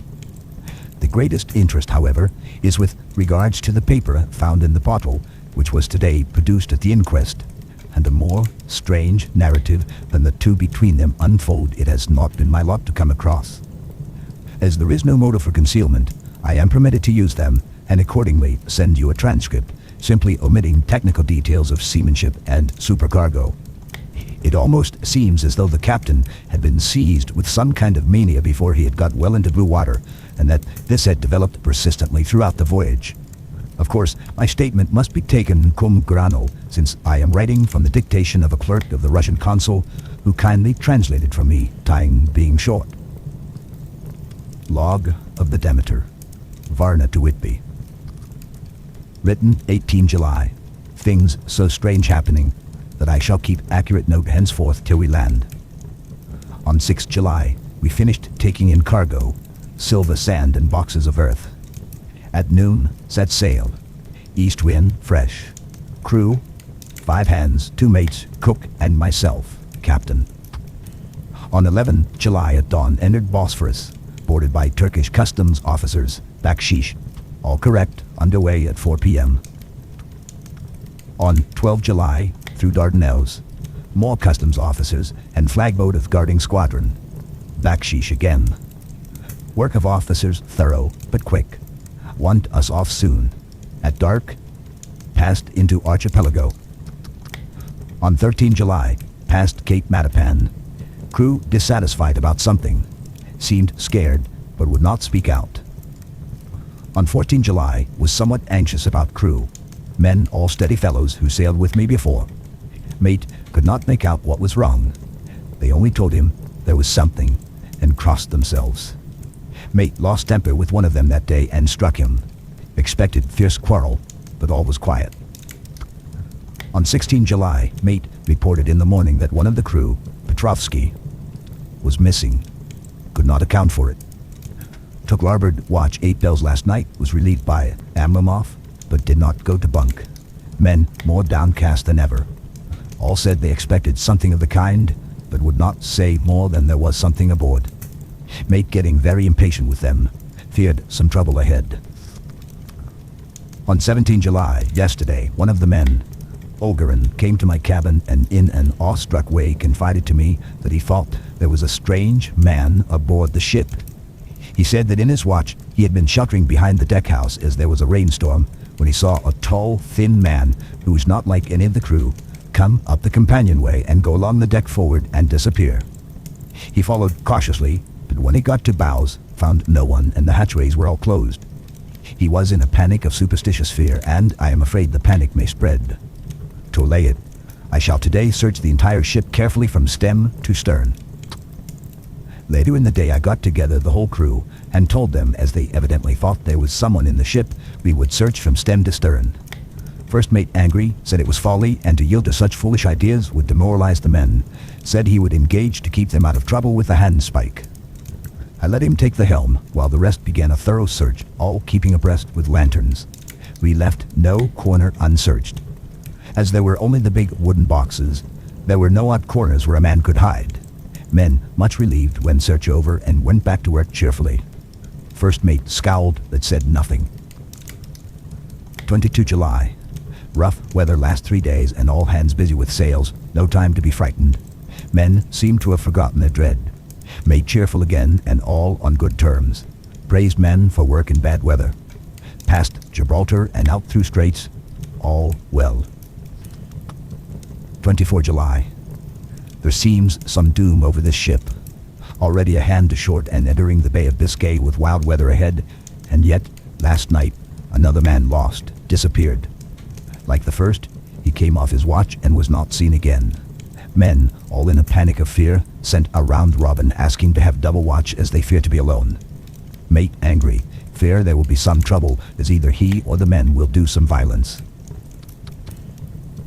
28 July. 4 days in hell, knocking about in a sort of maelstrom, and the wind a tempest. No sleep for anyone, men all worn out. Hardly know how to set a watch since no one fit to go on. Second mate volunteered to steer and watch, and let men snatch a few hours sleep. Wind abating, seas still terrific, but feel them less as ship is steadier. 29 July. Another tragedy. Had single watch tonight as crew too tired to double. When morning watch came on deck, would find no one, except steersman. Raised outcry and all came on deck. Thorough search, but no one found. Are now without second mate and crew in a panic. Mate and I agreed to go armed henceforth and wait for any sign of cause. 30 July. Last night. Rejoice we are at nearing England. Weather fine. All sails set. Retired, worn out, slept soundly. Awakened by mate telling me that both man of watch and steersman missing. Only self and mate and 2 hands left to work ship. 1 August. 2 days of fog and not a sail sighted. Had hoped when in the English Channel to be able to signal for help or to get in somewhere. Not having power to work sails, have to run before wind. Dare not lower, as could not raise them again. We seem to be drifting to some terrible doom. Mate now more demoralized than either of men. His stronger nature seems to have worked inwardly against himself. Men are beyond fear, working stolidly and patiently with minds made up to worst. They are Russian, he Romanian. 2 August, midnight. Woke up from few minutes sleep by hearing a cry, seemingly outside my port. Could see nothing in fog. Rushed on deck and ran against mate. Tells me he heard cry and ran, but no sign of man on watch. 1 more gone. Lord help us. Mate Says we must be past Straits of Dover, as in a moment of fog lifting he saw North Foreland, just as he heard the man cry out. If so, we are now off in the North Sea, and only God can guide us in the fog, which seems to move with us, and God seems to have deserted us. 3 August. At midnight I went to relieve the man at the wheel, and when I got to it found no one there. The wind was steady, and as we ran before it, there was no yawing. I dared not leave it, so shouted for the mate. After a few seconds, he rushed up on deck in his flannels. He looked wild-eyed and haggard, and I greatly fear his reason has given way. He came close to me and whispered hoarsely with his mouth to my ear, as though fearing the very air might hear. It is here. I know it now. On the watch last night, I saw it like a man, tall and thin and ghastly pale. It was in the bows and looking out. I crept behind it and gave it my knife, but the knife went through it, empty as the air. And as he spoke, he took the knife and drove it savagely into space. Then he went on. But it is here, and I'll find it. It is in the hold, perhaps in one of those boxes. I'll unscrew them one by one and see. You work the helm. And with a warning look and his finger on his lip, he went below. There was springing up a choppy wind, and I could not leave the helm. I saw him come out on deck again with a tool chest and lantern and go down the forward hatchway. He is mad, stark, raving mad, and it's no use my trying to stop him. He can't hurt those big boxes. They are invoiced as clay, and to pull them about is as harmless a thing as he can do. So here I stay and mind the helm and write these notes. I can only trust in God and wait till the fog clears. Then, if I can't steer to any harbor with the wind that is, I shall cut down sails and lie by and signal for help. It is nearly all over now. Just as I was beginning to hope that the mate would come out calmer, for I heard him knocking away at something in the hold, and work is good for him, there came up the hatchway a sudden, startled scream which made my blood run cold, and up on the deck he came as if shot from a gun, a raging madman, with his eyes rolling and his face convulsed with fear. Save me, he cried, and then looked round on the blanket of fog. His horror turned to despair, and in a steady voice he said, "You had better come too, Captain, before it is too late. He is there. I know the secret now. The sea will save me from him, and it is all that I have left." Before I could say a word or move forward to seize him, he sprang on the bulwark and deliberately threw himself into the sea. I suppose I know the secret too now. It was this madman who had got rid of the men one by one, and now he has followed them himself. God help me, how am I to account for all these horrors when I get to port? When I get to port, will that ever be? 4 August. Still fog, which the sunrise cannot pierce. I know there is sunrise because I am a sailor, why else I know not. I dared not go below, I dared not leave the helm, so here all night I stayed, and in the dimness of the night I saw it. Him. God forgive me, but the mate was right to jump overboard. It was better to die like a man, to die like a sailor in blue water. No man can object. But I am captain, and I must not leave my ship. But I shall baffle this fiend or monster, for I shall tie my hands to the wheel when my strength begins to fail, and along with them I shall tie that which it dare not touch. And then, come good wind or foul, I shall save my soul and my honor as a captain. I am growing weaker, and the night is coming on. If he can look me in the face again, I may not have time to act. If we are wrecked, mayhap this bottle may be found, and those who find it may understand. If not, well then, all men shall know that I have been true to my trust. God and the Blessed Virgin and the saints help a poor ignorant soul trying to do his duty. Of course, the verdict was an open one. There is no evidence to adduce, and whether or not the man himself committed the murders there is now none to say. The folk here hold, almost universally, that the captain is simply a hero, and he is to be given a public funeral.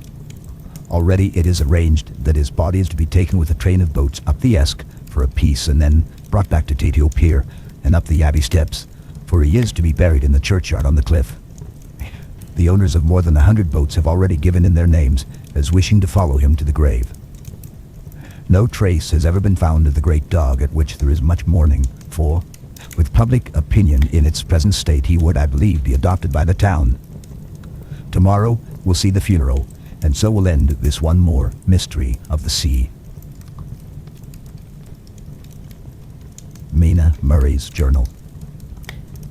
8 August. Lucy was very restless all night, and I too could not sleep. The storm was fearful, and as it boomed loudly among the chimney pots, it made me shudder. When a sharp puff came, it seemed to be like a distant gun. Strangely enough, Lucy did not wake, but she got up twice and dressed herself. Fortunately, each time I awoke in time and managed to undress her without waking her and got her back to bed. It is a very strange thing, this sleepwalking, for as soon as her will is thwarted in any physical way, her intention, if there be any, disappears, and she yields herself almost exactly to the routine of her life. Early in the morning, we both got up and went down to the harbor to see if anything had happened in the night. There were very few people about, and though the sun was bright and the air clear and fresh, the big, grim-looking waves that seemed dark themselves because the foam that topped them was like a snow forced themselves in through the mouth of the harbor like a bullying man going through a crowd. Somehow, I felt glad that Jonathan was not on the sea last night, but on land. But oh, is he on land or sea? Where is he? And how? I am getting fearfully anxious about him. If I only knew what to do and could do anything. 10 August. The funeral of the poor sea captain today was most touching. Every boat in the harbor seemed to be there, and the coffin was carried by captains all the way from Tateo Pier up to the churchyard. Lucy came with me, and we went early to our old seat whilst the cortege of boats went up the river to the viaduct and came down again. We had a lovely view and saw the procession nearly all the way.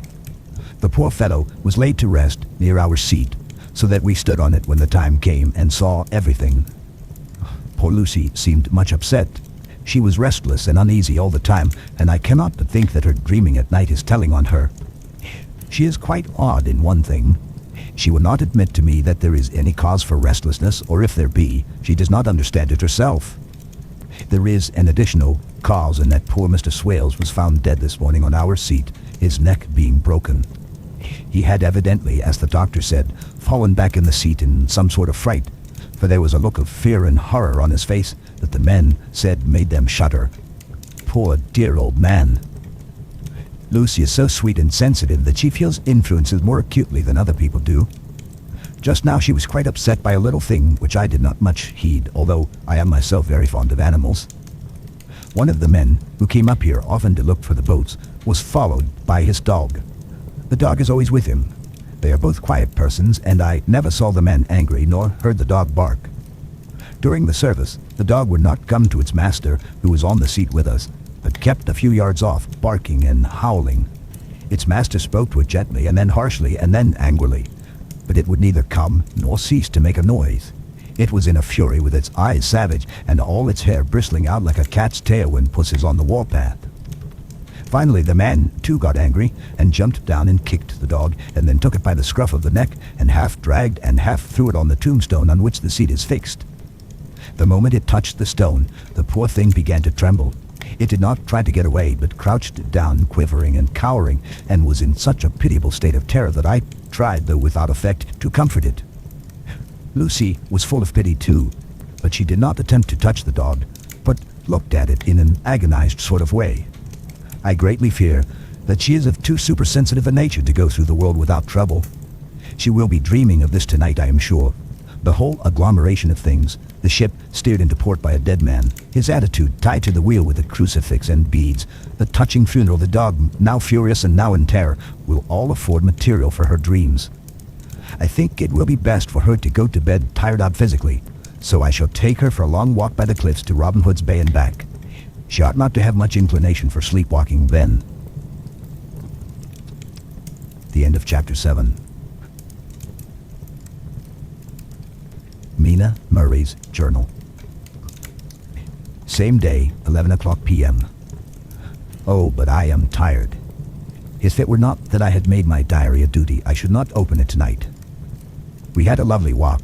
Lucy, after a while, was in gay spirits, owing, I think, to some dear cows who came nosing toward us in a field close to the lighthouse, and frightened the wits out of us. I believe we forgot everything, except, of course, personal fear, and it seemed to wipe the slate clean and give us a fresh start. We had a capital Sevilla tea at Robin Hood's Bay in a sweet little old-fashioned inn with a bow window right over the seaweed-covered rocks of the strand. I believe we should have shocked the new woman with our appetites. Men are more tolerant, bless them. Then we walked home with some, or rather many, stoppages to rest, and with our hearts full of a constant dread of wild bulls. Lucy was really tired, and we intended to creep off to bed as soon as we could. The young curate came in, however, and Mrs. Westenra asked him to stay for supper. Lucy and I had both a fight for it with the dusty miller. I know it was a hard fight on my part, and I am quite heroic. I think that someday the bishops must get together and see about breeding up a new class of curates who don't take supper no matter how hard they may be pressed to, and who will know when girls are tired. Lucy is asleep and breathing softly. She has more color in her cheeks than usual and looks oh so sweet. If Mr. Holmwood fell in love with her seeing her only in the drawing room, I wonder what he would say if he saw her now. Some of the new women writers will someday start an idea that men and women should be allowed to see each other asleep before proposing or accepting. But I suppose the new woman won't condescend in future to accept. She will do the proposing herself, and a nice job she will make of it too. There's some consolation in that. I am so happy tonight because dear Lucy seems better. I really believe she has turned the corner and that we are over her troubles with dreaming. I should be quite happy if I only knew if Jonathan... God bless him and keep him. 11 August. Diary again.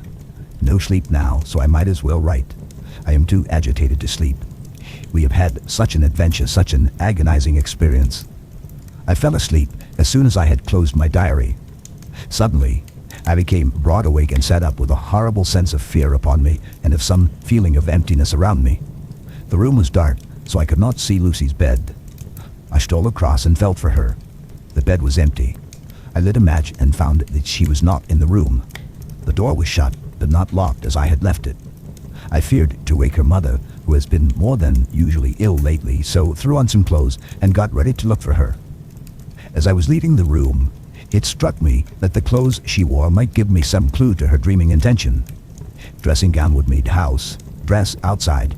Dressing gown and dress were both in their places. Thank God, I said to myself, she cannot be far as she is only in her nightdress. I ran downstairs and looked in the sitting room. Not there. Then I looked in all the other rooms of the house with an ever-growing fear chilling my heart. Finally, I came to the hall door and found it open. It was not wide open, but the catch of the lock had not caught. The people of the house are careful to lock the door every night, so I feared that Lucy must have gone out as she was. There was no time to think of what might happen. A vague, overmastering fear obscured all details. I took a big, heavy shawl and ran out. The clock was striking 1 as I was in the crescent, and there was not a soul in sight. I ran along the north terrace, but could see no sign of the white figure which I expected. At the edge of the west cliff above the pier, I leapt across the harbor to the east cliff in the hope, or fear, I don't know which, of seeing Lucy in our favorite seat. There was a bright full moon with heavy, black driving clouds which threw the whole scene into a fleeting diorama of light and shade as they sailed across. For a moment or two I could see nothing as the shadow of a cloud obscured St. Mary's Church and all around it. Then, as the cloud passed, I could see the ruins of the abbey coming into view, and as the edge of a narrow band of light, as sharp as a sword cut, moved along, the church and churchyard became gradually visible. Whatever my expectation was, it was not disappointed, for there, on our favorite seat, the silver light of the moon struck a half-reclining figure, snowy white. The coming of the cloud was too quick for me to see much, for shadow shut down on light almost immediately. But it seemed to me as though something dark stood behind the seat where the white figure shone, and bent over it. What it was, whether man or beast, I could not tell. I did not wait to catch another glance, but flew down the steep steps to the pier and along by the fish market to the bridge, which was the only way to reach the east cliff. The town seemed as dead, for not a soul did I see. I rejoiced that it was so, for I wanted no witness of poor Lucy's condition.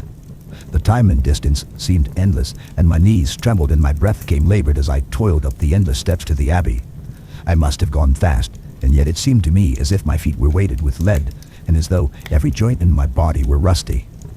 When I got almost to the top, I could see the seat and the white figure, for I was now close enough to distinguish it even through the spells of shadow. There was undoubtedly something long and black bending over the half-reclining white figure. I called in fright, "Lucy, Lucy," and something raised a head, and from where I was I could see a white face and red gleaming eyes. Lucy did not answer, and I ran on to the entrance of the churchyard. As I entered, the church was between me and the seat, and for a minute or so I lost sight of her. When I came in view again, the cloud had passed, and the moonlight struck so brilliantly that I could see Lucy half reclining with her head lying over the back of the seat. She was quite alone, and there was not a sign of any living thing about. When I bent over her, I could see that she was still asleep. Her lips were parted, and she was breathing, not softly as usual with her, but in long, heavy gasps, as though striving to get her lungs full of every breath. As I came close, she put up her hand in her sleep and pulled the collar of her nightdress close around her, as though she felt the cold. I flung the warm shawl over her and drew the edges tight around her neck, for I dreaded lest she should get some deadly chill from the night air, unclad as she was. I feared to wake her all at once, so, in order to have my hands free to help her, I fastened the shawl at her throat with a big safety pin. But I must have been clumsy in my anxiety and pinched or pricked her with it, for by and by, when her breathing became quieter, she put her hand to her throat again and moaned. When I had her carefully wrapped up, I put my shoes on her feet and then began very gently to wake her. At first, she did not respond, but gradually she became more and more uneasy in her sleep, moaning and sighing occasionally. At last, as time was passing fast, and for many other reasons, I wished to get her home at once, I shook her forcibly till finally she opened her eyes and awoke. She did not seem surprised to see me, as of course she did not realize all at once where she was. Lucy always wakes prettily, and even at such a time when her body must have been chilled with cold and her mind somewhat appalled at waking unclad in a churchyard at night, she did not lose her grace. She trembled a little and clung to me. When I told her to come at once with me home, she rose without a word, with the obedience of a child. As we passed along, the gravel hurt my feet, and Lucy noticed me wince. She stopped and wanted to insist upon my taking my shoes, but I would not. However, when we got to the pathway outside the churchyard, where there was a puddle of water remaining from the storm, I daubed my feet with mud, using each foot in turn on the other, so that as we went home, no one, in case we should meet anyone, should notice my bare feet. Fortune favored us, and we got home without meeting a soul. Once, we saw a man who seemed not quite sober passing along a street in front of us, but we hid in a door till he had disappeared up an opening such as there are here, steep little closes, or wynds as they call them in Scotland. My heart beat so loud all the time, sometimes I thought I should faint. I was filled with anxiety about Lucy, not only for her health, lest she should suffer from the exposure, but for her reputation in case the story should get wind. When we got in and had washed our feet and had said a prayer of thankfulness together, I tucked her into bed. Before falling asleep, she asked, even implored me, not to say a word to anyone, even her mother, about her sleep-walking adventure. I hesitated at first to promise, but on thinking of the state of her mother's health and how the knowledge of such a thing would fret her, and think too of how such a story might become distorted, nay, infallibly would, in case it should leak out, I thought it wiser to do so. I hope I did right. I have locked the door and the key is tied to my wrist, so perhaps I should not be again disturbed. Lucy is sleeping soundly. The reflex of the dawn is high and far over the sea. Same day. Noon. All goes well. Lucy slept till I woke her, and seemed not to have even changed her side. The adventure of the night does not seem to have harmed her. On the contrary, it has benefited her, for she looks better this morning than she has done for weeks. I was sorry to notice that my clumsiness with the safety pin hurt her. Indeed, it might have been serious, for the skin of her throat was pierced. I must have pinched up a piece of loose skin and have transfixed it, for there are 2 little red points, like pinpricks, and on the band of her nightdress was a drop of blood. When I apologized and was concerned about it, she laughed and petted me and said she did not even feel it. Fortunately, it cannot leave a scar, as it is so tiny. Same day. Night. We passed a happy day. The air was clear and the sun bright, and there was a cool breeze. We took our lunch to Mulgrave Woods, Mrs. Westenraw driving by the road and Lucy and I walking by the cliff path and joining her at the gate. I felt a little sad myself, for I could not but feel how absolutely happy it would have been had Jonathan been with me. But there, I must only be patient. In the evening, we strolled in the casino terrace and heard some good music by Spohr and Mackenzie and went to bed early. Lucy seems more restful than she has been for some time and fell asleep at once. I shall lock the door and secure the key the same as before, though I do not expect any trouble tonight. 12 August. My expectations were wrong, for twice during the night I was wakened by Lucy trying to get out. She seemed, even in her sleep, to be a little impatient at finding the door shut and went back to bed under a sort of protest. I woke with the dawn and heard the birds chirping outside the window. Lucy woke too, and I was glad to see was even better than on the previous morning. All her old gaiety of manner seemed to have come back, and she came and snuggled in beside me and told me all about Arthur. I told her how anxious I was about Jonathan, and then she tried to comfort me. Well, she succeeded somewhat, for though sympathy can't alter facts, it can make them more bearable. 13 August.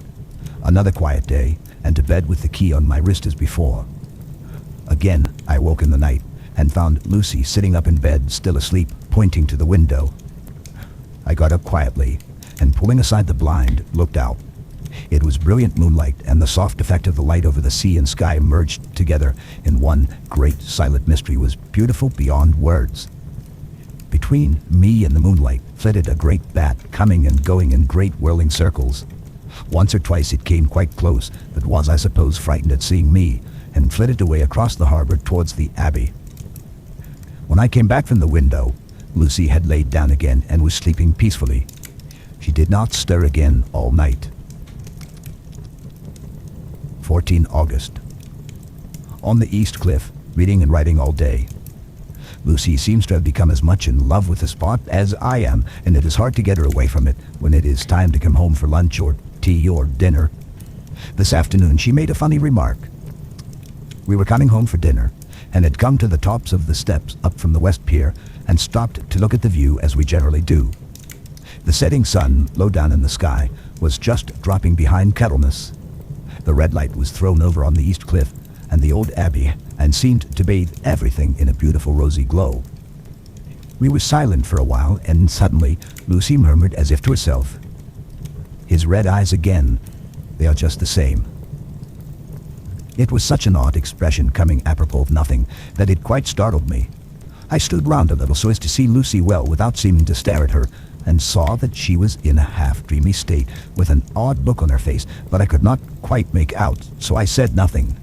But following her eyes, she appeared to be looking over at our own seat, whereon was a dark figure seated alone.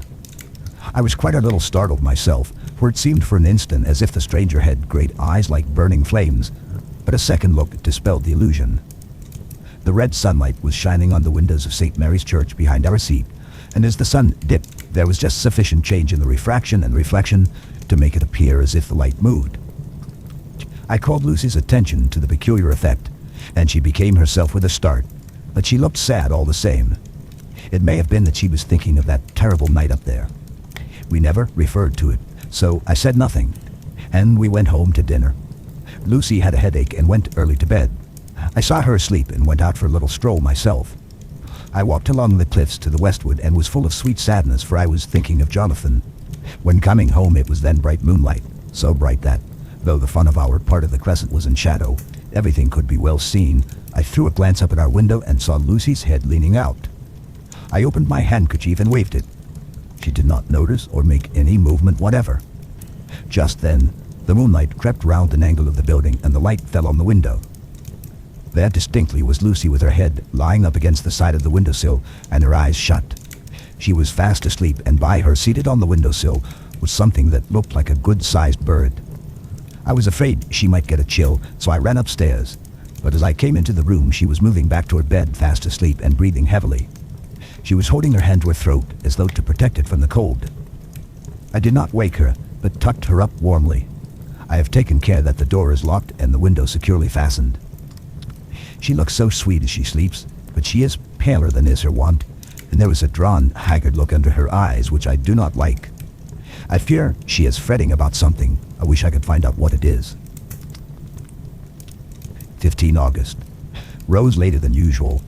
Lucy was languid and tired and slept on after we'd been called. We had a happy surprise at breakfast. Arthur's father is better and wants the marriage to come off soon. Lucy is full of quiet joy, and her mother is glad and sorry at once. Later on in the day, she told me the cause. She is grieved to lose Lucy as her very own, but she is rejoiced that she is soon to have someone to protect her. Poor dear sweet lady. She confided to me that she has got her death warrant. She has not told Lucy and made me promise secrecy. Her doctor told her that within a few months at most, she must die, for her heart is weakening. At any time, even now, a sudden shock would be almost sure to kill her. We were wise to keep from her the affair of that dreadful night of Lucy's sleepwalking. 17 August. No diary for 2 whole days. I have not had the heart to write. Some sort of shadowy pall seems to be coming over our happiness. No news from Jonathan, and Lucy seems to be growing weaker, whilst her mother's hours are numbering to a close. I do not understand Lucy's fading away as she is doing. She eats well and sleeps well and enjoys the fresh air. But all the time, the roses in her cheeks are fading, and she gets weaker and more languid day by day. At night, I hear her gasping as if for air. I keep the key of our door always fastened to my wrist at night, but she gets up and walks about the room and sits at the open window. Last night, I found her leaning out when I woke up, and when I tried to wake her, I could not. She was in a faint. When I managed to restore her, she was weak as water and cried silently between long, painful struggles for breath. When I asked her how she came to be at the window, she shook her head and turned away. I trust her feeling ill may not be from that unlucky prick of the safety pin. I looked at her throat just now as she lay asleep, and the tiny wounds seemed not to have healed. They are still open, and if anything, larger than before, and the edges of them are faintly white. They are like little white dots with red centers. Unless they heal within a day or two, I shall insist on the doctor seeing about them. Letter. Samuel F. Billington and Son, Solicitors, Whitby, to Messrs. Carter, Patterson and Company, London. 17 August. Dear Sirs, herewith please receive invoice of goods sent by Great Northern Railway. Same are to be delivered at Carfax, Mere Purfleet, immediately on receipt at goods station, King's Cross. The house is at present empty, but enclosed please find keys, all of which are labeled. You will please deposit the boxes 50 in number, which form the consignment, in the partially ruined building forming part of the house and marked A on rough diagrams enclosed. Your agent will easily recognize the locality, as it is the ancient chapel of the mansion. The goods leave by the train at 9:30 tonight, and will be due at King's Cross at 4:30 tomorrow afternoon. As our client wishes the delivery made as soon as possible, we shall be obliged by your having teams ready at King's Cross at the time named and forthwith conveying the goods to destination. In order to obviate any delays possible through any routine requirements as to payment in your departments, we enclose check herewith for £10, receipt of which please acknowledge. Should the charge be less than this amount, you can return balance. If greater, we shall at once send check for difference on hearing from you. You are to leave the keys on coming away in the main hall of the house, where the proprietor may get them on his entering the house by means of his duplicate key. Pray do not take us as exceeding the bounds of business courtesy in pressing you in all ways to use the utmost expedition. We are, dear sirs, faithfully yours, Samuel F. Billington and Son. Letter. Messrs. Carter, Patterson and Company, London, to Messrs. Billington and Son, Whitby. 21 August. Dear Sirs, we beg to acknowledge £10 received and to return check of £1, 17 shillings, 9 pence, amount of overplus as shown in receipted account herewith. Goods are delivered in exact accordance with instructions, and keys left in parcel in main hall as directed. We are, dear sirs, yours respectfully, Pro. Carter, Patterson and Company. Mina Murray's Journal. 18 August. I am happy today, and write sitting on the seat in the churchyard. Lucy is ever so much better. Last night she slept well all night and did not disturb me once. The roses seem coming back already to her cheeks, though she is still sadly pale and wan-looking. If she were in any way anemic, I could understand it, but she is not. She is in gay spirits and full of life and cheerfulness. All the morbid reticence seems to have passed from her, and she has just reminded me, as if I needed any reminding, of that night, and that it was here on this very seat I found her asleep. As she told me, she tapped playfully with the heel of her boot on the stone slab and said, "My poor little feet didn't make much noise then. I dare say poor old Mr. Swales would have told me that it was because I didn't want to wake up Geordie." As she was in such a communicative humor, I asked her if she had dreamed at all that night. Before she answered, that sweet puckered look came into her forehead, which Arthur, I call him Arthur from her habit, says he loves, and indeed, I don't wonder that he does. Then she went on in a half-dreaming kind of way, as if trying to recall it to herself. "I didn't quite dream, but it all seemed to be real. I only wanted to be here in this spot. I don't know why, for I was afraid of something, I don't know what. I remember, though, I suppose I was asleep, passing through the streets and over the bridge. A fish leaped as I went by, and I leaned over to look at it, and I heard a lot of dogs howling. The whole town seemed as if it must be full of dogs all howling at once as I went up the steps. Then I had a vague memory of something long and dark with red eyes, just as we saw in the sunset, and something very sweet and very bitter all around me at once. And then I seemed sinking into deep green water, and there was a singing in my ears as I have heard there is to drowning men, and then everything seemed passing away from me. My soul seemed to go out from my body and float about the air. I seem to remember that once the West Lighthouse was right under me, and then there was a sort of agonizing feeling as if I were in an earthquake, and I came back and found you shaking my body. I saw you do it before I felt you." Then she began to laugh. It seemed a little uncanny to me, and I listened to her breathlessly. I did not quite like it, and thought it better not to keep her mind on the subject, so we drifted on to another subject, and Lucy was like her old self again. When we got home, the fresh breeze had braced her up, and her pale cheeks were really more rosy. Her mother rejoiced when she saw her, and we all spent a very happy evening together. 19 August. Joy, joy, joy. Although not all joy. At last, news of Jonathan. The dear fellow has been ill. That is why he did not write. I am not afraid to think it or to say it now that I know. Mr. Hawkins sent me on the letter and wrote himself oh so kindly. I am to leave in the morning and go over to Jonathan and to help to nurse him if necessary and to bring him home. Mr. Hawkins says it would not be a bad thing if we were to be married out there. I have cried over the good sister's letter till I can feel it wet against my bosom where it lies. It is of Jonathan and must be near my heart, for he is in my heart. My journey is all mapped out and my luggage ready. I am only taking one change of dress. Lucy will bring my trunk to London and keep it till I send for it may be that I must write no more. I must keep it to say to Jonathan, my husband. The letter that he has seen and touched must comfort me till we meet. Letter. Sister Agatha, Hospital of St. Joseph and St. Mary, Budapest, to Miss Wilhelmina Murray. 12 August.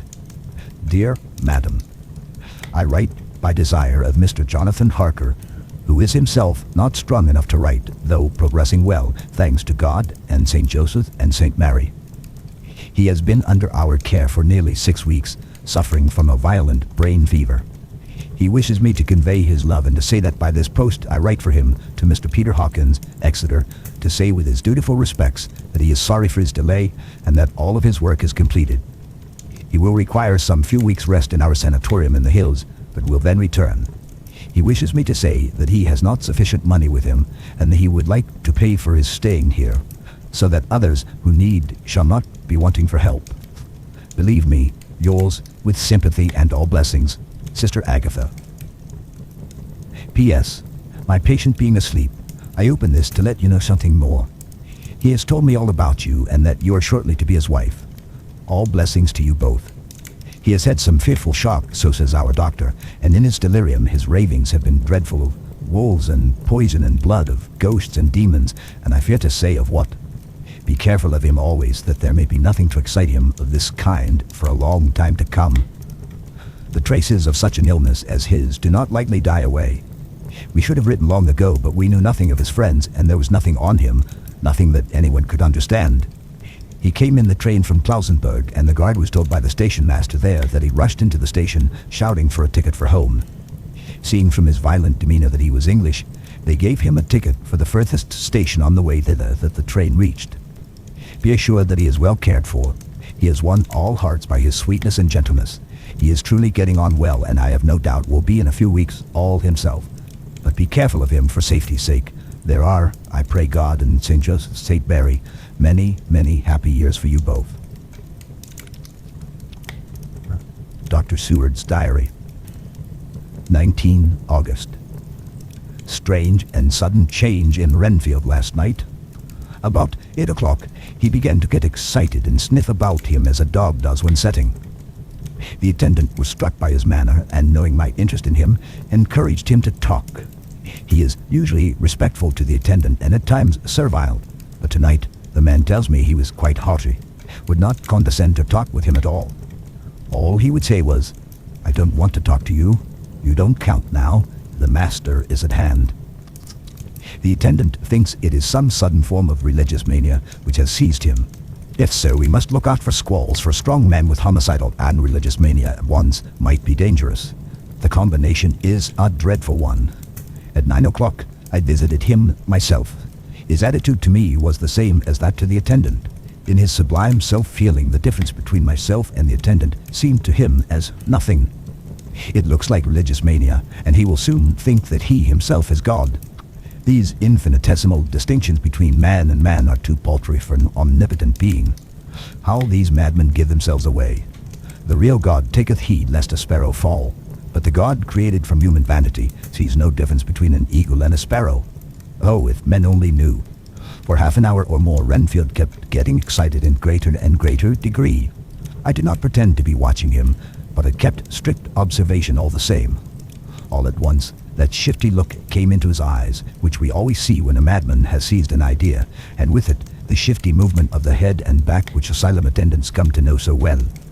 He became quite quiet, and went and sat on the edge of his bed resignedly, and looked into space with lackluster eyes. I thought I would find out if his apathy were real or only assumed, and tried to lead him to talk of his pets, a theme which had never failed to excite his attention. At first, he made no reply, but at length said testily, "Bother them all, I don't care a pin about them." "What?" I said. "You don't mean to tell me you don't care about spiders?" Spiders, at present, are his hobby, and the notebook is filling up with columns of small figures. To this he answered enigmatically, "The bride, maidens, rejoice the eyes that wait the coming of the bride. But when the bride draweth nigh, then the maidens shine not to the eyes that are filled." He would not explain himself, but remained obstinately seated on his bed all the time I remained with him. I am weary tonight and low in spirits. I cannot but think of Lucy and how different things might have been. If I don't sleep at once, chloral, the modern Morpheus, I must be careful not to let it grow into a habit. No, I shall take none tonight. I have thought of Lucy, and I shall not dishonor her by mixing the two. If need be, tonight shall be sleepless. Later. Glad I made the resolution, gladder that I kept to it.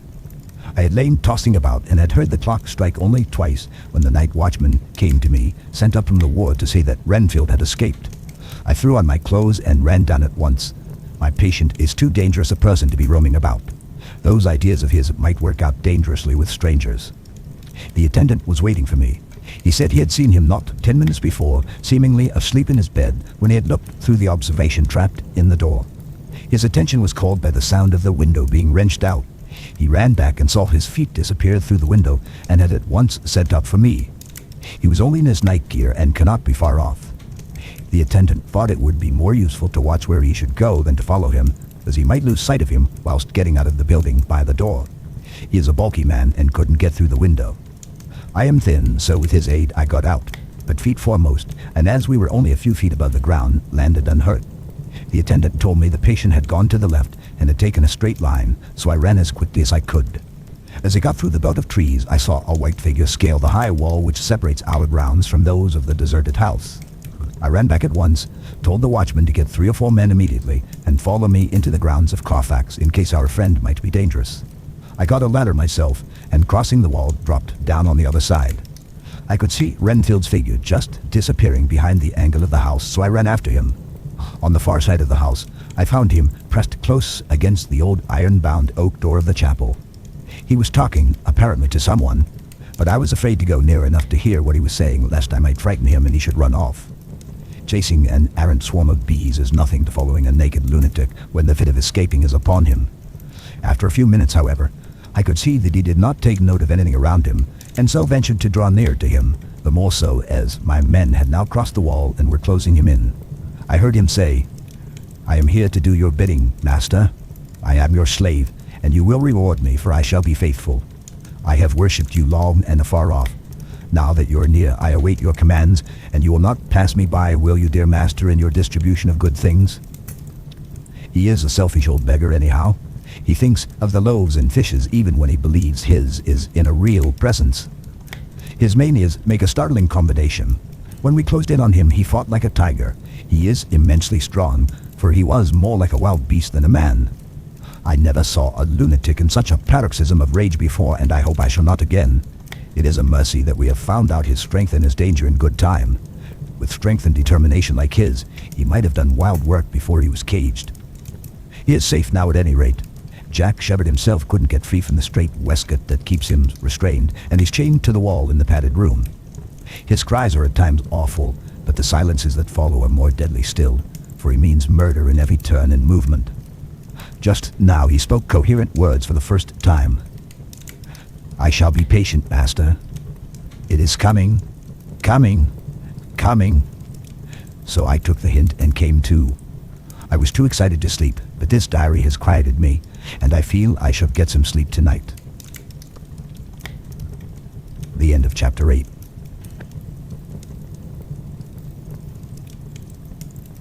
Letter. Mina Harker to Lucy Westenral, Budapest, 24 August. My dearest Lucy, I know you will be anxious to hear all that has happened since we parted at the railway station at Whitby. Well, my dear, I got to Hull all right and caught the boat to Hamburg, and then the train on here. I feel that I can hardly recall anything of the journey, except that I knew I was coming to Jonathan, and that, as I should have to do some nursing, I had better get all the sleep I could. I found my dear one, oh, so thin and pale and weak-looking.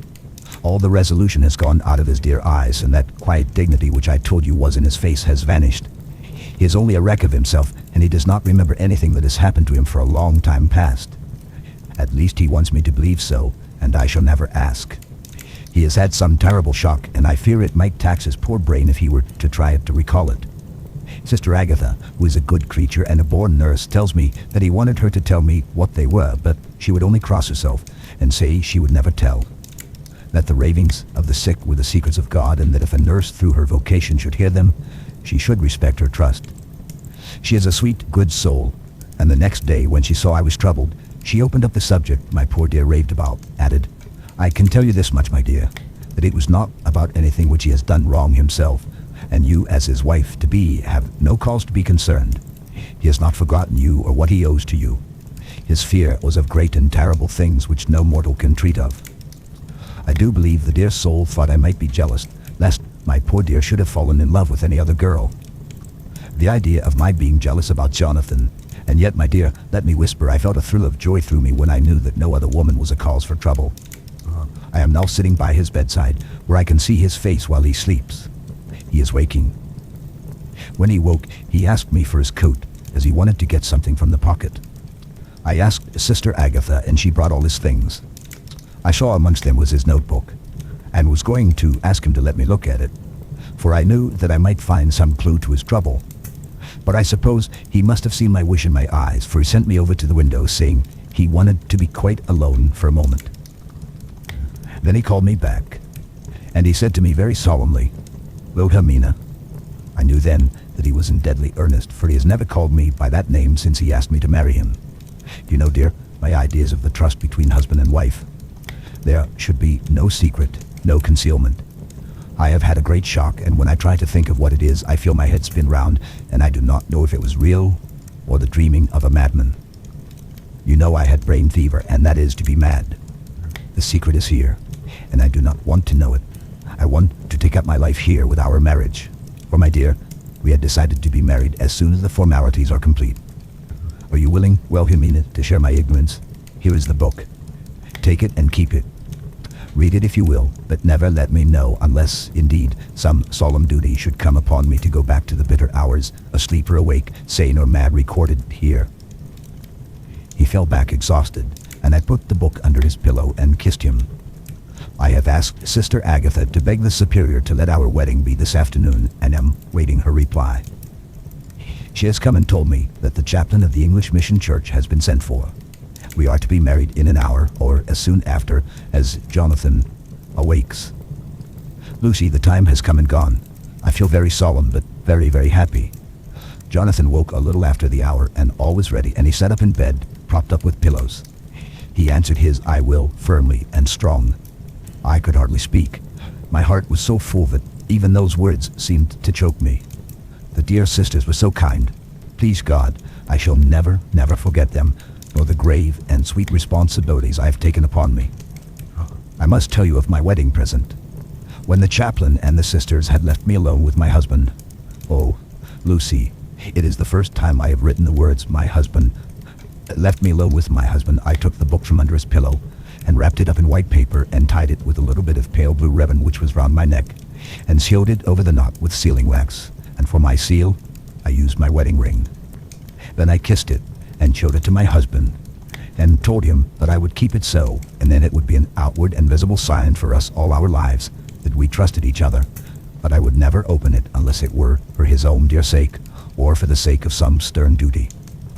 Then he took my hand in his, and oh, Lucy, it was the first time he took his wife's hand, and said that it was the dearest thing in all the wide world, and that he would go through all the past again to win it if need be. The poor dear meant to have said a part of the past, but he cannot think of time yet, and I shall not wonder if at first he mixes up not only the month but the year. Well, my dear, what could I say? I could only tell him that I was the happiest woman in all the wide world, and that I had nothing to give him except myself, my life, and my trust, and that with these went my love and duty for all the days of my life. And my dear, when he kissed me and drew me to him with his poor weak hands, it was like a solemn pledge between us. Lucy, dear, do you know why I tell you all this? It is not only because it is all sweet to me, but because you have been and are very dear to me. It was my privilege to be your friend and guide when you came from the schoolroom to prepare for the world of life. I want you to see now, and with the eyes of a very happy wife, whither duty has led me, so that in your own married life, you too may be all happy as I am. My dear, please Almighty God, your life may be all it promises, a long day of sunshine with no harsh wind, no forgetting duty, no distrust. I must not wish you no pain, for that can never be, but I do hope you will always be as happy as I am now. Goodbye, my dear. I shall post this at once, and perhaps write you very soon again. I must stop, for Jonathan is waking. I must attend my husband. Your ever-loving Mina Harker. Letter. Lucy Westenroth to Mina Harker. Whitby, 30 August. My dearest Mina, oceans of love and millions of kisses, and may you soon be in your own home with your husband. I wish you were coming home soon enough to stay with us here. The strong air would soon restore Jonathan. It has quite restored me. I have an appetite like a cormorant, am full of life, and sleep well. You will be glad to know that I have quite given up walking in my sleep. I think I have not stirred out of my bed for a week, that is, when I once got into it at night. Arthur says I am getting fat. By the way, I forgot to tell you that Arthur is here. We have such walks and drives and rides and rowing and tennis and fishing together, and I love him more than ever. He tells me that he loves me more, but I doubt that, for at first he told me that he couldn't love me more than he did then. But this is nonsense. There he is, calling to me. So, no more just at present, from your loving Lucy. P.S. Mother sends her love. She seems better, poor dear. P.P.S. We are to be married on 28 September. Dr. Seward's Diary. 20 August. The case of Renfield grows even more interesting. He is now so far quieted that there are spells of cessation from his passion. For the first week after his attack, he was perpetually violent. Then, one night, just as the moon rose, he grew quiet and kept murmuring to himself, "Now I can wait. Now I can wait." The attendant came to tell me, so I ran down at once to have a look at him. He was still in a straight waistcoat and in the padded room, but the suffused look had gone from his face and his eyes had something of their old pleading, I might almost say cringing, softness. I was satisfied with his present condition and directed him to be relieved. The attendants hesitated, but finally carried out my wishes without protest. It was a strange thing that the patient had humor enough to see their distrust, for coming close to me, he said in a whisper, all the while looking furtively at them, "They think I could hurt you. Fancy me hurting you, the fools." It was soothing, somehow, to the feelings to find myself disassociated even in the mind of this poor madman from the others. But all the same, I do not follow his thought. Am I to take it that I have anything in common with him so that we are, as it were, to stand together? Or has he to gain from me some good so stupendous that my well-being is needful to him? I must find out later on. Tonight he will not speak. Even the offer of a kitten or even a full-grown cat will not tempt him. He will only say, "I don't take any stock in cats. I have more to think of now, and I can wait. I can wait." After a while, I left him. The attendant tells me that he was quiet until just before dawn, and that then he began to get uneasy and at length violent until at last he fell into a paroxysm which exhausted him so that he swooned into a sort of coma. 3 nights has the same thing happened, violent all day, then quiet from moonrise to sunrise. I wish I could get some clue to the cause. It would almost seem as if there was some influence which came and went. Happy thought. We shall tonight play sane wits against mad ones. He escaped before without our help. Tonight he shall escape with it. We shall give him a chance and have the men ready to follow in case they are required. 23 August. The expected always happens. How well Disraeli knew life. Our bird, when he found the cage open, would not fly, so all our subtle arrangements were for naught. At any rate, we have proved one thing, that the spells of quietness last a reasonable time. We shall in future be able to ease his bonds for a few hours each day. I have given orders to the night attendant merely to shut him in the padded room, when once he is quiet until the hour before sunrise. The poor soul's body will enjoy the relief even if his mind cannot appreciate it. Hark, the unexpected again, I am called. The patient has once more escaped. Later. Another night adventure. Renfield artfully waited until the attendant was entering the room to inspect. Then he dashed out past him and flew down the passage. I sent word for the attendants to follow. Again, he went into the grounds of the deserted house, and we found him in the same place, pressed against the old chapel door. When he saw me, he became furious, and had not the attendant seized him in time, he would have tried to kill me. As we were holding him, a strange thing happened. He suddenly redoubled his efforts, and then as suddenly grew calm. I looked round instinctively, but could see nothing. Then I caught the patient's eye and followed it, but could trace nothing as it looked into the moonlight sky, except a big bat which was flapping its silent and ghostly way to the west. Bats usually wheel about, but this one seemed to go straight on, as if it knew where it was bound for or had some intention of its own. The patient grew calmer almost every instant and presently said, "You needn't tie me, I shall go quietly." Without trouble, we came back to the house. I feel there is something ominous in his calm and shall not forget this night. Lucy Westenra's diary. Hellingham, 24 August. I must imitate Mina and keep writing things down. Then we can have long talks when we do meet. I wonder when it will be. I wish she were with me again, for I feel so unhappy. Last night I seemed to be dreaming again, just as I was at Whitby. Perhaps it is the change of air or getting home again. It is all dark and horrid to me, for I can remember nothing. But I am full of vague fear, and I feel so weak and worn out. When Arthur came to lunch, he looked quite grieved when he saw me, and I hadn't the spirit to try to be cheerful. I wonder if I could sleep in Mother's room tonight. I shall make an excuse to try. 25 August. Another bad night. Mother did not seem to take to my proposal. She seems not too well herself, and doubtless she fears to worry me. I tried to keep awake and succeeded for a while, but when the clock struck 12, it waked me from a doze, so I must have been falling asleep. There was a sort of scratching or flapping at the window, but I did not mind it, and as I remember no more, I suppose I must have fallen asleep. More bad dreams. I wish I could remember them.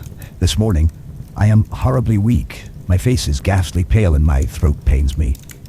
It must be something wrong with my lungs, for I don't seem to be getting air enough. I shall try to cheer up when Arthur comes, or else I know he will be miserable to see me so. Letter. Arthur to Dr. Seward, Albemarle Hotel, 31 August. My dear Jack, I want you to do me a favor. Lucy is ill. That is, she has no specific disease, but she looks awful and is getting worse every day. I have asked her if there is any cause. I do not dare to ask her mother, for to disturb the poor lady's mind about her daughter in her present state of health would be fatal. Mrs. Westenra has confided to me that her doom is spoken, disease of the heart, though poor Lucy does not know it yet. I am sure that there is something preying on my dear girl's mind. I am almost distracted when I think of her. To look at her gives me a pang. I told her I should ask you to see her, and though she demurred at first, I know why, old fellow, she finally consented. It will be a painful task for you, I know, old friend, but it is for her sake, and I must not hesitate to ask or you to act. You are to come to lunch at Hillingham tomorrow, 2 o'clock, so as not to arouse any suspicion in Mrs. Westenra, and after lunch, Lucy will take an opportunity of being alone with you. I am filled with anxiety and want to consult with you alone as soon as I can after you have seen her. Do not fail. Arthur. Telegram. Arthur Homeward to Seward, 1 September. Am summoned to see my father, who is worse. Am writing. Write me fully by tonight's post to ring. Wire me if necessary.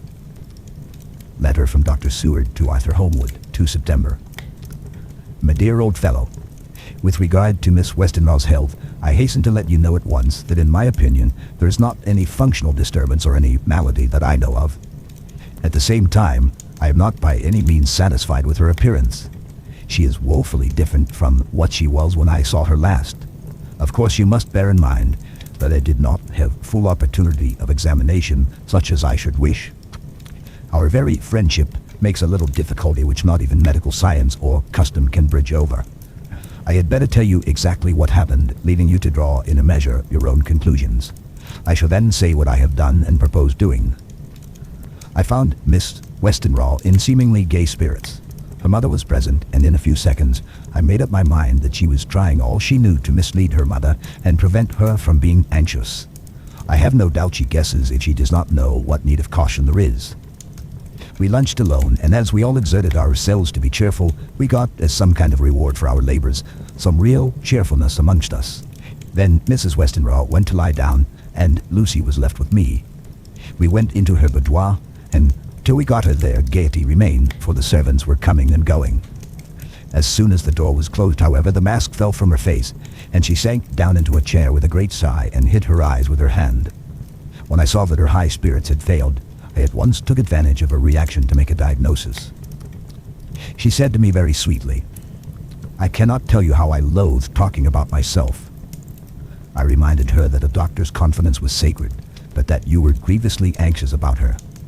She caught on to my meaning at once, and settled that matter in a word. "Tell Arthur everything you choose. I do not care for myself, but for him, so I am quite free." I could easily see that she was somewhat bloodless, but I could not see the usual anemic signs, and by the chance, I was able to test the actual quality of her blood. For in opening a window which was stiff, a cord gave way, and she cut her hand slightly with broken glass. It was a slight matter in itself, but it gave me an evident chance, and I secured a few drops of the blood and have analyzed them. The qualitative analysis gave a quite normal condition and shows, I should infer in itself, a vigorous state of health. In other physical matters, I was quite satisfied that there is no need for anxiety, but as there must be a cause somewhere, I have come to the conclusion that it must be something mental. She complains of difficulty breathing satisfactorily at times, and of heavy, lethargic sleep with dreams that frighten her, but regarding which she can remember nothing. She says that as a child she used to walk in her sleep, and that when in Whitby the habit came back, and that once she walked out in the night and went to Eastcliff, where Miss Murray found her. But she assures me that of late the habit has not returned. I am in doubt, and so have done the best thing I know of.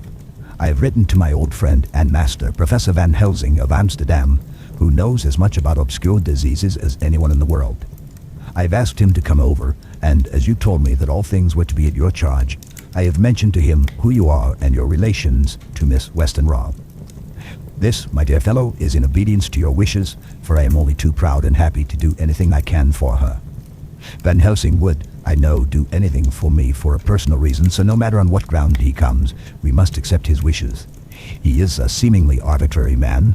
This is because he knows what he is talking about better than anyone else.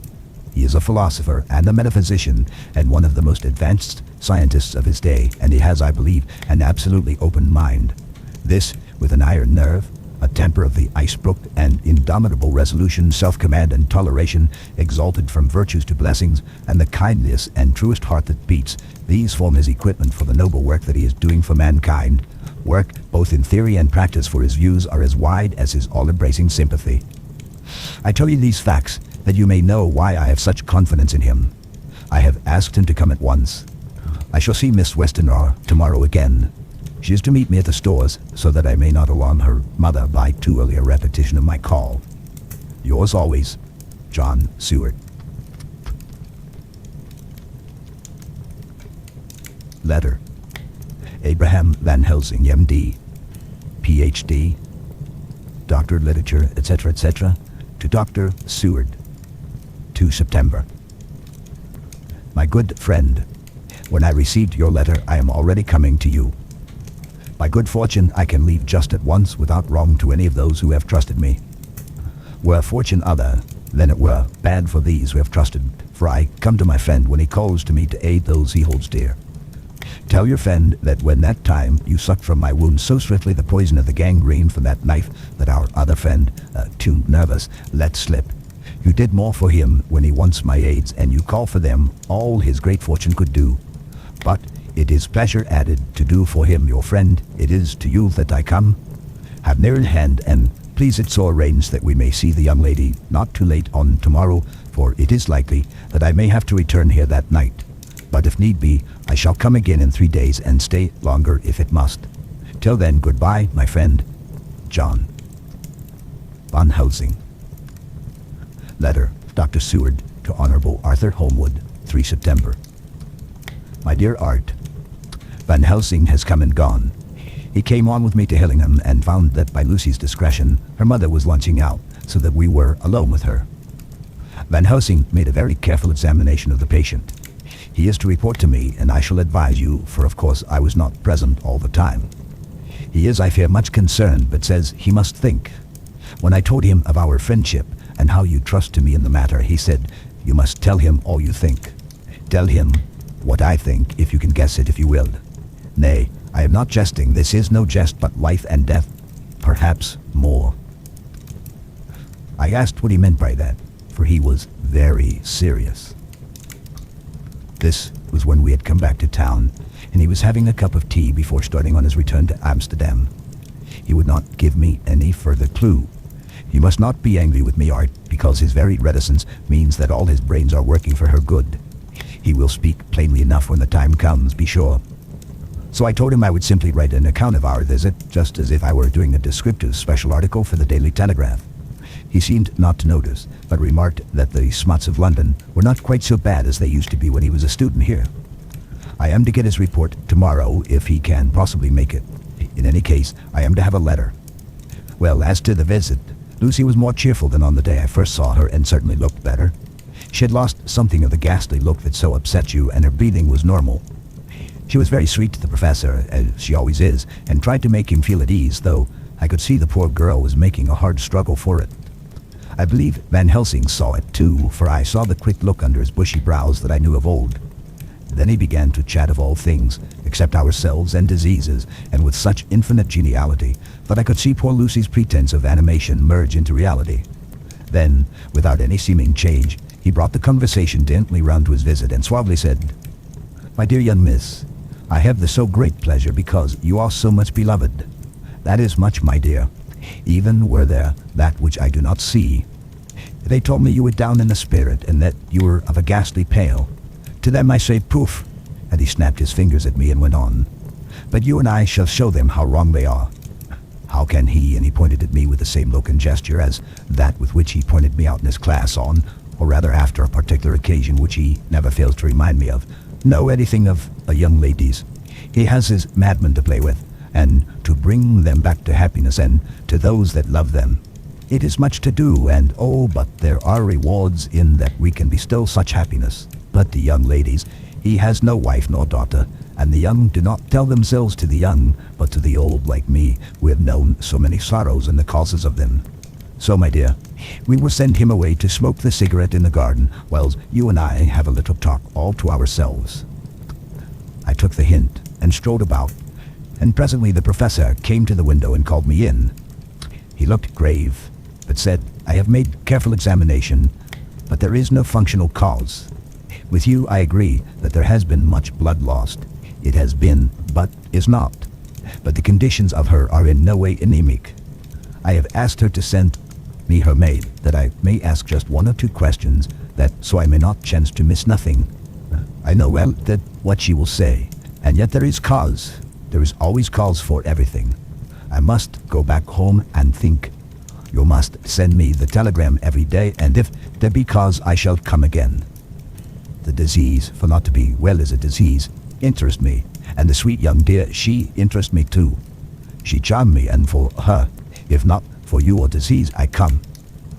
As I tell you, he would not say a word more even when we were alone, and so now Art, you know all I know. I shall keep stern watch. I trust your poor father is rallying. It must be a terrible thing to you, my dear old fellow, to be placed in such a position between two people who are both so dear to you. I know your idea of duty to your father, and you are right to stick to it. But if need be, I shall send you word to come at once to Lucy, so do not be over-anxious unless you hear from me. Dr. Seward's Diary. 4 September. A zoophagus patient still keeps up our interest in him. He had only one outburst, and that was yesterday at an unusual time. Just before the stroke of noon, he began to grow restless.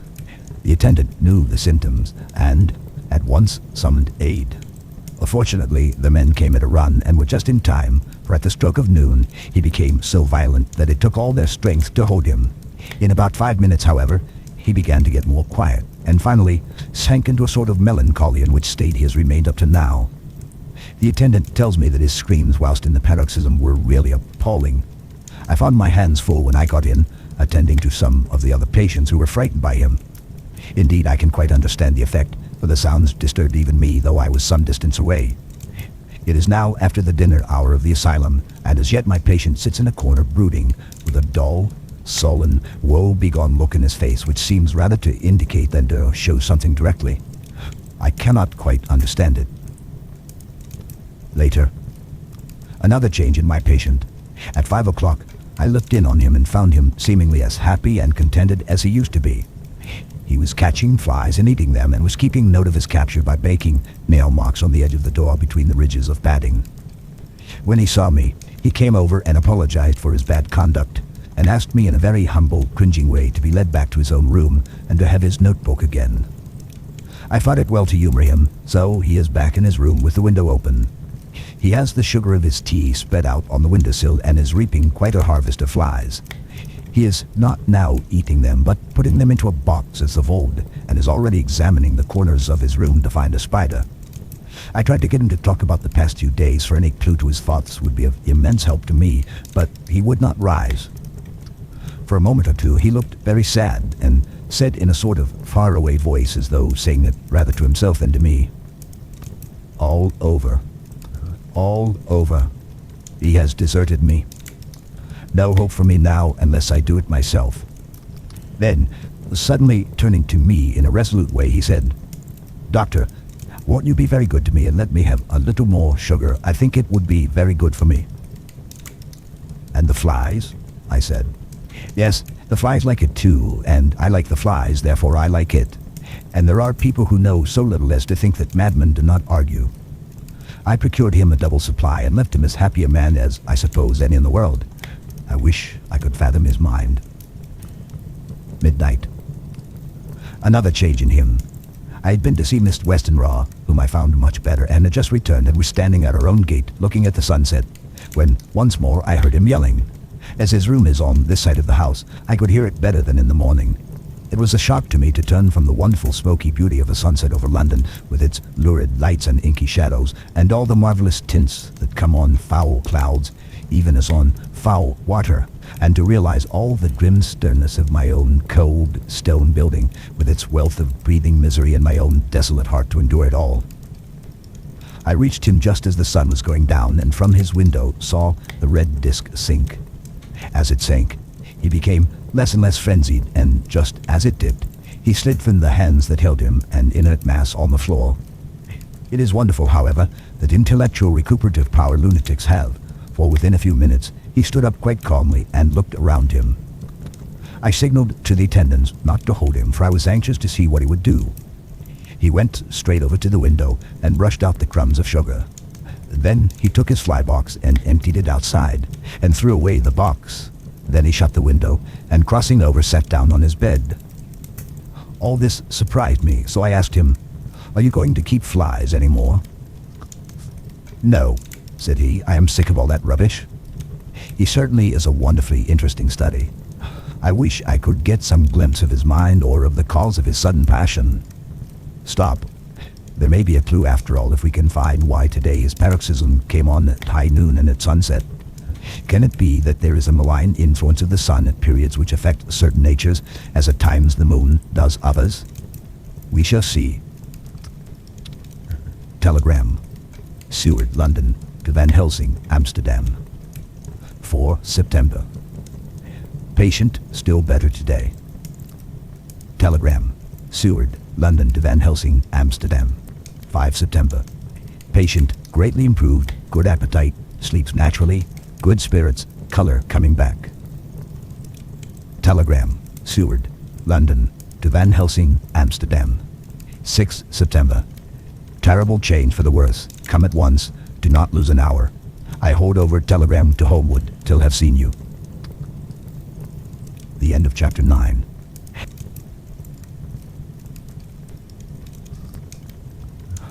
Letter.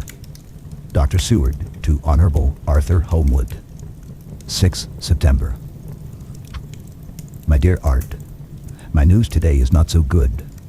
Lucy this morning had gone back a bit. There is, however, one good thing which has arisen from it. Mrs. Westenra was naturally anxious concerning Lucy, and has consulted me professionally about her. I took advantage of the opportunity and told her that my old master, Van Helsing, the great specialist, was coming to stay with me, and that I would put her in his charge conjointly with myself. So now we can come and go without alarming her unduly, for a shock to her would mean sudden death, and this, in Lucy's weak condition, might be disastrous to her. We are hedged in with difficulties, all of us, my poor fellow, but please God, we shall come through them all right. If any need, I shall write, so that if you do not hear from me, take it for granted that I am simply waiting for news. In haste, yours ever, John Seward. Dr. Seward's Diary. 7 September. The first thing Van Helsing said to me when we met at Liverpool Street was, "Have you said anything to our young friend, to lover of her?" "No," I said. "I waited till I had seen you, as I said in my telegram. I wrote him a letter simply telling him that you were coming, as Miss Westenra was not so well, and that I should let him know if need be." "Right, my friend," he said. "Quite right. Better he not know as yet. Perhaps he will never know, I pray so. But if it be needed, then he shall know all. And my good friend John, let me caution you, you deal with a madman. All men are mad in some way or the other, and inasmuch as you deal discreetly with your madmen, so deal with God's madmen too, the rest of the world. You tell not your madmen what you do, nor why you do it. You tell them not what you think. So you shall keep knowledge in its place, where it may rest, where it may gather its kind around it and breed. You and I shall keep as yet what we know here and here." He touched me on the heart and on the forehead, and then touched himself the same way. "I have for myself thoughts at the present. Later I shall unfold to you." "Why not now?" I asked. "It may do some good. We may arrive at some decision."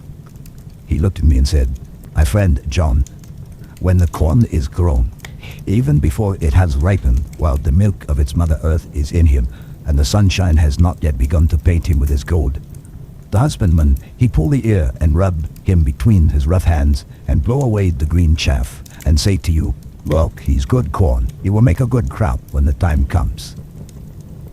I did not see the application and told him so. For reply, he reached over and took my ear in his hand and pulled it playfully as he used long ago to do at lectures and said, the good husbandman tell you so then because he knows, but not till then. But you do not find the good husbandman dig up his planted corn to see if he grow. That is for the children who play at husbandry, and not for those who take it as the work of their life. See you now, friend John. I have sown my corn, and nature has her work to do so in making it sprout. If he sprout at all, this him promise, and I wait till the ears begin to swell. He broke off, for he evidently saw that I understood. Then he went on bravely. You were always careful student, and your casebook was ever more full than the rest. And I trust that good habit have not failed. Remember, my friend, that knowledge is stronger than memory, and we should not trust the weaker. Even if you have not kept the good practice, let me tell you that this case of our dear miss is one that may be, mind, I say may be, of such interest to us and others that all the rest may not make him kick the beam, as your people say. Take then good note of it. Nothing is too small. I counsel you put down in record even your doubts and surmises. Hereafter it may be of interest to you to see how true you guess. We learn from failure, not from success. When I described Lucy's symptoms, the same as before, but infinitely more marked, he looked very grave, but said nothing. He took with him a bag in which were many instruments and drugs. The ghastly paraphernalia of our beneficial trade, as he once called in one of his lectures, the equipment of a professor or the healing craft. When we were shown in, Mrs. Westenra met us. She was alarmed, but not nearly so much as I expected to find her. Nature, in one of her beneficent moods, has ordained that even death has some antidote to its own terrors. Here, in a case where any shock may prove fatal, matters are so ordered that, from some cause or other, the things not personal, even the terrible change in her daughter to whom she is so attached, do not seem to reach her. It is something like the way Dame Nature gathers round a foreign body an envelope of some insensitive tissue which can protect from evil that which it would otherwise harm by contact. If this be an ordered selfishness, then we should pause before we condemn anyone for the vice of egoism, for there may be deeper root for its causes than we have knowledge of. I used my knowledge of this phase of spiritual pathology and set down a rule that she should not be present with Lucy or think of her illness more than was absolutely required. She assented readily, so readily that I saw again the hand of nature fighting for life. Van Helsing and I were shown up to Lucy's room. If I was shocked when I saw her yesterday, I was horrified when I saw her today. She was ghastly, chalkily pale. The red seemed to have gone even from her lips and gums, and the bones of her face stood out prominently. Her breathing was painful to see or hear. Van Helsing's face grew set as marble, and his eyebrows converged till they almost touched over his nose. Lucy lay motionless and did not seem to have strength to speak, so for a while we were all silent. Then Van Helsing beckoned to me, and we went gently out of the room. The instant we had closed the door, he stepped quickly along the passage to the next door, which was open. Then he pulled me quickly in with him and closed the door. "My God," he said, "this is dreadful. There is not time to be lost. She will die for sheer want of blood to keep the heart's action as it should be. There must be a transfusion of blood at once. Is it you or me?" "I am younger and stronger, Professor. It must be me." "Then get ready at once. I will bring up my bag. I am prepared." I went downstairs with him, and as we were going there was a knock at the hall door. When we reached the hall, the maid had just opened the door, and Arthur was stepping quickly in. He rushed up to me, saying in an eager whisper, "Jack, I was so anxious. I read between the lines of your letter and have been in an agony. The dad was better, so I ran down here to see for myself. Is not that gentleman Dr. Van Helsing? I am so thankful to you, sir, for coming." When first the professor's eye had lit upon him, he had been angry at his interruption at such a time. But now, as he took in his stalwart proportions and recognized the strong young manhood which seemed to emanate from him, his eyes gleamed. Without a pause, he said to him as he held out his hand, "Sir, you have come in time. You are the lover of our dear miss. She is bad, very, very bad. Nay, my child, do not go like that. For However, he suddenly grew pale and sat down in a chair, almost fainting. "You ought to help her. You can do more than any that live, and your courage is your best help." "What can I do?" asked Arthur hoarsely. "Tell me and I shall do it. My life is hers, and I would give the last drop of my blood for her." The professor has a strongly humorous side, and I could from old knowledge detect a trace of its origin in his answer. "My young sir, I do not ask so much as that, not the last." "What shall I do?" There was fire in his eyes, and his open nostrils quivered with intent. Van Helsing slapped him on the shoulder. "Come," he said. "You are a man, and it is a man we want. You are better than me, better than my friend John." Arthur looked bewildered, and the professor went on by explaining in a kindly way. "Young miss is bad. Very bad. She wants blood, and blood she must have or die. My friend John and I have consulted, and we are about to perform what we call transfusion of blood, to transfer from full veins of one to the empty veins which pine for him. John was to give his blood, as he is more young and strong than me." Here Arthur took my hand and wrung it hard in silence. "But now you are here. You are more good than us, old or young, who toil much in the world of thought. Our nerves are not so calm, and our blood so bright than yours." Arthur turned to him and said, "If you only knew how gladly I would die for her, you would understand." He stopped with a sort of choke in his voice. "Good boy," said Van Helsing. "Indeed, not so far off. You will be happy till you have done all for her you love. Come, now, be silent. You shall kiss her once before it is done, but then you must go, and you must leave at my sign.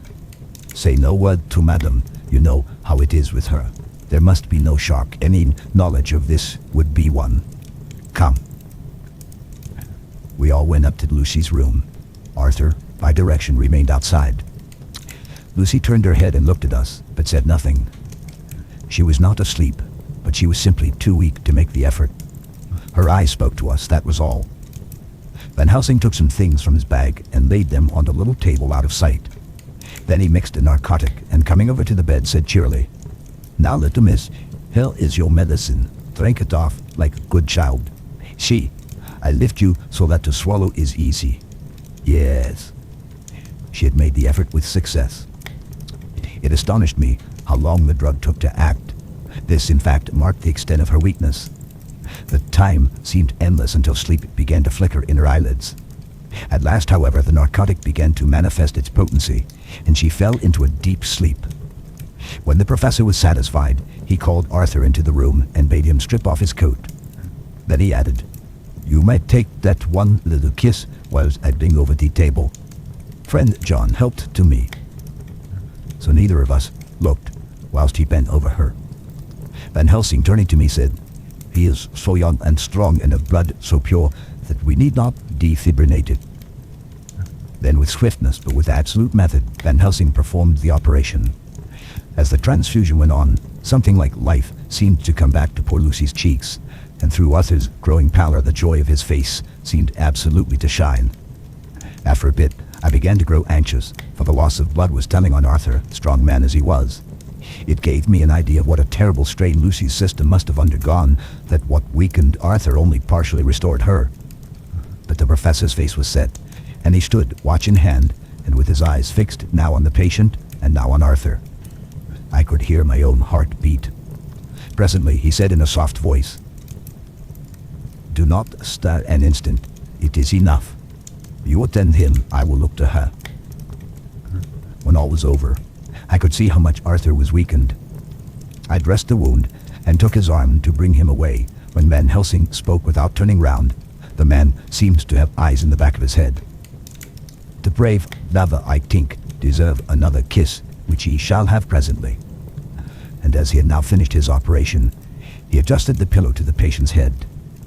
As he did so, the narrow black velvet band, which she seemed always to wear round her throat, buckled with an old diamond buckle which her lover had given her, was dragged a little up and showed a red mark on her throat. Arthur did not notice it, but I could hear the deep hiss of indrawn breath, which is one of Van Helsing's way of betraying emotion. He said nothing at the moment, but turned to me saying, "Now take down our brave young lover. Give him of the port wine and let him lie down a while. He must then go home and rest, sleep much and eat much, that he may be recruited of what he has given soul to his love. He must not stay here. Hold a moment. I may take it, sir, that you are anxious of result. Then bring it with you that in all ways the operation is successful. You have saved her life this time, and you can go home and rest easy in mind that all that can be is. I shall tell her all when she is well. She shall love you none the less for what you have done. Oh, goodbye. When Arthur had gone, I went back to the room. Lucy was sleeping gently, but her breathing was stronger. I could see the counterpane move as her breast heaved. By the bedside sat Van Helsing, looking at her intently.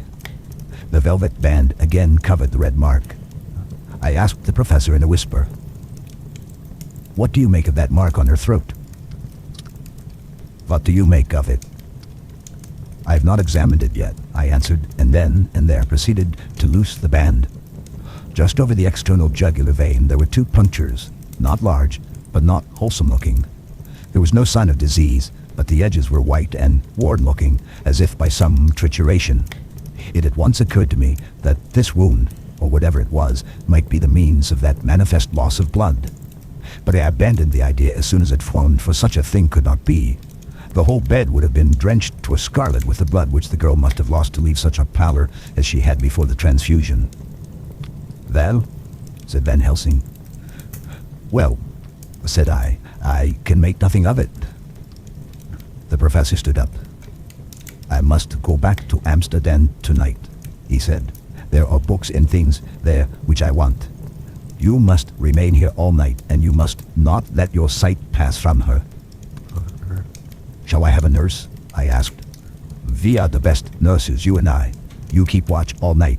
See that she is well fed and that nothing disturbs her. You must not sleep all the night.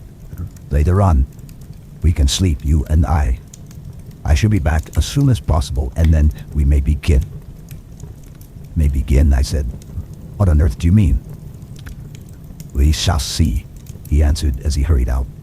He came back a moment later and put his head inside the door and said, with a warning finger held up, "Remember, she is your charge. If you leave her and harm befall, you shall not sleep easy hereafter." Dr. Seward's diary continued. 8 September. I sat up all night with Lucy. The opiate worked itself off towards dusk, and she waked naturally. She looked a different being from what she had been before the operation. Her spirits even were good, and she was full of a happy vivacity. But I could see evidences of the absolute prostration which she had undergone.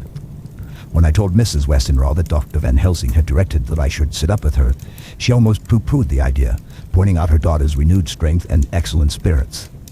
I was firm, however, and made preparations for my long vigil.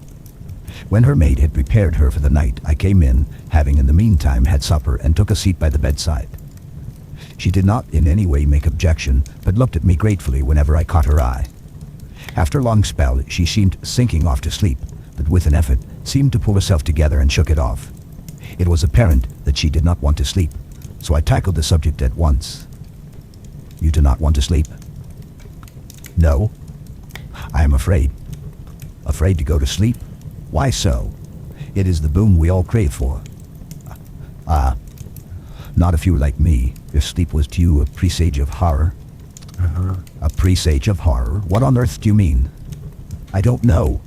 Oh, I don't know, and that is what is so terrible. All this weakness comes to me in sleep until I dread the very thought." "But my dear girl, you may sleep tonight. I am here watching you, and I can promise that nothing will happen." "Ah, I can trust you," she said. I seized the opportunity and said, "I promise that if I see any evidence of bad dreams, I will wake you at once." "You will? Oh, will you, really? How good you are to me. Then I will sleep." And almost at the word, she gave a deep sigh of relief and sank back asleep. All night long I watched by her. She never stirred, but slept on and on in a deep, tranquil, life-giving, health-giving sleep. Her lips were slightly parted, and her breast rose and fell with the regularity of a pendulum. There was a smile on her face, and it was evident that no bad dreams had come to disturb her peace of mind. In the early morning her maid came, and I left her in her care and took myself back home, for I was anxious about many things. I sent a short wire to Van Helsing and to Arthur, telling them of the excellent result of the operation. My own work, with its manifold arrears, took me all day to clear off. It was dark when I was able to inquire about my zoophagus patient. The report was good. He had been quite quiet for the past day and night. A telegram came from Van Helsing at Amsterdam whilst I was at dinner, suggesting that I should be at Hellingham tonight, as it might be well to be at hand, and stating that he was leaving by the night mail and would join me early in the morning.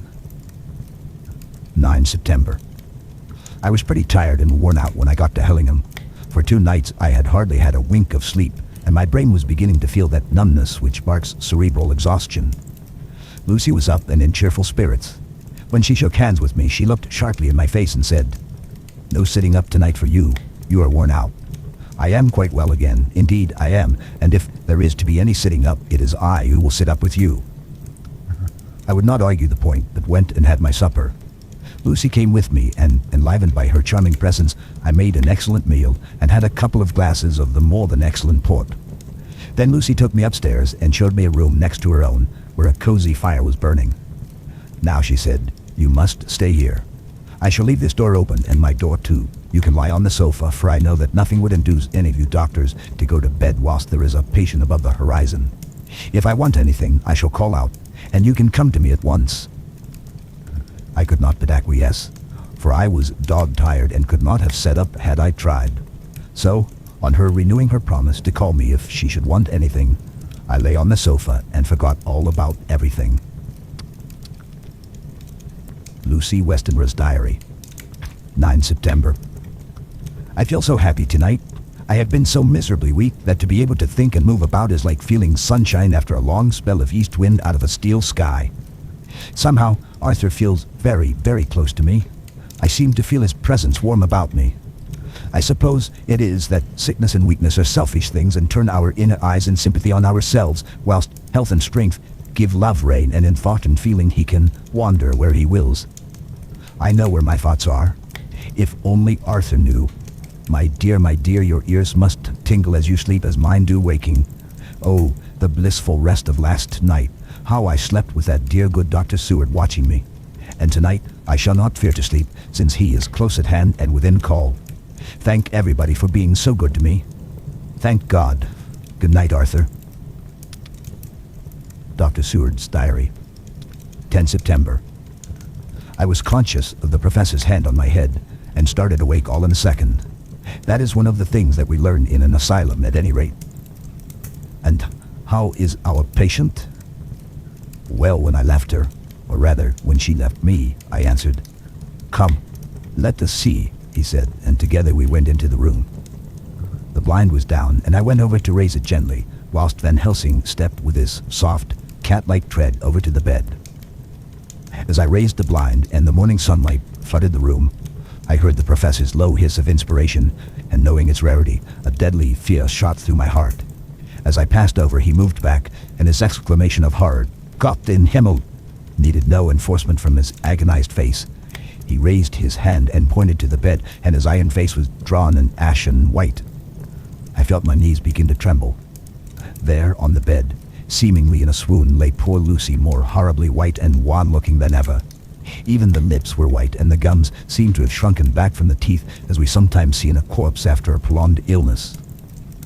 Van Helsing raised his foot to stamp in anger, but the instinct of his life and all the long years of habit stood to him, and he put it down again softly. "Quick," he said, "bring the brandy." I flew to the dining room and returned with a decanter. He wetted the poor white lips with it, and together we rubbed palm and wrist and heart. He felt her heart, and after a few moments of agonizing suspense said, "It is not too late. It beats, though but feebly. All our work is undone. We must begin again. There is no young Arthur here now. I have to call on you yourself this time, friend John." As he spoke, he was dipping into his bag and producing the instruments of transfusion. I had taken off my coat and rolled up my shirt sleeve. There was no possibility of an opiate just at present, and no need of one, and so, without a moment's delay, we began the operation. After a time, it did not seem a short time either, for the draining away of one's blood, no matter how willingly it be given, is a terrible feeling. Van Helsing held up a warning finger. "Do not stir," he said. "But I fear that with growing strength she may wake, and that would make danger, oh, so much danger. But I shall precaution take. I shall give hypodermic injection of morphia." He proceeded then, swiftly and deftly, to carry out his intent. The effect on Lucy was not bad, for the faint seemed to merge subtly into the narcotic sleep. It was with a feeling of personal pride that I could see a faint tinge of color steal back into the pallid cheeks and lips. No man knows till he experiences it what it is to feel his own lifeblood drawn away into the veins of the woman he loves. The professor watched me critically. "That will do," he said. "Already," I remonstrated. "You took a great deal more from art." To which he replied, a sad sort of smile as he replied, "He is her lover, her fiancé. You'll have work, much work to do for her and for others, and the present will suffice." When we stopped the operation, he attended to Lucy whilst I applied digital pressure to my own incision. I laid down while I waited his leisure to attend to me, for I felt faint and a little sick. By and by, he bound up my wound and sent me downstairs to get a glass of wine for myself. As I was leaving the room, he came after me and half whispered, "Mind, nothing must be said of this. If our young lover should turn up unexpected as before, no word to him. It would at once frighten him and jealous him too. There must be none. So." When I came back, he looked at me carefully and then said, "You're not much the worse. Go into the room and lie on your sofa and rest a while, then have much breakfast and come here to me." I followed out his orders, for I knew how right and wise they were.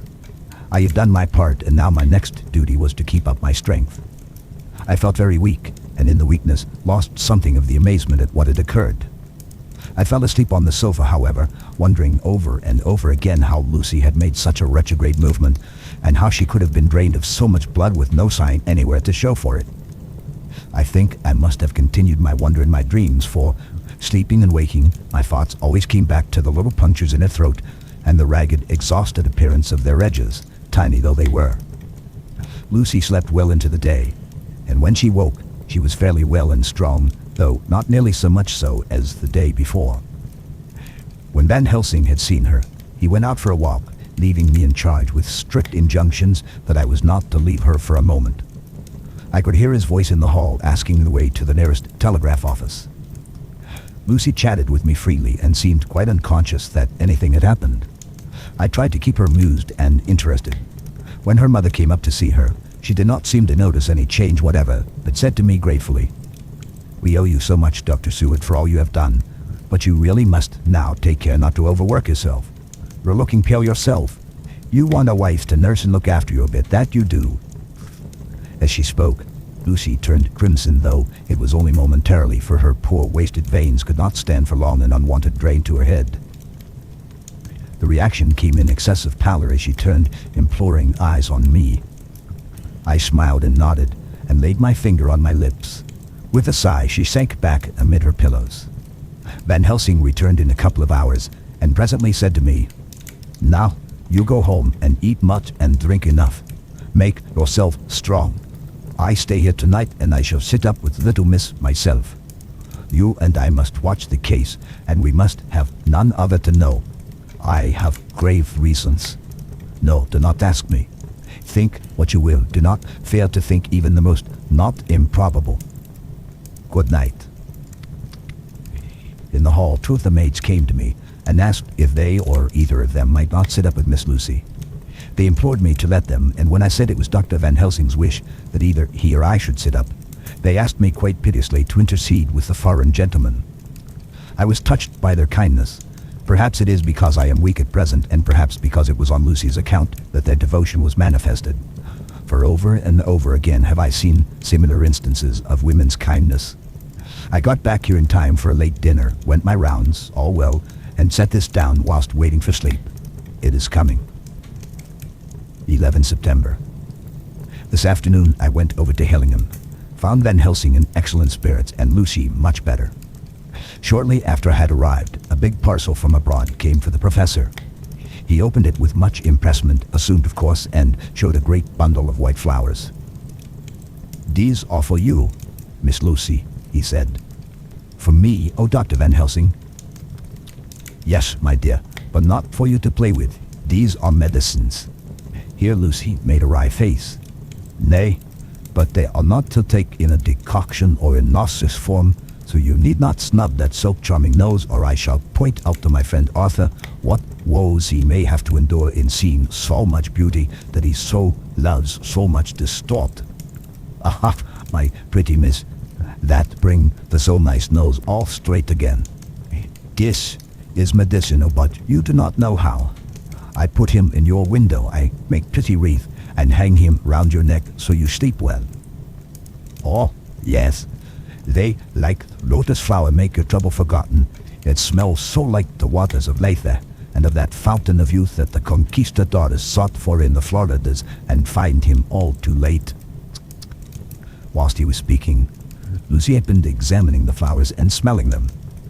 Now she threw them down, saying with half laughter and half disgust, "Oh, Professor, I believe you're only putting up a joke on me. Why, these flowers are only common garlic." To my surprise, Van Helsing rose up and said with all his sternness, his iron jaw set and his bushy eyebrows meeting, "No trifling with me, I never jest. There is grim purpose in what I do, and I warn you that you do not thwart me. Take care for the sake of others, if not for your own." Then, seeing poor Lucy scared as she might well be, he went on more gently. "Oh, little miss, my dear, do not fear me, I only do for your good. But there is much virtue to you in those so common flowers.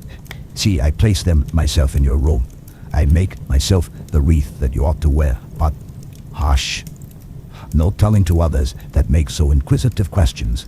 We must obey, and silence is a part of obedience, and obedience is to bring you strong and well into loving arms that wait for you. Now, sit still a while. Come with me, friend John, and you shall help me deck the room with my garlic, which is all the way from Haarlem, where my friend Van der Poel arrays herb in his glass houses all the year. I had to telegraph yesterday, or they would not have been here." We went into the room, taking the flowers with us. The professor's actions were certainly odd, and not to be found in any pharmacopoeia that I ever heard of. First, he fastened up the windows and latched them very securely. Next, taking a handful of the flowers, he rubbed them all over the sashes, as though to ensure that every whiff of air that might get in would be laden with the garlic smell. Then, with the wisp, he rubbed all over the jamb of the door, above, below, and at each side, and round the fireplace in the same way. It all seemed grotesque to me, and presently I said, "Well, Professor, I know you always have a reason for what you do, but this certainly puzzles me. It is well we have no skeptic here, or he would say that you were working some spell to keep out an evil spirit." "Perhaps I am," he answered quickly and quietly as he began to make the wreath which Lucy was to wear around her neck. We then waited whilst Lucy made her toilet for the night, and when she was in bed, he came and fixed himself the wreath of garlic around her neck. The last words he said to her were, "Take care you do not disturb it, and even if the room feel close, do not tonight open the window or the door." "I promise," said Lucy, "and thank you both 1,000 times for all your kindness to me. Oh, what have I done to be blessed with such friends?" As we left the house in my fly, which was waiting, Van Helsing said, "Tonight I can sleep in peace, and sleep I want. 2 nights of travel, much reading in the day between, and much anxiety on the day to follow, and a night to sit up without to wink. Tomorrow in the morning early you call for me, and we come together here to see our pretty miss, so much more strong for my spell which I have work. Ha ha, ho." He seemed so confident that I, remembering my own confidence 2 nights before, and with the baneful result, felt awe and vague terror. It must have been my weakness that made me hesitate to tell it to my friend, but I felt it all the more, like unshed tears. The end of chapter 10. Lucy Westenra's diary, 12 September. How good they all are to me. I quite love that dear Dr. Van Helsing. I wonder why he was so anxious about these flowers. He positively frightened me, he was so fierce. And yet he must have been right, for I feel comfort from them already. Somehow I do not dread being alone tonight, and I can go to sleep without fear. I shall not mind any flapping outside the window. Oh, the terrible struggle that I have had against sleep so often of late, the pain of sleeplessness, or the pain of the fear of sleep, and with such unknown horrors as it has been for me. How blessed are some people whose lives have no fears, no dreads, to whom sleep is a blessing that comes nightly and brings nothing but sweet dreams. Or here I am tonight, hoping for sleep, and lying like Ophelia in the play with virgin krantz and maiden struments. I never liked garlic before, but tonight it is delightful. There is peace in its smell. I feel sleep coming already. Good night, everybody. Dr. Seward's diary. 13 September. Called at the Berkeley and found Van Helsing, as usual, up to time. The carriage ordered from the hotel was waiting. The professor took his bag, which he always brings with him now. Let all be put down exactly. Van Helsing and I arrived at Hillingham at 8 o'clock. It was a lovely morning. The bright sunshine and all the fresh feeling of early autumn seemed like the completion of nature's annual work. The leaves were turning to all kinds of beautiful colors, but had not yet begun to drop from the trees. When we entered, we met Mrs. Westernaw coming out of the morning room. She is always an early riser. She greeted us warmly and said, "You will be glad to know that Lucy is better. The dear child is still asleep." I looked into her room and saw her, but did not go in, lest I should disturb her. The professor smiled and looked quite jubilant. He rubbed his hands together and said, "Aha! I thought I had diagnosed the case. My treatment is working." To which she replied, "You must not take all the credit to yourself, doctor. Lucy's state this morning is due in part to me." "How do you mean, ma'am?" asked the professor. "Well, I was anxious about the dear child in the night and went into her room. She was sleeping soundly, so soundly that even my coming did not wake her. But the room was awfully stuffy. There were a lot of those horrible, strong-smelling flowers about everywhere, and she had actually a bunch of them around her neck. I feared that the heavy odor would be too much for the dear child in her weak state, so I took them all away and opened a bit of the window to let in a little fresh air. You will be pleased with her, I am sure." She moved off into her boudoir, where she usually breakfasted early. As she had spoken, I watched the professor's face and saw it turn ashen gray. He had been able to restrain his self-command whilst the poor lady was present, for he knew her state and how mischievous a shock would be. He actually smiled on her as he held open the door for her to pass into her room. But the instant she had disappeared, he pulled me suddenly and forcibly into the dining room and closed the door. Then, for the first time in my life, I saw Van Helsing break down. He raised his hands over his head in a sort of mute despair and then beat his palms together in a hapless way. Finally, he sat down on a chair and putting his hands before his face began to sob with loud, dry sobs that seemed to come from the very racking of his heart. Then he raised his arms again as though appealing to the whole universe. God, God, God, he said, what have we done? What has this poor thing done that we are so sore beset? Is there fate amongst us still, sent down from the pagan word of old that such things must be and in such way? 'Tis poor mother, all unknowing and all for the best as she think, does such thing as lose her daughter body and soul, and we must not tell her, we must not even warn her, or she die, then both die. Oh, how we are beset! How are all the powers of the devils against us? Suddenly he jumped to his feet. Come, he said, come, we must see and act. Devils or no devils, or all the devils at once, it matters not, we must fight him all the same. He went to the hall door for his bag, and together we went up to Lucy's room. Once again, I drew up the blind, whilst Van Helsing went towards the bed. This time he did not start as he looked on the poor face with the same awful waxen pallor as before. He wore a look of stern sadness and infinite pity. "As I expected," he murmured with that hissing inspiration of his which meant so much.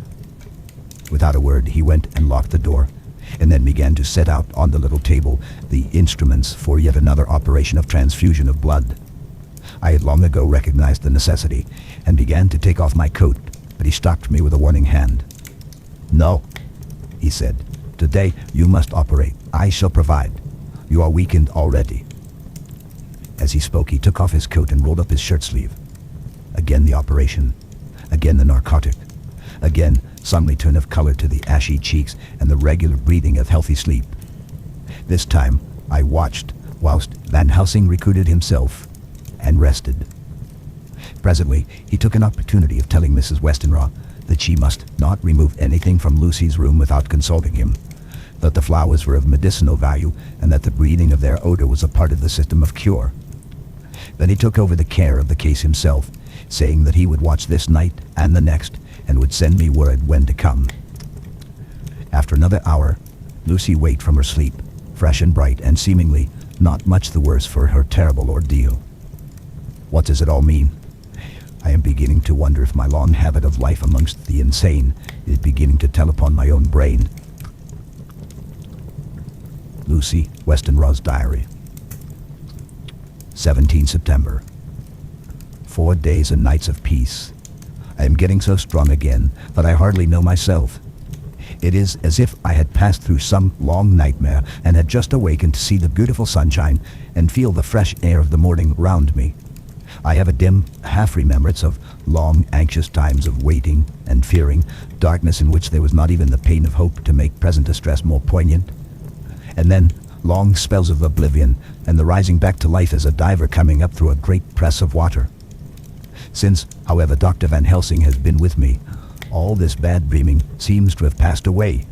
The noises that used to frighten me out of my wits, the flapping against the windows, the distant voices which seemed so close to me, the harsh sounds that came from I know not where and commanded me to do I know not what, have all ceased. I go to bed now without any fear of sleep. I do not even try to keep awake. I have grown quite fond of the garlic, and a boxful arrives for me every day from Haarlem. Today, Dr. Van Helsing is going away as he has to be for a day in Amsterdam. But I need not be watched. I am well enough to be left alone. Thank God for Mother's sake and dear Arthur's, and for all our friends who have been so kind. I shall not even feel the change, for last night Dr. Van Helsing slept in his chair a lot of the time. I found him asleep twice when I awoke, but I did not fear to go to sleep again, although the bowls or bats or something flapped almost angrily against the window panes. The Pall Mall Gazette, 18 September. The escaped wolf perilous adventure of our interview with the keeper in the zoological gardens. After many inquiries and almost as many refusals, and perpetually using the word Pall Mall Gazette as a sort of talisman, I managed to find the keeper of the section of the zoological gardens in which the wolf department is included. Thomas Builder lives in one of the cottages in the enclosure behind the elephant house, and was just sitting down to his tea when I found him.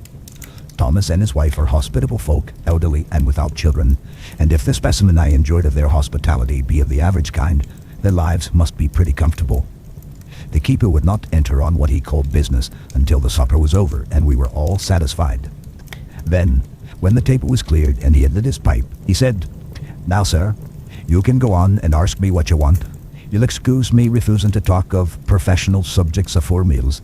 I gives the wolves and the jackals and the hyenas in all our section their tea afore I begins to ask them questions." "How do you mean, ask them questions?" I queried, wishful to get him into a talkative humor. "Hitting them over the head with a pole is one way. Scratching of their ears and is another, when gents as flush wants a bit of a show-off to their gals. I don't so much mind the fuss, the hitting of the pole afore I chucks in their dinner, but I waits till they've had the sherry and coffee, so to speak, afore I tries on with the ear scratching. Mind you," he added philosophically, "there's a deal of the same nature in us as in them there animals. Is you a comin' and arsking of me questions about my business, and I that grump like that only for your bloomin' off quid I'd seen you blowed fust before I'd answer. Not even when you arst me sarcastic like if I'd like you to arst the superintendent if you might arst me questions. Without offense, did I tell you to go to hell?" "You did. And when you said you'd report me for using obscene language, that were zit me over the head. But your half quid made that all right. I weren't a going to fight, so I waited for the food and did with my owl as the wolves and lions and tigers does. Ha! But, Lord love your heart, now that the old woman has stuck a chunk of a tea cake in me and rinsed me out with a bloomin' old teapot, and I've lit up You must scratch my ears for all you're worth and won't even get a growl out of me. Drive along with your questions. I know what you're a-coming at. That air escaped wolf. Exactly. I want you to give me your view of it. Just tell me how it happened, and when I know the facts, I'll get you to say what you consider was the cause of it, and how you think the whole affair will end. All right, Governor. This here's about the old story. That air wolf, what we call Bersico, was one of 3 grey ones that came from Norway to Jamax, which we bought off him 4 years ago. He was a nice, well-behaved wolf that never gave no trouble to talk of. I'm more surprised at him for wanting to get out nor any other animal in the place, but there, you can't trust wolves no more than women. Don't you mind him, sir? Broke in Mrs. Tom with a cheery laugh. He's got minded the animal so long that best if he ain't like old wolf itself, but there ain't no harm in him. Well, sir, it was about 2 hours after feeding yesterday when I first heard my disturbance. I was making up a litter in the monkey house for a young puma which is ill, but when I heard the yelping and howling, I came away straight. There was Bersica, tearing like a mad thing at the balls as if he wanted to get out. There wasn't much people about that day, and close at hand was only one man, a tall thin chap with a hooked nose and a pointed beard with a few white hairs running through it. He had a hard, cold-looking red eyes, and I took a sort of mislike to him, for it seemed as if it was him as they was irritated at. Well, he had white kid gloves on his hands, and he pointed out the animals to me and says, "Keeper, these wolves seem upset at something." "Maybe it's you," says I, for I did not like the airs as he gave himself. He didn't get angry as I hoped he would, but he smiled a kind of insolent smile with a mouthful of white, sharp teeth. "Oh no, they wouldn't like me," he says. "Oh yes they would," says I, imitating him. "They always like a bone or two to clean their teeth on about tea time, which you is a bagful." Well, it was an odd thing, but when the animals see us a-talking, they lay down, and when I went over to Bersica, he let me stroke his ears, same as ever. That there man came over, and blessed, but if he didn't put in his hand and stroke the old wolf's ears too. "By care," says I, bursting us quick. "Never mind," he says, "I'm used to 'em." "Are you in the business yourself?" I says, taking off at my hat for a man what trades in wolves, and sure is a good friend to keep us. "No," says he, "not exactly in the business, but I have made pets of several." And with that, he lifts his hat as polite as a lord and walks away. Old Bersica kept a-looking after him till he was out of sight, and then went lay down in the corner and wouldn't come out the whole evening. Well, last night, as soon as the moon was up, the wolves here all began a-howling. There wasn't nothing for him to howl at. There wasn't no one near except someone that was evidently a-calling the dog somewheres out back of the gardens in the park road. Once or twice I went out to see if that was all right, and it was, and then the howling stopped. Just before 12 o'clock, I just took a look round before turning in, and bust me, but when I came opposite old Bersica's cage, I see the rails broken and twisted about, and the cage empty, and that's all I know for certain. Did anyone else see anything?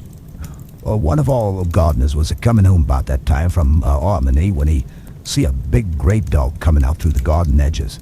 At least, so he says, but I don't give much for it for myself, for he never said a word about it to his missus when he got home. And it was only after the escape that the old wolf was made known, and we had been up all night hunting in the park for Bersica, that he remembered seeing anything.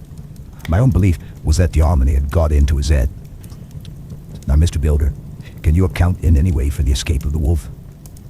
"Well, sir," he said with a suspicious sort of modesty, "I think I can, but I don't know as how you'd be satisfied with the theory." "Certainly I shall, if a man like you who knows the animals from experience can't hazard a good guess at any rate. Who is even to try?" "Well then, sir, I accounts for it this way. It seems to me that here wolf escaped simply because he wanted to get out." From the hearty way that both Thomas and his wife laughed at the joke, I could see that it had done service before, and that the whole explanation was simply an elaborate sell. I couldn't cope in badinage with the worthy Thomas, but I thought I knew a surer way to his heart, so I said, "Now, Mr. Builder, we'll consider that first half-sovereign worked off, and this brother of his is waiting to be claimed when you've told me what you think will happen." "Right you are, sir," he said briskly. "You'll excuse me, I know, for a chaffing at you, but the old woman her winked at me, which was as much as telling me to go on." "Well, I never," said the old lady. "My opinion is this, that there wolf is hiding us somewheres. The gardener what didn't remember said he was a-galloping northward faster than a horse could go. But I don't believe him, for you see, sir, wolves don't gallop no more than the dogs does. They not being built that way. Wolves is fine things in a storybook, and I dare say when they gets in packs and does be chivying something that's more feared than they is, they can make a devil of a noise and chop it up, whatever it is. But, Lord bless you, in real life, a wolf is only a low creature, not half so clever or bold as a good dog, and not half a quarter so much fight in him. This one ain't been used to fighting or even to providing for himself, and more like he's somewhere around the park hiding and shivering out, and if he thinks at all wondering where he is to get his breakfast from. Or maybe he's got down some areas in a coal cellar. My eye, won't some cook get a run start when she sees his green eyes are shining at her out of the dark? If he can't get food, he's bound to look for, and mayhap he may chance to light on a butcher's shop in time. If he don't, and some nursemaid goes out a-walking her off with a soldier, leaving of the infant in the perambulator, well, then I shouldn't be surprised if the census is one babby the less, that's all. I was handing him the half-sovereign when something came bobbing up against the window, and Mr. Builder's face doubled its natural length with surprise. "God bless me," he said, "if there ain't old Bersica come back by herself." He went to the door and opened it, a most unnecessary proceeding it seemed to me. I've always thought that a wild animal never looks so well as when some obstacle of pronounced durability is between us. A personal experience has intensified rather than diminished that idea. After all, however, there is nothing like a custom, for neither Builder nor his wife thought any more of the wolf than I should of a dog. The animal itself was as peaceful and well-behaved as that father of all picture wolves, Red Riding Hood's quondam friend, whilst moving her confidence in masquerade. The whole scene was an unutterable mixture of comedy and pathos. The wicked wolf that for half a day had paralyzed London and set all the children in town shivering in their shoes was there in a sort of penitent mood, and was received and petted like a sort of vulpine prodigal son. Old Builder examined him all over with most tender solicitude, and when he had finished with his penitence said, "There, I knew the poor old chap would get into some kind of trouble. Didn't I say it all along? Here's his head all cut and full of broken glass. He's been a-getting over some bloomin' wall or other. It's a shame that people are allowed to top their walls with broken balls. This is what comes of it. Come along, Bersica." He took the wolf and locked him up in a cage with a piece of meat that satisfied in quantity at any rate the elementary conditions of the fatted calf, and went off to report.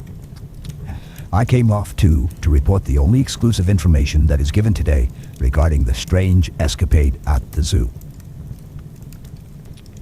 Dr. Seward's Diary, 17 September. I was engaged after dinner in my study posting up my books, which, through press of other work and the many visits to Lucy, had fallen sadly into arrear. Suddenly the door was burst open, and in rushed my patient with his face distorted with passion.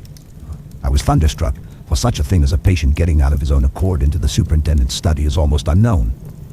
Without an instant's notice, he made straight at me. He had a dinner knife in his hand, and as I saw he was dangerous, I tried to keep the table between us. He was too quick and too strong for me, however, for before I could get my balance he had struck at me and cut my left wrist rather severely. Before he could strike again, however, I guarded my right hand, and he was sprawling on his back on the floor. My wrist bled freely, and quite a little pool trickled onto the carpet. I saw that my friend was not intent on further effort, and occupied myself binding up my wrist, keeping a wary eye on the prostrate figure all the time. When the attendants rushed in, and we turned our attention to him, his employment positively sickened me. He was lying on his belly on the floor, licking up like a dog the blood which had fallen from my wounded wrist.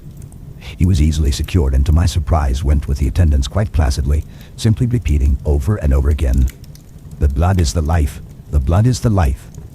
I cannot afford to lose blood just at present. I have lost too much of late for my physical good. And then the prolonged strain of Lucy's illness and its horrible phases is telling on me. I am overexcited and weary, and I need rest. Rest. Rest. Happily Van Helsing has not summoned me, so I need not forego my sleep. Tonight I could not well do without it. Telegram. Van Helsing, Antwerp, to Seward, Carfax. Sent to Carfax, Sussex, as no county given, delivered late by 22 hours. 17 September. Do not fail to be at Hillingham tonight. If not watching all the time, frequently visit and see that flowers are as placed. Very important, do not fail. Shall be with you as soon as possible after arrival. Dr. Seward's Diary, 18 September. Just off train to London. The arrival of Van Helsing's telegram filled me with dismay. A whole night lost, and I know by bitter experience what may happen in a night. Of course, it is possible that all may be well, but what may have happened? Surely there is some horrible doom hanging over us that every possible accident should thwart us in all we try to do. I shall take this cylinder with me, and then I can complete my entry on Lucy's phonograph. Memorandum left by Lucy Westenra. 17 September. Night. I write this and leave it to be seen, so that no one may by any chance get into trouble through me. This is an exact record of what took place tonight. I feel I am dying of weakness, and have barely strength to write, but it must be done if I die in the doing. I went to bed as usual, taking care that the flowers were placed as Dr. Van Helsing directed, and soon fell asleep. I was awakened by the flapping at the window, which had begun after that sleepwalking on the cliff at Whitby, when Mina saved me, and which now I know so well. I was not afraid, but I did wish that Dr. Seward was in the next room, as Dr. Van Helsing said he would be, so that I might have called him. I tried to sleep, but I could not. Then there came to me that old fear of sleep, and I determined to keep awake. Perversely, sleep would try to come then when I did not want it. So as I feared to be alone, I opened my door and called out, "Is there anybody there?" There was no answer. I was afraid to wake Mother, and so closed my door again. Then outside in the shrubbery, I heard a sort of howl like a dog's, but more fierce and deeper. I went to the window and looked out, but could see nothing except a big bat, which had evidently been buffeting its wings against the window. So I went back to bed again, but determined not to go to sleep. Presently the door opened, and Mother looked in. Seeing by my moving that I was not asleep, she came in and sat by me. She said to me even more sweetly and softly than her wont, "I was uneasy about you, darling, and came in to see that you were all right." I feared she might catch cold sitting there, and asked her to come in and sleep with me.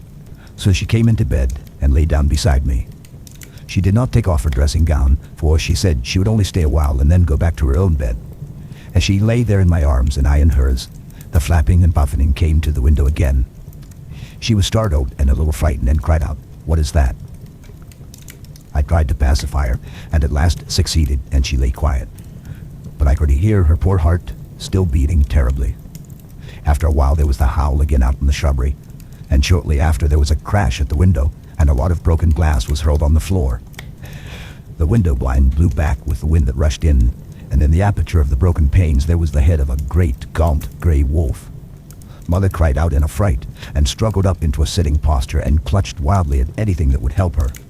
Amongst other things, she clutched the wreath of flowers that Dr. Van Helsing insisted on my wearing round my neck, and tore it away from me.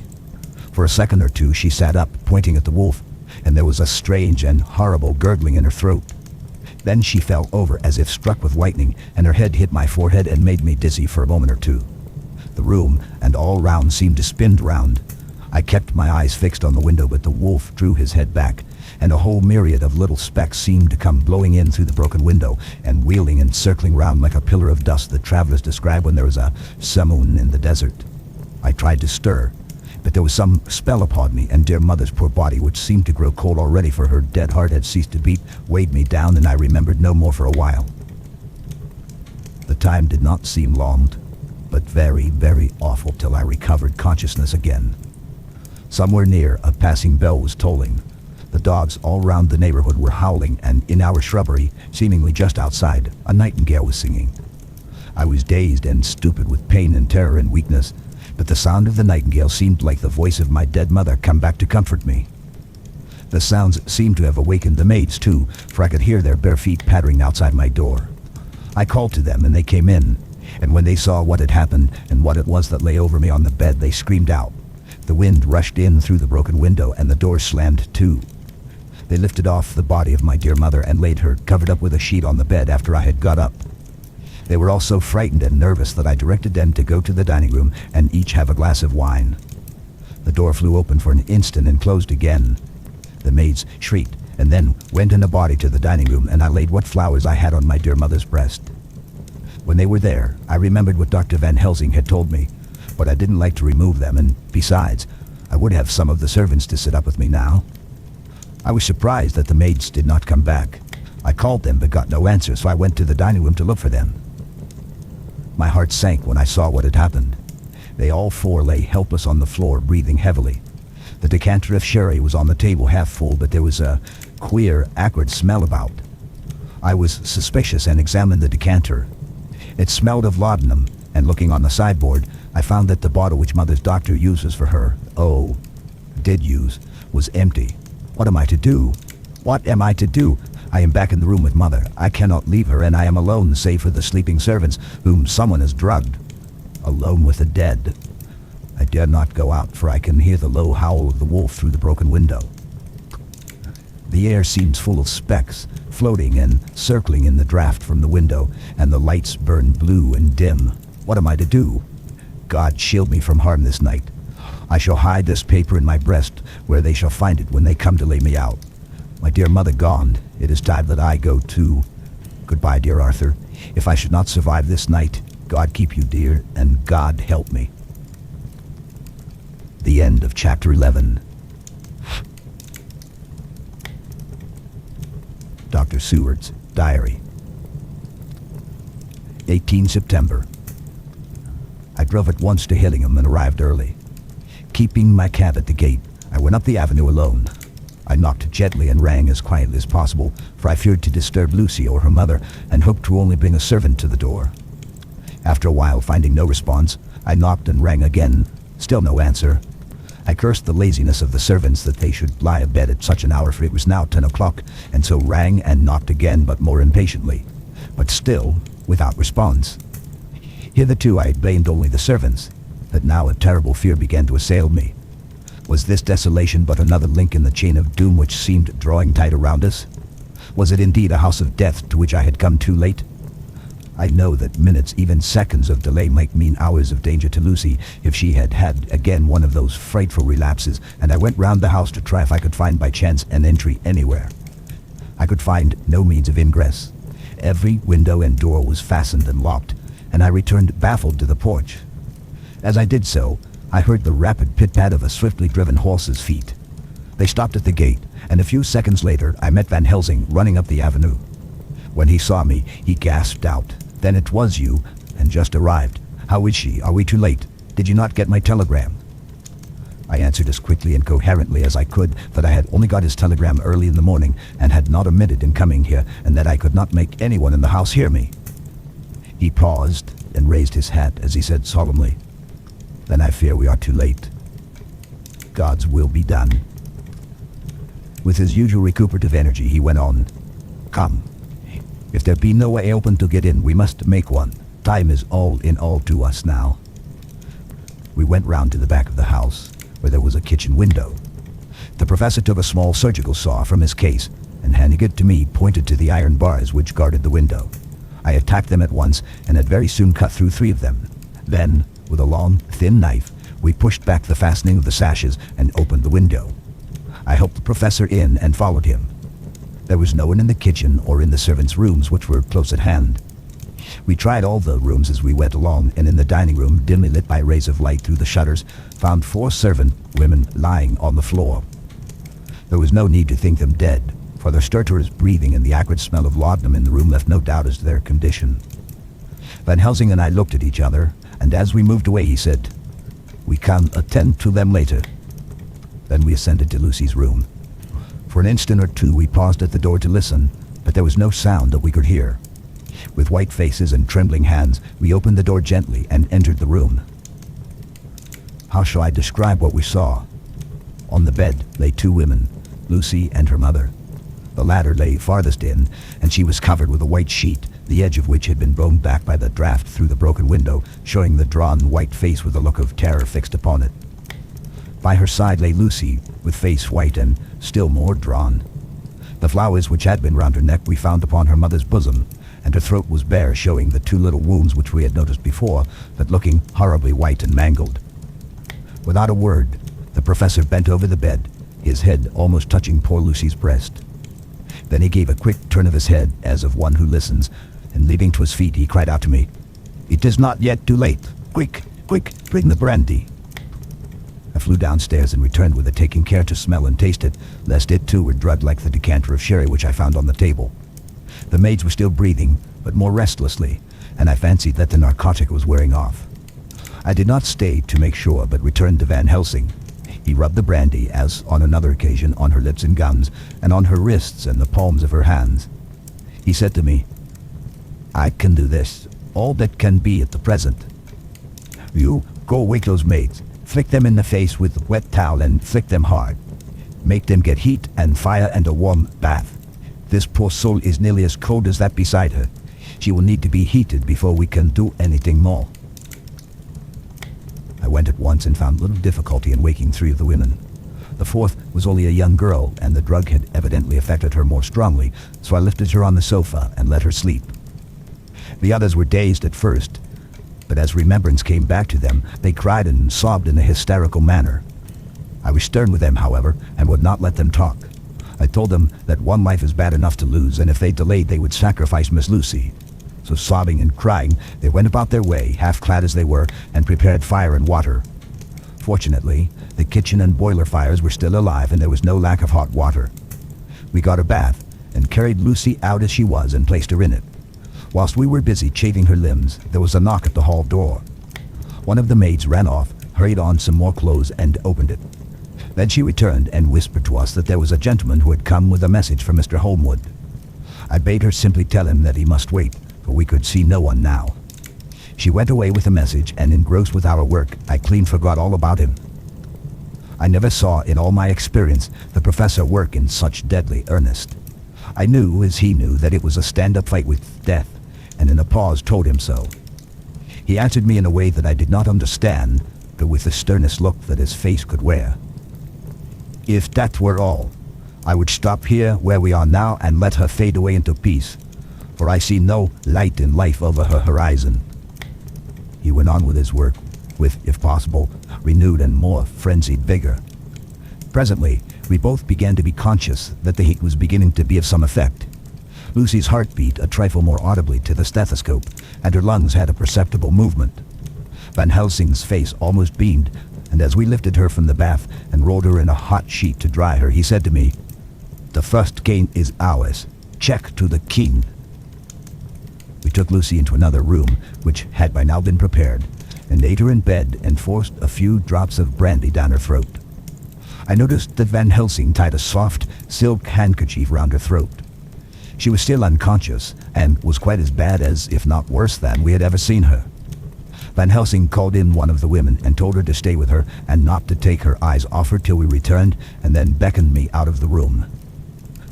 "We must consult as to what is to be done," he said as we descended the stairs.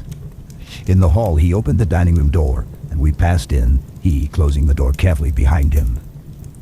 The shutters had been opened, but the blinds were already down with that obedience to the etiquette of death which the British women of the lower classes always rigidly observes.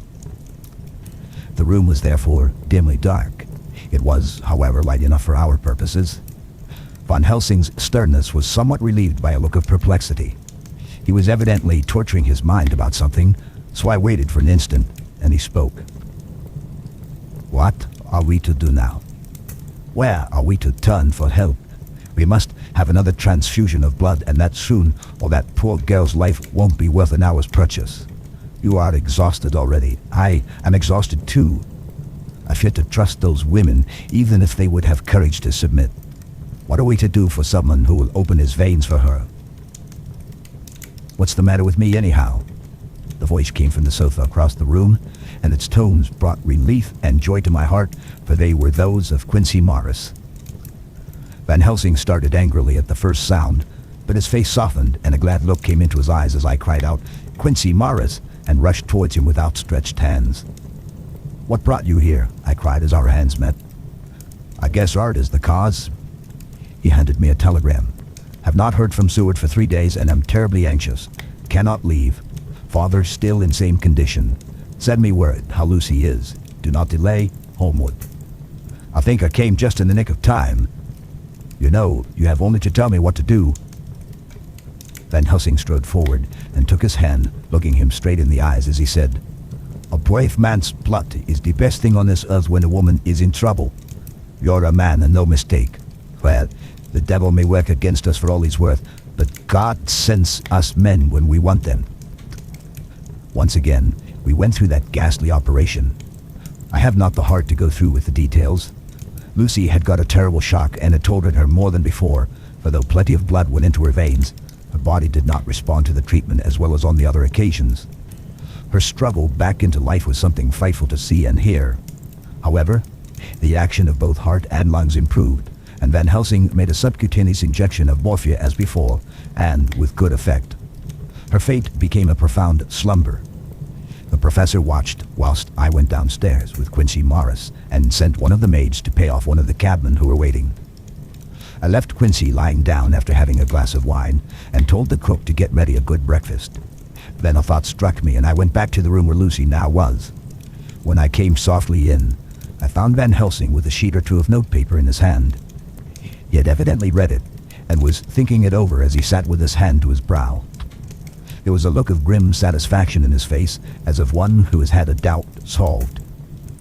He handed me the paper, saying only, "It dropped from Lucy's breast when we carried her to the bath." When I had read it, I stood looking at the professor, and after a pause asked him, "In God's name, what does it all mean? Was she or is she mad, or what sort of horrible danger is it?" I was so bewildered that I did not know what to say more. Van Helsing put out his hand and took the paper, saying, "Do not trouble about it now. Forget it for the present. You shall know and understand it all in good time, but it will be later. And now, what is it that you came to me to say?" This brought me back to fact, and I was all myself again. "I came to speak about the certificate of death. If we do not act properly and wisely, there may be an inquest, and that paper would have to be produced. I am in hopes that we need have no inquest, for if we had, it surely would kill poor Lucy if nothing else did. I know, and you know, and the other doctor who attended her knows, that Mrs. Westenra had a disease of the heart, and we can certify that she died of it. Let us fill up the certificate at once, and I shall take it to myself to the registrar and go on to the undertaker." "Good. Oh, my friend John, well thought of. Truly, Miss Lucy, if she be sad in the foes that beset her, is at least happy in the friends that love her. 1, 2, 3, all open their veins for her besides one old man. Yes, I know, friend John, I am not blind. I love you all the more for it. Now go." In the hall I met Quincy Morris with a telegram for Arthur, telling him that Mrs. Westenra was dead, that Lucy also had been ill, but was now going on better, and that Van Helsing and I were with her. I told him where I was going, and he hurried me out, but as I was going, said, "When you come back, Jack, may I have 2 words with you all to ourselves?" I nodded in reply and went out. I found no difficulty about the registration, and arranged with the local undertaker to come up in the evening to measure for the coffin and to make arrangements. When I got back, Quincy was waiting for me. I told him I would see him as soon as I knew about Lucy, and went up to her room. She was still sleeping, and the professor seemingly had not moved from his seat at her side. From his putting his finger to his lips, I gathered that he expected her to wake before long, and was afraid of forestalling nature. So I went down to Quincy and took him into the breakfast room where the blinds were not drawn down, and which was a little more cheerful, or rather less cheerless than the other rooms. When we were alone, he said to me, "Jack Seward, I don't want to shove myself in anywhere where I've no right to be, but this is no ordinary case. You know I loved that girl and wanted to marry her. But although that's all past and gone, I can't help feeling anxious about her all the same. What is it that's wrong with her? The Dutchman, and a fine old fellow he is, I can see that, said that time you two came into the room that you must have another transfusion of blood, and that both you and he were exhausted. Now I know well that you medical men speak in camera, and that a man must not expect to know what they consult about in private. But this is no common matter, and whatever it is, I have done my part. Is not that so?" "That's so," I said, and he went on. "I take it that both you and Van Helsing have done already what I did today. Is not that so?" "That's so. And I guess Art was in it too. When I saw him 4 days ago down at his own place, he looked queer. I've not seen anything pulled down so quick since I was on the pampas and had a mare that I was fond of go to grass all in the night. One of those big bats that they call vampires had got at her in the night, and what with his gorge and the vein left open, there wasn't enough blood in her to let her stand up, and I had to put a bullet through her as she lay. Jack, if you may tell me without betraying confidence, Arthur was the first. Is not that so?" As he spoke, the poor fellow looked terribly anxious. He was in a torture of suspense regarding the woman he loved, and his utter ignorance of the terrible mystery which seemed to surround her intensified his pain. His very heart was beating, and it took all the manhood of him, and there was a royal lot of it too, to keep him from breaking down. I paused before answering, for I felt that I must not betray anything which the professor wished kept secret, but already he knew so much, and guessed so much that there could be no reason for not answering, so I answered in the same phrase. That's so. And how long has this been going on? About 10 days. 10 days?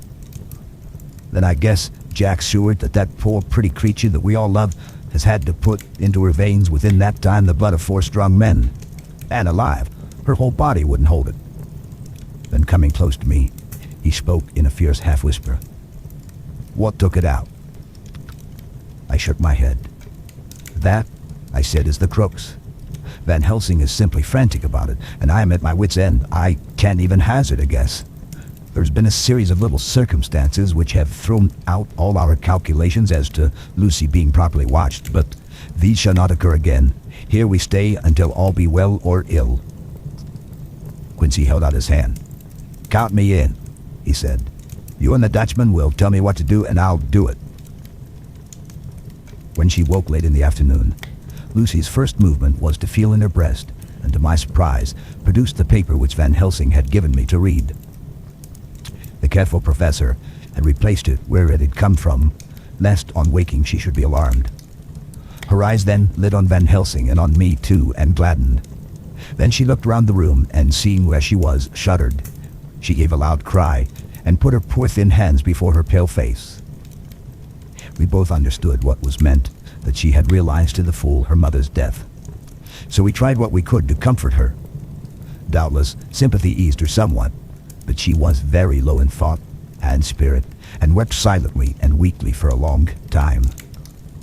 We told her that either or both of us would now remain with her all the time, and that seemed to comfort her. Towards dusk, she fell into a doze. Here a very odd thing occurred. Whilst still asleep, she took the paper from her breast and tore it in two. Van Helsing stepped over and took the pieces from her. All the same, however, she went on with the action of tearing as though the material were still in her hands. Finally, she lifted her hands and opened them as though scattering the fragments. Van Helsing seemed surprised, and his brows gathered as if in thought, but he said nothing. 19 September.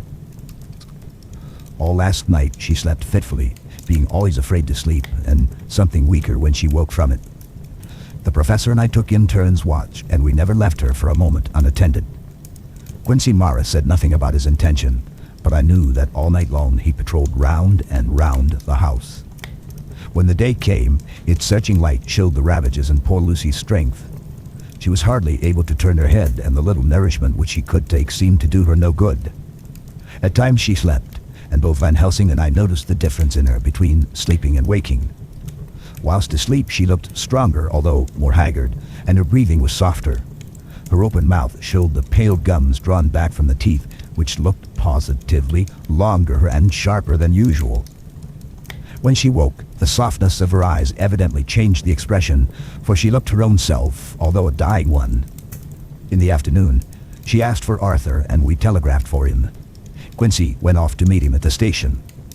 When he arrived, it was nearly 6 o'clock, and the sun was setting full and warm, and the red light streamed in through the window and gave more color to the pale cheeks. When he saw her, Arthur was simply choking with emotion, and none of us could speak.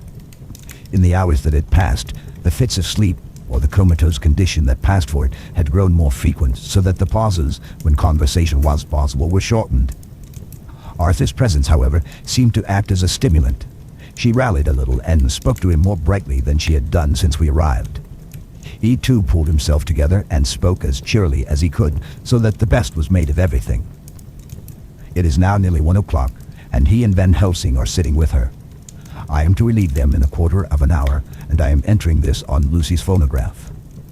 Until 6 o'clock, they ought to try to rest. I fear that tomorrow will end our watching, for the shock has been too great. The poor child cannot rally. God help us all. Letter, Mina Harker, to Lucy Westenra, unopened by her. 17 September. My dearest Lucy, it seems an age since I heard from you, or indeed since I wrote. You will pardon me, I know, for all my faults when you have read all my budget of news. Well, I got my husband back all right. When we arrived at Exeter, there was a carriage waiting for us, and in it, though he had an attack of gout, Mr. Hawkins. He took us to his house where there were rooms for us all nice and comfortable, and we dined together. After dinner, Mr. Hawkins said, "My dears, I want to drink your health and prosperity, and may every blessing attend you both. I know you both from children, and have with love and pride seen you grow up. Now I want you to make your home here with me. I have left to me neither chick nor child. All are gone, and in my will I have left you everything."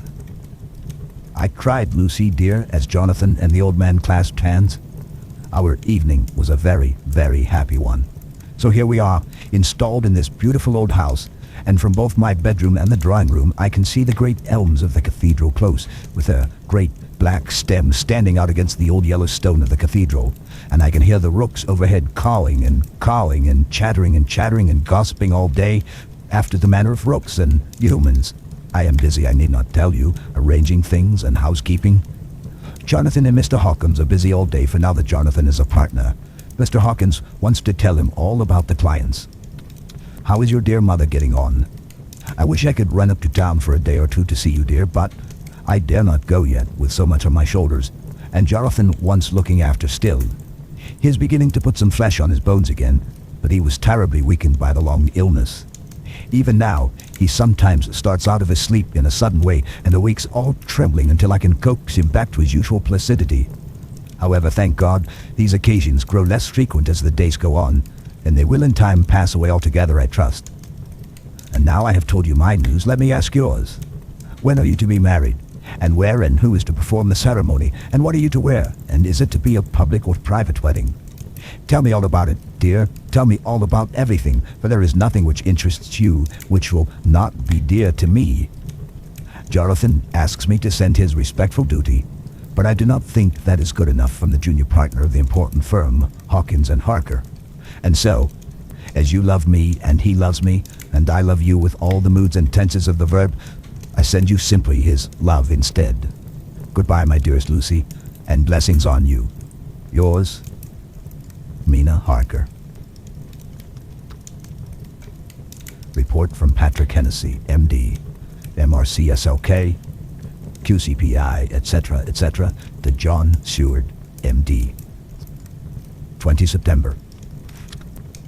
My dear sir, in accordance with your wishes, I enclose report of the conditions of everything left in my charge. With regard to patient Renfield, there is more to say. He has had another outbreak which might have had a dreadful ending, but which, as it fortunately happened, was unattended with any unhappy results. This afternoon, a carrier's cart with 2 men made a call at the empty house, whose grounds abut on ours, the house to which you will remember the patient twice ran away.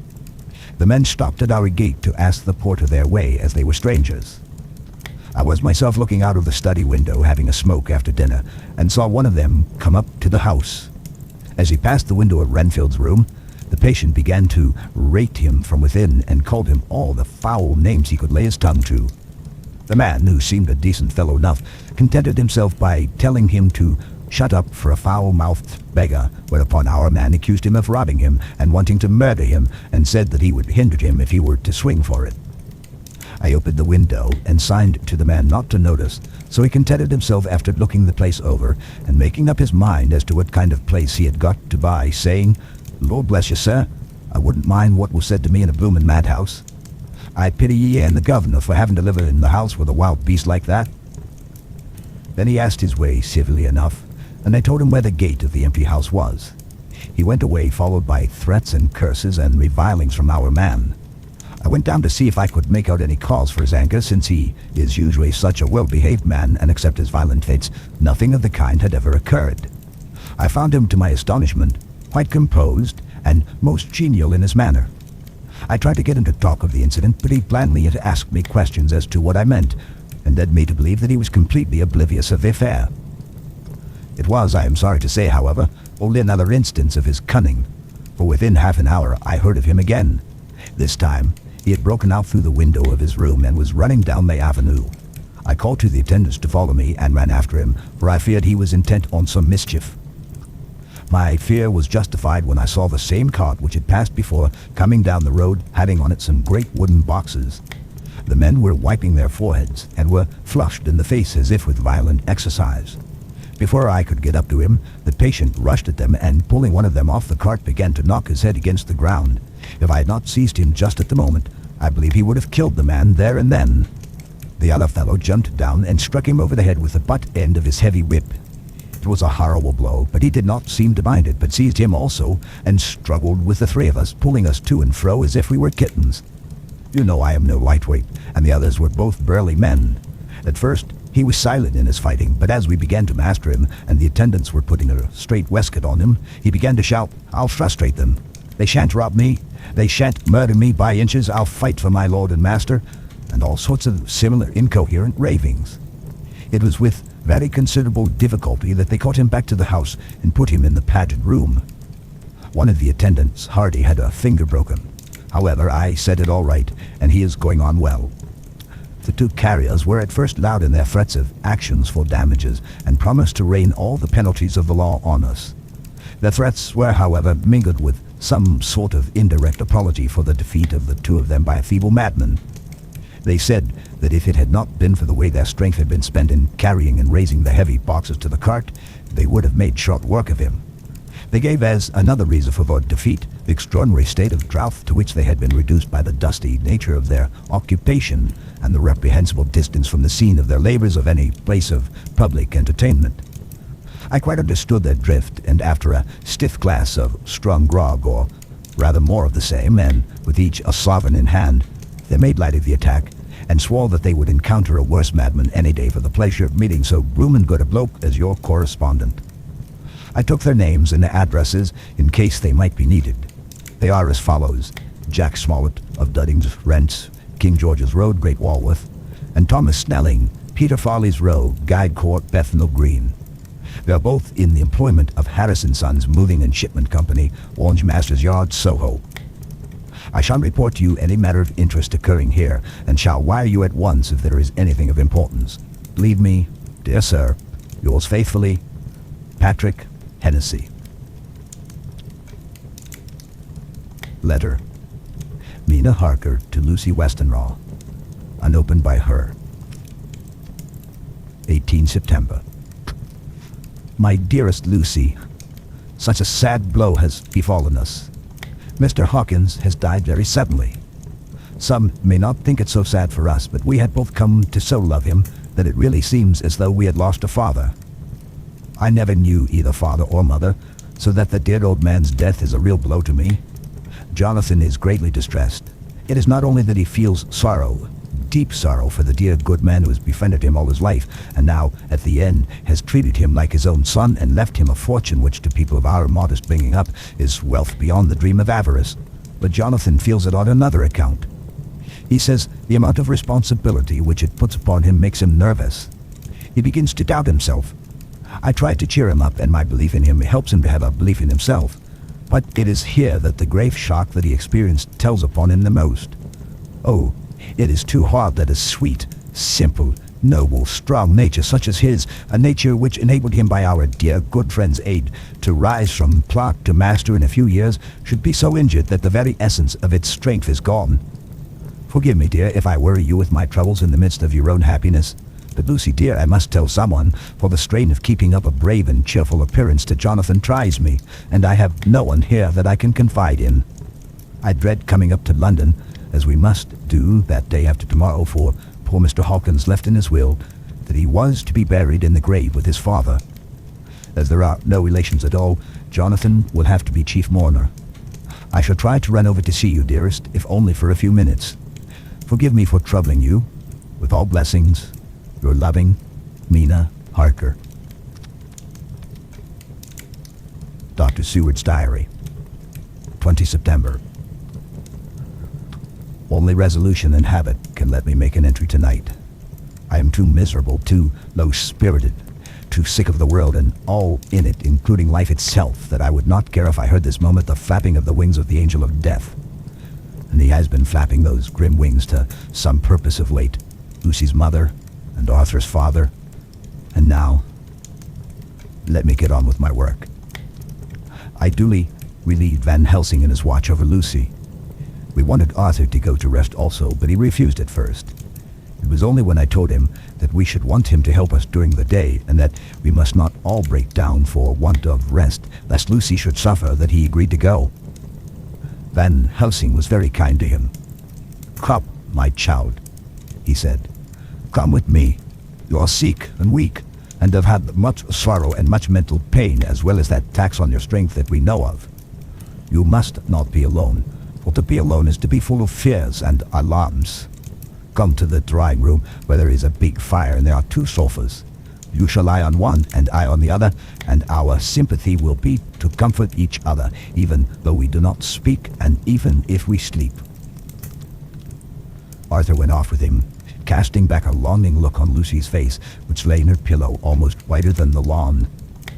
She lay quite still, and I looked round the room to see that all was as it should be. I could see that the professor had carried out in this room, as in the other, his purpose of using the garlic. The whole of the window sashes reeked with it, and round Lucy's neck, over the silk handkerchief which Van Helsing made her keep on, was a rough chaplet of the same odorous flowers. Lucy was breathing somewhat stertorously, and her face was at its worst, for the open mouth showed the pale gums. Her teeth in the dim, uncertain light seemed longer and sharper than they had been in the morning. In particular, by some trick of the light, the canine teeth looked longer and sharper than the rest. I sat down beside her, and presently she moved uneasily. At the same moment, there came a sort of dull flapping or buffeting at the window. I went over to it softly and peeped out by the corner of the blind. There was a full moonlight, and I could see that the noise was made by a great bat which wheeled round, doubtless attracted by the light, although so dim, and every now and again struck the window with its wings. When I came back to my seat, I found that Lucy had moved slightly and had torn away the garlic flowers from her throat. I replaced them as well as I could and sat watching her. Presently, she woke, and I gave her food as Van Helsing had prescribed. She took but a little, and that languidly. There did not seem to be within her now the unconscious struggle for life and strength that had hitherto so marked her illness. It struck me as curious that the moment she became conscious, she pressed the garlic flowers close to her. It was certainly odd that whenever she got into that lethargic state, with the stertorous breathing, she put the flowers from her, but that when she waked, she clutched them close. There was no possibility of making any mistake about this, for in the long hours that followed she had many spells of sleeping and waking, and repeated both actions many times. At 6 o'clock, Van Helsing came to relieve me. Arthur had then fallen into a doze, and he mercifully let him sleep on. When he saw Lucy's face, I could hear the hissing indraw of breath, and he said to me in a sharp whisper, "Draw up the blind. I want light." Then he bent down, and with his face almost touching Lucy's, examined her carefully. He removed the flowers and lifted the silk handkerchief from her throat. As he did so, he started back, and I could hear his ejaculation, "Mein Gott!" as it was smothered in his throat. I bent over and looked too, and as I noticed some queer chill came over me. The wounds on the throat had absolutely disappeared. For fully 5 minutes Van Helsing stood looking at her with his face at its sternest. Then he turned to me and said calmly, "She is dying. It will not be long now. It will be much difference, mark me, whether she dies conscious or in her sleep. Wake that poor boy and let him come and see the last. He trusts us, and we have promised him." I went to the dining room and waked him. He was dazed for a moment, but when he saw the sunlight streaming in through the edges of the shutters, he thought he was late and expressed his fear. I assured him that Lucy was still asleep, but told him as gently as I could that both Van Helsing and I feared that the end was near.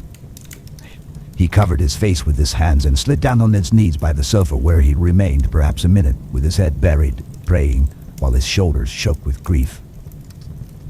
I took him by the hand and raised him up. "Come," I said, "my dear old fellow, summon all your fortitude. It will be best and easiest for her." When we came into Lucy's room, I could see that Van Helsing had, with his usual forethought, been putting matters straight, and making everything look as pleasing as possible. He had even brushed Lucy's hair so that it lay on the pillow in its usual sunny ripples. When we came into the room, she opened her eyes and, seeing him, whispered softly, "Arthur, oh my love, I am so glad you have come." He was stooping to kiss her when Van Helsing motioned him back. "No," he whispered, "not yet. Hold her hand, it will comfort her more."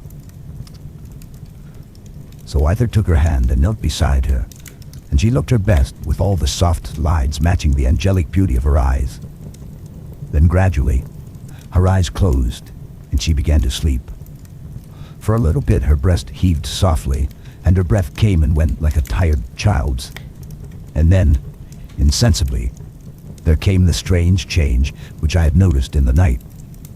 Her breathing grew stertorous, the mouth opened, and the pale gums drawn back made the teeth look longer and sharper than ever. In a sort of sleep-waking, vague, unconscious way, she opened her eyes, which were now dull and hard at once, and said in a soft, voluptuous voice, such as I had never heard from her lips, "Arthur, oh my love, I am so glad you have come. Kiss me." Arthur bent eagerly over to kiss her, but at that instant Van Helsing, who like me had been startled by her voice, swooped upon him, and catching him by the neck with both hands, dragged him back with a fury of strength which I never thought he could have possessed, and actually hurled him almost across the room. "Not on your life," he said, "not for your living soul and hers." And he stood between them like a lion at bay. Arthur was so taken aback that he did not for a moment know what to do or say, and before any impulse of violence could seize him, he realized the place and the occasion, and stood silent, waiting. I kept my eyes fixed on Lucy, as did Van Helsing, and we saw a spasm as of rage flit like a shadow over her face. The sharp teeth clamped together. Then her eyes closed, and she breathed heavily. Very shortly after, she opened her eyes in all their softness, and putting out her poor, pale, thin hand, took Van Helsing's great brown one, drawing it close to her. She kissed it. "My true friend," she said, in a faint voice but with untellable pathos. "My true friend and his. Oh, guard him and give me peace." "I swear it," he said solemnly, kneeling beside her and holding up his hand as one who registers an oath. Then he turned to Arthur and said to him, "Come, my child, take her hand in yours and kiss her on the forehead, and only once."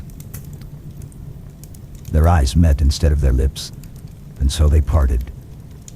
Lucy's eyes closed, and Van Helsing, who had been watching closely, took Arthur's arm and drew him away. And then Lucy's breathing became stertorous again, and all at once it ceased. "It is all over," said Van Helsing. "She is dead." I took Arthur by the arm and led him away to the drawing room, where he sat down and covered his face with his hands, sobbing in a way that nearly broke me down to see. I went back to the room and found Van Helsing looking at poor Lucy, and his face was sterner than ever. Some change had come over her body. Death had given back part of her beauty, for her brow and cheeks had recovered some of their flowing lines. Even the lips had lost their deadly pallor. It was as if the blood, no longer needed for the working of the heart, had gone to make the harshness of death as little rude as might be. We thought her dying while she slept, and sleeping when she died. I stood beside Van Helsing and said, "Ah, well, poor girl, there is peace for her at last. It is the end." He turned to me and said with grave solemnity, "Not so. Alas, not so. It is only the beginning." When I asked him what he meant, he only shook his head and answered, "We can do nothing as yet. Wait and see." The end. Dr. Seward's diary continued. The funeral was arranged for the next succeeding day so that Lucy and her mother might be buried together. I attended to all the ghastly formalities, and the urbane undertaker proved that his staff was afflicted or blessed with something of his own obsequious suavity. Even the women who performed the last offices for the dead remarked to me in a confidential, brother-professional way when she had come out from the death chamber. "She makes a very beautiful corpse, sir. It's quite a privilege to attend on her. It's not too much to say that she will do credit to our establishment." I noticed that Van Helsing never kept far away. This was possible from the disordered state of things in the household. There were no relatives at hand, and as Arthur had to be back the next day to attend at his own father's funeral, we were unable to notify anyone who should have been bidden. Under the circumstances, Van Helsing and I took it upon ourselves to examine papers and so forth. He insisted upon looking over Lucy's papers himself. I asked him why, for I feared that he, being a foreigner, might not be quite aware of English legal requirements and so might in ignorance make some unnecessary trouble. He answered me, I know. You forget that I am a lawyer as well as a doctor. But this is not altogether for the law. You knew that when you avoided the coroner. I have more than him to avoid. There may be papers, more, such as this." As he spoke, he took from his pocketbook the memorandum which had been in Lucy's breast and which she had torn in her sleep. "When you find anything of the solicitor who is for the late Mrs. Westenra, seal all her papers and write him tonight. For me, I watch here in the room and in Miss Lucy's old room all night, and I myself search for what may be. It is not well that her very thoughts go into the hands of strangers." I went on with my part of the work, and in another half hour had found the name and address of Mrs. Westenra's solicitor and had written to him. All the poor lady's papers were in order.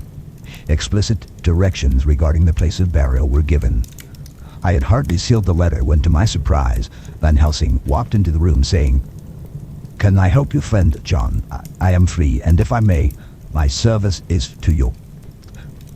"Have you got what you looked for?" I asked, to which he replied, "I did not look for any specific thing. I only hoped to find, and find I have, all that there was, only some letters and a few memoranda and a diary new begun. But I have them here, and we shall for the present say nothing of them. I shall see that poor lad tomorrow evening, and with his sanction I shall use some." When we had finished the work in hand, he said to me, "And now, friend John, I think we may to bed. We want sleep, both you and I, and rest to recuperate. Tomorrow we shall have much to do, but for tonight there is no need of us, alas." Before turning in, we went to look at poor Lucy. The undertaker had certainly done his work well, for the room was turned into a small chapelle ardente. There was a wilderness of beautiful white flowers, and death was made as little repulsive as might be. The end of the winding sheet was laid over the face. When the professor bent over and turned it gently back, we both started at the beauty before us, the tall wax candles showing us sufficient light to note it well. All Lucy's loveliness had come back to her in death, and the hours that had passed, instead of leaving traces of decay's effacing fingers, had but restored the beauty of life till, positively, I could not believe my eyes that I was looking at a corpse. The professor looked sternly grave. He had not loved her as I had, and there was no need for tears in his eyes. He said to me, "Remain till I return," and left the room. He came back with a handful of wild garlic from the box waiting in the hall, but which had not been opened, and placed the flowers amongst the others on and around the bed. Then he took from his neck, inside his collar, a little gold crucifix and placed it over the mouth. He restored the sheet to its place, and we came away. I was undressing in my own room when, with a premonitory tap at the door, he entered and at once began to speak. "Tomorrow, I want you to bring me before night a set of post-mortem knives." "Must we make an autopsy?" I asked. "Yes and no. I want to operate, but not what you think. Let me tell you now, but not a word to another. I want to cut off her head and take out her heart. Ah, you, a surgeon, and so sharp, you, whom I have seen with no tremble of hand or heart, do operations of life and death that make the rest shudder. Oh, but I must not forget, my dear friend John, that you loved her, and I have not forgotten it is, for I shall operate and you must not help. I would like to do it tonight, but for Arthur I must not. He will be free after his father's funeral tomorrow, and he will want to see her, to see it. Then When she is coffined ready for the next day, you and I shall come when all is asleep. We shall unscrew the coffin lid, and shall do our operation, and then replace all, so that none know save we alone. But why do it at all? The girl is dead. Why mutilate her poor body without need? And if there is no necessity for a post-mortem and nothing to gain by it, no good to her, to us, to science, to human knowledge, why do it? Without such it is monstrous. For answer, he put his hand on my shoulder and said with infinite tenderness, "Friend John, I pity your poor bleeding heart, and I love you the more because it does so bleed. If I could, I would take on myself the burden that you do bear, but there are things that you know not, but that you shall know, and bless me for knowing, though they are not pleasant things. John, my child, you have been my friend now many years, and yet did you ever know me to do any without good cause? I may err, I am but man, but I believe in all I do. Was it not for these causes that you sent for me when the great trouble came? Yes. Were you not amazed, nay, horrified, when I would not let Arthur kiss his love though she was dying, and snatched him away by all my strength? Yes. And yet you saw how she thanked me with her so beautiful dying eyes, her voice too, so weak, and she kissed my rough old hand and blessed me? Yes. And did you not hear me swear promise to her that so she closed her eyes grateful? Yes. Well, I have good reason now for all I want to do. You have for many years trust me. You have believed me weeks past when there be things so strange that you might have well doubt. Believe me yet a little, friend John. If you trust me not, then I must tell what I think, and that is perhaps not well. And if I work, as work I shall, no matter trust or no trust, without my friend trusting me, I work with heavy heart and feel, oh, so lonely when I want all the help and courage that may be. He paused a moment and went on solemnly. Friend John, there are strange and terrible days before us. Let us not be two, but one, that so we work to a good end. Will you not have faith in me? I took his hand and promised him. I held my door open as he went away and watched him go to his room and close the door. As I stood without moving, I saw one of the maids pass silently along the passage. She had her back to me so she did not see me, and go into the room where Lucy lay. The sight touched me. Devotion is so rare, and we are so grateful to those who show it, unasked to those we love. Here was a poor girl putting aside the terrors which she naturally had of death, to go watch alone by the bier of the mistress whom she loved, so that the poor clay might not be lonely till laid to eternal rest. I must have slept long and soundly, for it was broad daylight when Van Helsing waked me by coming into my room. He came over to my bedside and said, "You need not trouble about the knives. We shall not do it." "Why not?" I asked, for a solemnity of the night before had greatly impressed me. "Because," he said sternly, "it is too late, or too early. See."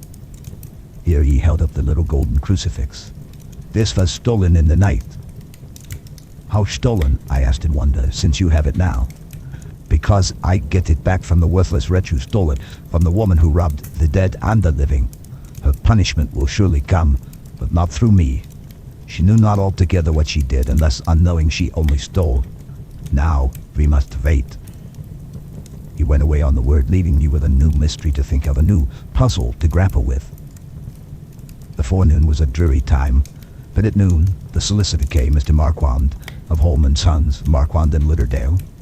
He was very genial and very appreciative of what we had done, and took off our hands all cares as to details.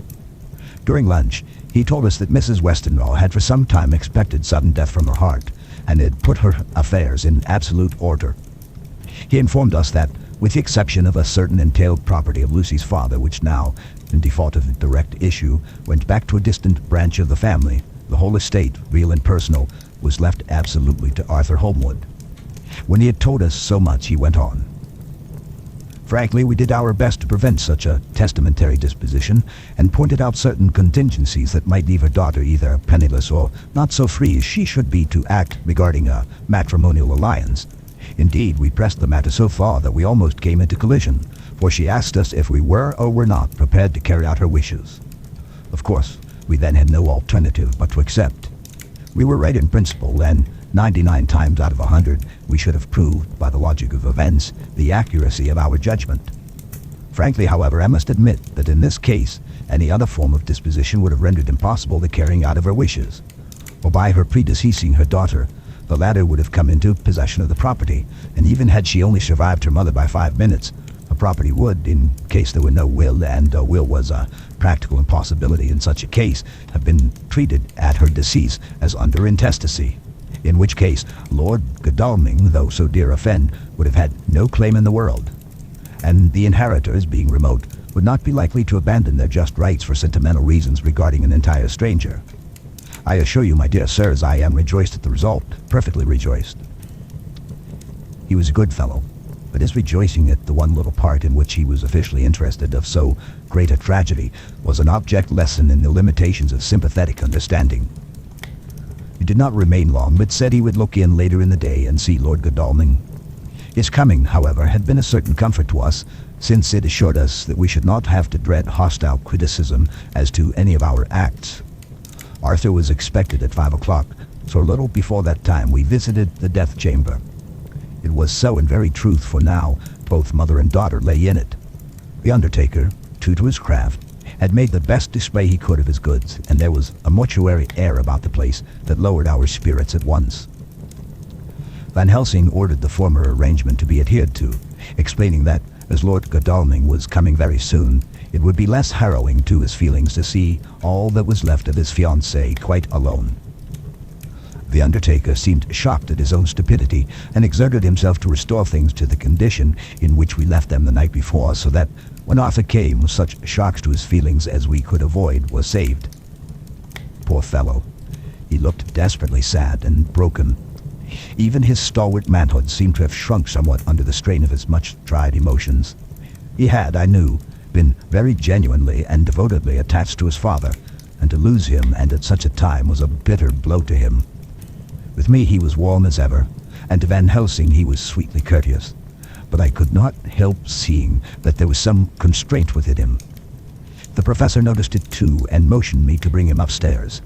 I did so, and left him at the door of the room, as I felt he would like to be quite alone with her, but he took my arm and led me in, saying huskily, "You loved her too, old fellow. She told me all about it, and there was no friend had a closer place in her heart than you. I don't know how to thank you for all you have done for her. I can't think yet." Here he suddenly broke down, and threw his arms round my shoulders and laid his head on my breast, crying, "Oh, Jack, Jack, what shall I do? The whole of life seems gone from me all at once, and there is nothing in the wide world for me to live for." I comforted him as well as I could.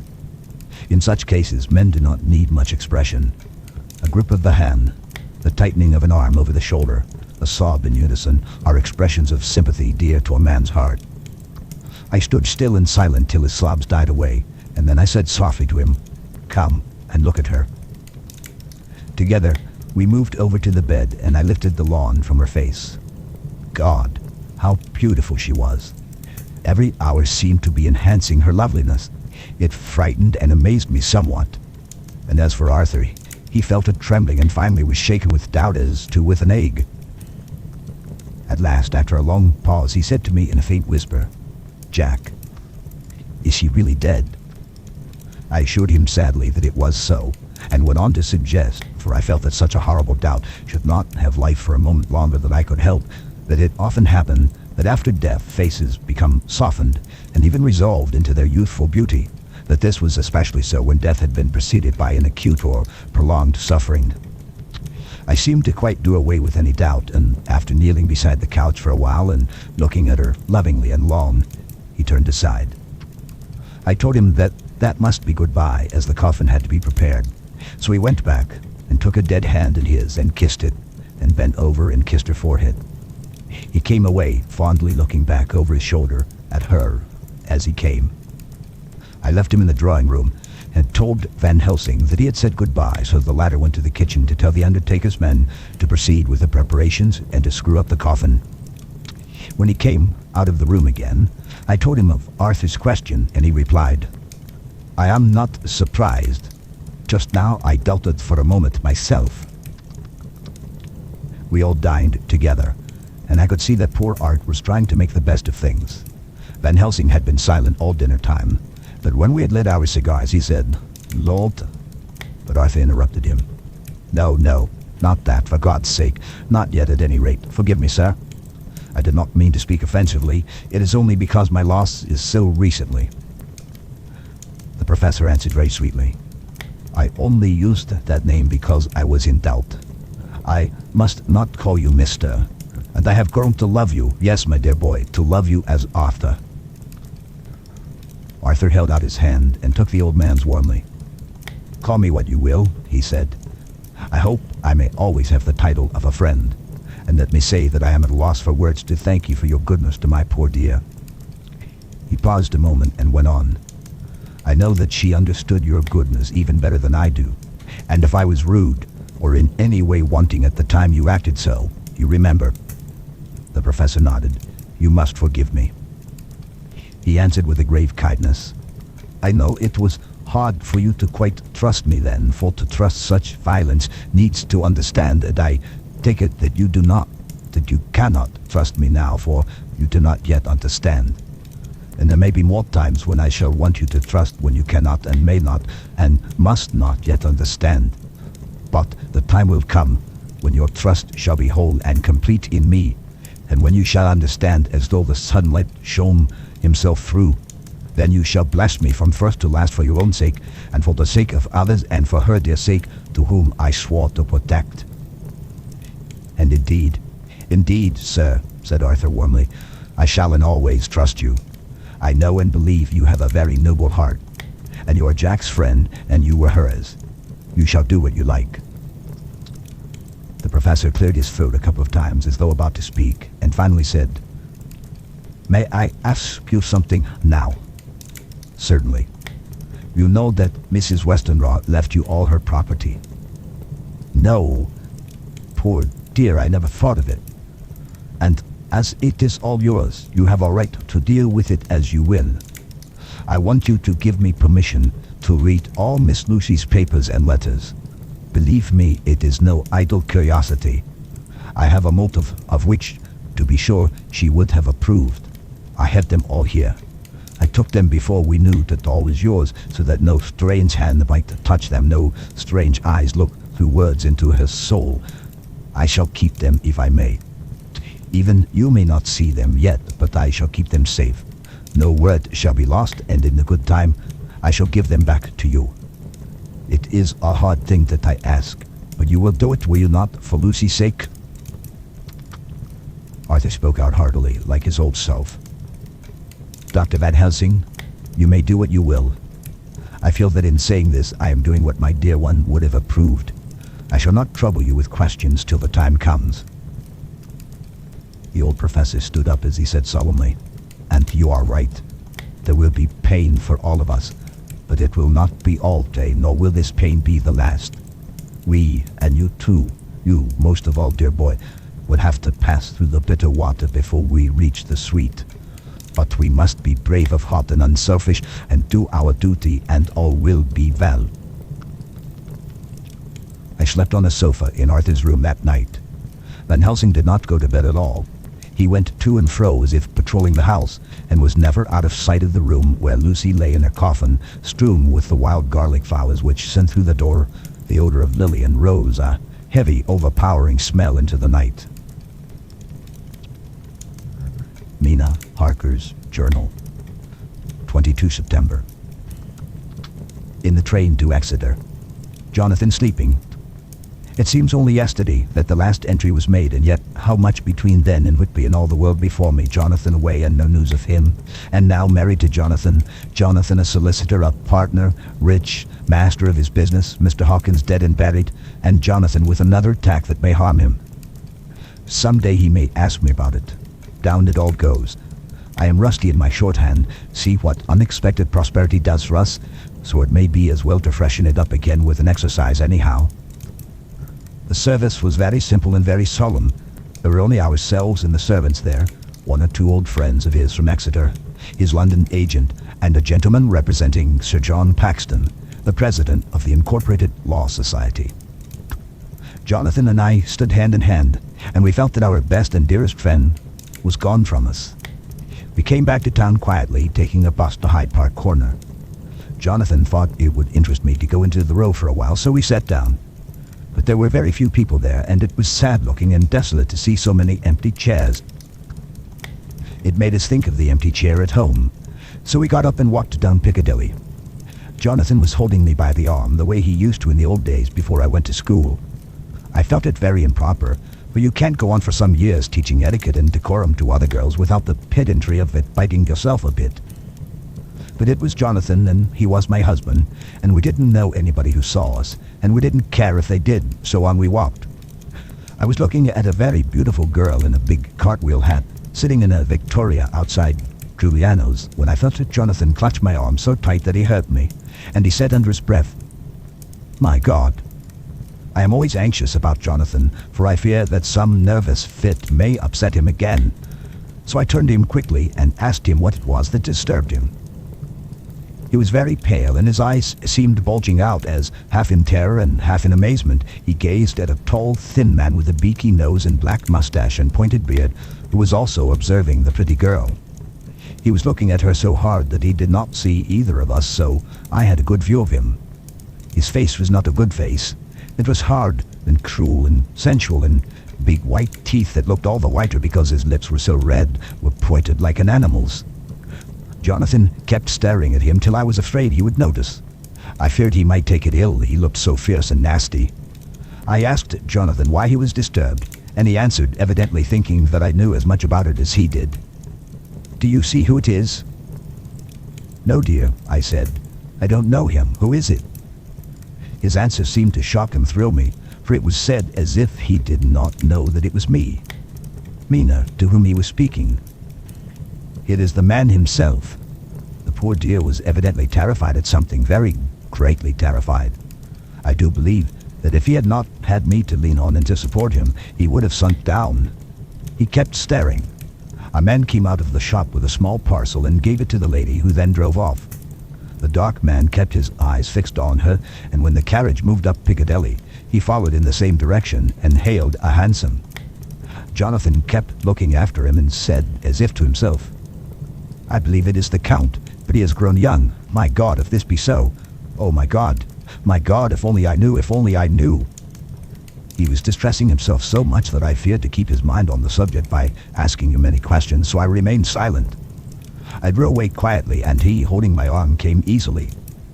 We walked a little further, and then went in and sat for a while in the Green Park. It was a hot day for autumn, and there was a comfortable seat in a shady place. After a few minutes staring at nothing, Jonathan's eyes closed and he went quickly into a sleep, with his head on my shoulder. I thought it was the best thing for him, so it did not disturb him. In about 20 minutes he woke up and said to me quite cheerfully, "Why, Mina, have I been asleep?" "Oh, do forgive me for being so rude. Come and we'll have a cup of tea somewhere." He had evidently forgotten all about the dark stranger, as in his illness he had forgotten all that this episode had reminded him of. I don't like this lapsing into forgetfulness. It may make or continue some injury to the brain. I must not ask him for fear I shall do more harm than good, but I must somehow learn the facts of his journey abroad. The time has come, I fear, when I must open the parcel and know what is written. Oh, Jonathan, you will, I know, forgive me if I do wrong, but it is for your own dear sake. Later. A sad homecoming in every way, the house empty of the dear soul who was so good to us. Jonathan, still pale and dizzy under a slight relapse of his malady, and now a telegram from Van Helsing, whoever he may be. "You will be grieved to hear that Mrs. Westenra died 5 days ago, and that Lucy died the day before yesterday. They were both buried today." Oh, what a wealth of sorrow in a few words. Poor Mrs. Westenra, poor Lucy, gone, never to return to us, and poor Arthur, to have lost such a sweetness out of his life. God help us all to bear our troubles. Dr. Seward's diary continued. 22 September. It is all over. Arthur has gone back to Ring and has taken Quincy Morris with him. What a fine fellow is Quincy. I believe in my heart of hearts that he suffered as much about Lucy's death as any of us, but he bore himself through it like a moral Viking. If America can go on breeding men like that, she will be a power in the world indeed. Van Helsing is lying down, having a rest preparatory to his journey. He goes to Amsterdam tonight, but says he returns tomorrow night, that he only wants to make some arrangements which can only be made personally. He is to stop with me then, if he can. He says he has work to do in London, which may take him some time. Poor old fellow. I fear that the strain of the past week has broken down even his iron strength. All the time of the burial he was, I could see, putting some terrible restraint on himself. When it was all over, we were standing beside Arthur, who, poor fellow, was speaking of his part in the operation where his blood had been transfused to his Lucy's veins. I could see Van Helsing's face grow white and purple by turns. Arthur was saying that he felt since then as if they two had been really married and that she was his wife in the sight of God. None of us said a word of the other operations, and none of us ever shall. Arthur and Quincy went away together to the station, and Van Helsing and I came on here. The moment we were alone in the carriage, he gave way to a regular fit of hysterics. He has denied to me since that it was hysterics, and insisted that it was only his sense of humor asserting itself under very terrible conditions. He laughed till he cried, and I had to draw down the blinds lest anyone should see us and misjudge. And then he cried till he laughed again and cried together just as a woman does. I tried to be stern with him, as one is to a woman under the circumstances, but it had no effect. Men and women are so different in manifestations of nervous strength or weakness. Then, when his face grew grave and stern again, I asked him why his mirth and why at such a time. His reply was in a way characteristic of him, for it was logical and forceful and mysterious. He said, "Ah, you don't comprehend, friend John. Do not think that I am not sad, though I laugh. See, I have cried even when the laugh did choke me. But no more think that I am all sorry when I cry, for the laugh it come just the same. Keep it always with you that laughter who knock at your door and say, 'May I come in?' is not true laughter. No, he is a king, and he come when and how he like. He hath no person, he choose no time of suitability. He say, 'I am here. Behold an example, I grieve my heart out for that so sweet young girl. I give my blood for her, though I am old and worn. I give my time, my skill, my sleep. I let my other sufferers want, that she may have all. And yet I can laugh at her very grave, laugh when the clay from the spade of the sexton drop upon her coffin and say, thud, thud, to my heart, till it send back the blood from my cheek. My heart bleed for that poor boy, that dear boy, so of the age of mine own boy, had I been so blessed that he lived, and with his hair and eyes the same. There, you know now why I love him so. And yet, when he say things that touch my husband heart to the quick, and make my father heart yearn to him as to no other man, not even you, friend John, for we are more level in experiences than father and son, yet, even at such a moment, King Laugh he come to me and shout and bellow in my ear, here I am, till the blood come dance back, and bring some of the sunshine that he carry with him to my cheek. Oh, friend John, it is a strange world, a sad world, a world full of miseries and woes and troubles. And yet when King Laugh come, he make them all dance to the tune he play. Bleeding hearts and dry bones of the churchyard and tears that burn as they fall all dance together to the music that he make with that smile his mouth of him. Oh, and believe me, friend John, that he is good to come and kind.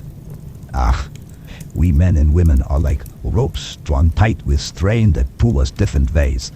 Then tears come, and like the rain under the ropes, they brace us up, until perhaps the strain become too great that we break. But King Laugh, he come like the sunshine, and he ease off the strain again, and we bear to go on with our labor, but it may be. I did not like to wound him by pretending not to see his idea, but as I did not yet understand the cause of his laughter, I asked him. As he answered me, his face grew stern, and he said in quite a different tone, "Oh, it was the grim irony of it all, this so lovely lady garlanded with flowers that looked so fair as life till, one by one, we wondered if she were truly dead. She laid in that so fine marble house in that lonely churchyard, where rest so many of her kin, laid there with the mother who loved her, and whom she loved, and that sacred bell going toll, toll, toll, so sad and slow, and those holy men with the white garments of the angel pretending to read books, and yet all the time their eyes never on the page, and all of us with the bowed head, and all for what? She is dead, so, is it not? Well, for the life of me, Professor, I said, I can't see anything to laugh at in all that. Why, your expression makes it a harder puzzle than before. But even if the burial service was comic, what about poor Art and his trouble? Why, his heart was simply breaking. Just so. Said he not that the transfusion of his blood to her veins had made her truly his bride? Yes, and it was a sweet and comforting idea for him. Quite so. But there was a difficulty, friend John. If so that, then what about the others? Well, then this so sweet maid is a polyandrist, and me, with my poor wife dead to me, put alive by church's law, though no wits all gone, even I, who am faithful husband to this now no wife, am bigamist. I don't see where the joke comes in there either, I said, and I did not feel particularly pleased with him for saying such things. He laid his hand on my arm and said, Friend John, forgive me if I pain. I showed not my feeling to others when it would wound, but only to you, my old friend, whom I can trust. If you could have looked into my heart then when I want to laugh, if you could have done so when the laugh arrived, if you could do so now when King Laugh have pack up his crown and all that is to him, for he go far, far away from me and for a long, long time, maybe you would perhaps pity me the most of all. I was touched by the tenderness of his tone and asked why. Because I know. And now we are all scattered, and for many a long day, loneliness will sit over our roofs with brooding wings. Lucy lies in the tomb of her kin, a lordly death house in a lonely churchyard, away from teeming London where the air is fresh, and the sun rises over Hampstead Hill, and where wildflowers grow of their own accord. So I can finish this diary, and God only knows if I shall ever begin another. If I do, or if I even open this again, it will be to deal with different people and different themes. For here, at the end, where the romance of my life is told, ere I go back to take up the thread of my life work, I say sadly and without hope, finis. The Westminster Gazette, 25 September. A Hampstead Mystery. The neighborhood of Hampstead is just at present exercised with a series of events which seem to run on lines parallel to those of what was known to the writers of headlines as the Kensington Horror, or the Stabbing Woman, or the Woman in Black. During the past 2 or 3 days, several cases have occurred of young children straying from home or neglecting to return from their playing on the heath. In all these cases, the children were too young to give any properly intelligible account of themselves, but the consensus of their excuses is that they have been with a bloofer lady. It has always been late in the evening when they have been missed, and on 2 occasions the children have not been found until early in the morning the following day. It is generally supposed in the neighborhood that, as the first child missed gave as his reason for being away that a bloofer lady had asked him to come for a walk, the others had picked up the phrase and used it as occasion served. This is the more natural, as the favorite game of the little ones at present is luring each other away by wiles. A correspondent writes us that to see some of the tiny tots pretending to be the bloofer lady is supremely funny. Some of our caricaturists might, he says, take a lesson in the irony of grotesque by comparing the reality and the picture. It is only in accordance with general principles of human nature that the bloofer lady should be the popular role at these al fresco performances. Our correspondent naively says that even Ellen Terry could not be so winningly attractive as some of these grubby-faced little children pretend and even imagine themselves to be. There is, however, possibly a serious side to the question, for some of the children, indeed all who have been missed at night, have been slightly torn or wounded in the throat. The wounds seem such as might be made by a rat or a small dog, and although of not much importance individually, would tend to show that whatever animal inflicts them has a system or method of its own. The police of the division have been instructed to keep a sharp lookout for straying children, especially when very young, in and around Hampstead Heath, and for any stray dog which may be about. The Westminster Gazette, 25 September. Extra special. The Hampstead Horror, another child injured, the bloofer lady. We have just received intelligence that another child missing last night was only discovered late in the morning under a furze bush at the Shooter's Hill side of Hampstead Heath, which is perhaps less frequented than the other parts. It has the same tiny wound in the throat as has been noticed in other cases. It was terribly weak and looked quite emaciated. It, too, when partially restored, had the common story to tell of being lured away by the Bloofer lady. The end of chapter 13. Mina Harker's journal. 23 September. Jonathan is far better after a bad night. I am so glad that he has plenty of work to do, for that keeps his mind off the terrible things, and oh, I am rejoiced that he is not now weighed down with the responsibility of his new position. I knew he would be true to himself, and now how proud I am to see my Jonathan rising to the height of his advancement and keeping pace in all ways with the duties that come upon him. He will be away all day till late, for he said he could not lunch at home. My household work is done, so I shall take his foreign journal and lock myself up in my room and read it. 24 September. I hadn't the heart to write last night. That terrible record of Jonathan's upset me so. Poor dear, how he must have suffered, whether it be true or only imagination. I wonder if there is any truth in it at all. Did he get his brain fever and then write all these terrible things, or had he some cause for it all? I suppose I shall never know, for I dare not open the subject to him. And yet that man we saw yesterday, he seemed quite certain of him, poor fellow. I suppose it was the funeral upset him and sent his mind back on some train of thought. He believes it all himself. I remember how on our wedding day he said, unless some solemn duty come upon me to go back to the bitter hours, asleep or awake, mad or sane, there seems to be through it all some thread of continuity. That fearful Count was coming to London. If it should be, and he came to London with its teeming millions, there may be a solemn duty. And if it come, we must not shrink from it. I shall be prepared. I shall get my typewriter this very hour and begin transcribing. Then we shall be ready for other eyes if required. And if it be wanted, then, perhaps, if I am ready, poor Jonathan may not be upset, for I can speak for him, and never let him be troubled or worried with it at all. If ever Jonathan quite gets over the nervousness, he may want to tell me of it all, and I can ask him questions and find out things, and see how I may comfort him. Letter. Van Helsing to Mrs. Harker. 24 September. In confidence. Dear Madam, I pray you to pardon my writing, in that I am so far friend as that I sent to you sad news of Miss Lucy Westenlaw's death. By the kindness of Lord Godalming, I am empowered to read her letters and papers, for I am deeply concerned about certain matters vitally important. In them I find some letters from you, which show how great friends you were and how you love her. Oh, Madam Mina, by that love I implore you help me.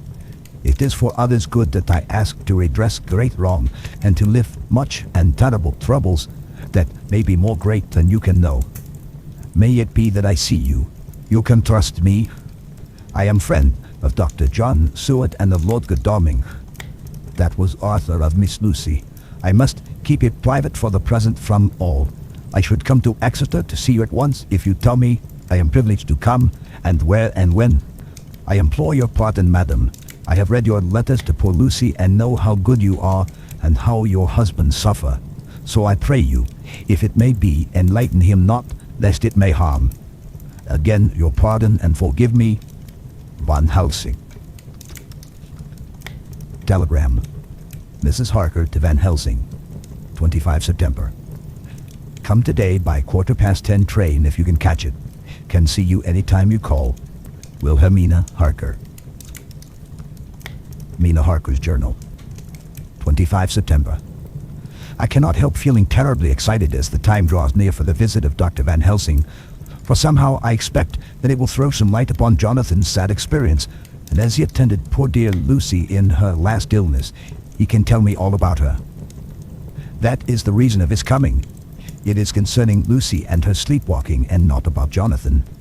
Then I shall never know the real truth now. How silly I am. That awful journal gets hold of my imagination and tinges everything with something of its own color. Of course, it is about Lucy. That habit came back to the poor dear, and that awful night on the cliff must have made her ill. I had almost forgotten in my own affairs how ill she was afterwards. She must have told him of a sleepwalking adventure on the cliff, and that I knew all about it, and now he wants me to tell him what I know so that he may understand. I hope I did right in not saying anything of it to Mrs. Westenra. I should never forgive myself if any act of mine, were it even a negative one, brought harm on poor dear Lucy. I hope, too, Dr. Van Helsing will not blame me. I have had so much trouble and anxiety of late that I feel I cannot bear more just at present. I suppose a cry does us all good at times, clears the air as other rain does. Perhaps it was reading the journal yesterday that upset me, and then Jonathan went away this morning to stay away from me a whole day and night, the first time we have been parted since our marriage. I do hope the dear fellow will take care of himself, and that nothing will occur to upset him. It is 2 o'clock, and the doctor will be here soon now. I shall say nothing of Jonathan's journal unless he asks me. I am so glad I have typewritten out my own journal so that, in case he asks about Lucy, I can hand it to him. It will save much questioning. Later. He has come and gone. Oh, what a strange meeting, and how it all makes my head whirl round. I feel like one in a dream. Can it be all possible, or even a part of it? If I had not read Jonathan's journal first, I should never have accepted even a possibility. Poor dear Jonathan, how he must have suffered. Please the good God, all this may not upset him again. I shall try to save him from it, but it may be even a consolation and help to him, terrible though it be and awful in its consequences, to know for certain that his eyes and ears and brain did not deceive him, and that it is all true. It may be that it is the doubt which haunts him, that when the doubt is removed, no matter which, waking or dreaming, may prove the truth, he will be more satisfied and better able to bear the shock. Dr. Van Helsing must be a good man as well as a clever one, if he is Arthur's friend and Dr. Seward's, and if they brought him all the way from Holland to look after Lucy. I feel from having seen him that he is good and kind and of a noble nature. When he comes tomorrow, I shall ask him about Jonathan, and then, please God, all this sorrow and anxiety may lead to a good end. I used to think I would like to practice interviewing. Jonathan's friend on the Exeter News told him that memory is everything in such work, that you must be able to put down exactly almost every word spoken, even if you had to refine some of it afterwards. Here was a rare interview. I shall try to record it verbatim. It was 2:30 when the knock came. I took my courage à deux mains and waited. In a few minutes, Mary opened the door and announced Dr. Van Helsing. I rose and bowed, and he came towards me, a man of medium weight, strongly built, with his shoulders set back over a broad, deep chest, and a neck well balanced on the trunk, as the head is on the neck. The poise of the head strikes me at once as indicative of thought and power. The head is noble, well-sized, broad, and large behind the ears. The face, clean-shaven, shows a hard, square chin, a large, resolute, mobile mouth, a good-sized nose, rather straight, but with quick, sensitive nostrils that seem to broaden as the big bushy brows come down and the mouth tightens. The forehead is broad and fine, rising at first almost straight and then sloping back above 2 bumps or ridges wide apart, such a forehead that the reddish hair cannot possibly tumble over it, but falls naturally back and to the sides. Big, dark blue eyes are set widely apart and are quick and tender or stern with the man's moods. He said to me, "Mrs. Harker, is it not?" I bowed assent. "That was Miss Mina Mari?" Again I assented. "It is Mina Mari that I came to see, that was friend of that poor dear child, Lucy Westenra. Madam Mina, it is on account of the dead that I come." "Sir," I said, "you could have no better claim on me than that you were a friend and helper of Lucy Westenra." And I held out my hand. He took it and said tenderly, "Oh, Madam Mina, I know that the friend of that poor little girl must be good, but I had yet to learn." He finished his speech with a courtly bow. I asked him what it was that he wanted to see me about, so he began at once. "I have read your letters to Miss Lucy. Forgive me, but I had to begin to inquire somewhere, and there was none to ask. I know that you were with her at Whitby. She sometime kept a diary. You need not look surprised, Madam Mina. It was begun after you had left, and was an imitation of you, and in that diary She traces by inference certain things to a sleepwalking in which she puts down that you saved her. In great perplexity, then I come to you and ask you out of your so much kindness to tell me all of it that you can't remember. I can tell you I think Dr. Van Helsing all about it. Ah, then you have good memory for facts, for details. It is not always so with young ladies. No, doctor, but I wrote it all down at the time. I can show it to you if you like. Oh, Madam Mina, I will be grateful. You will do me much favor.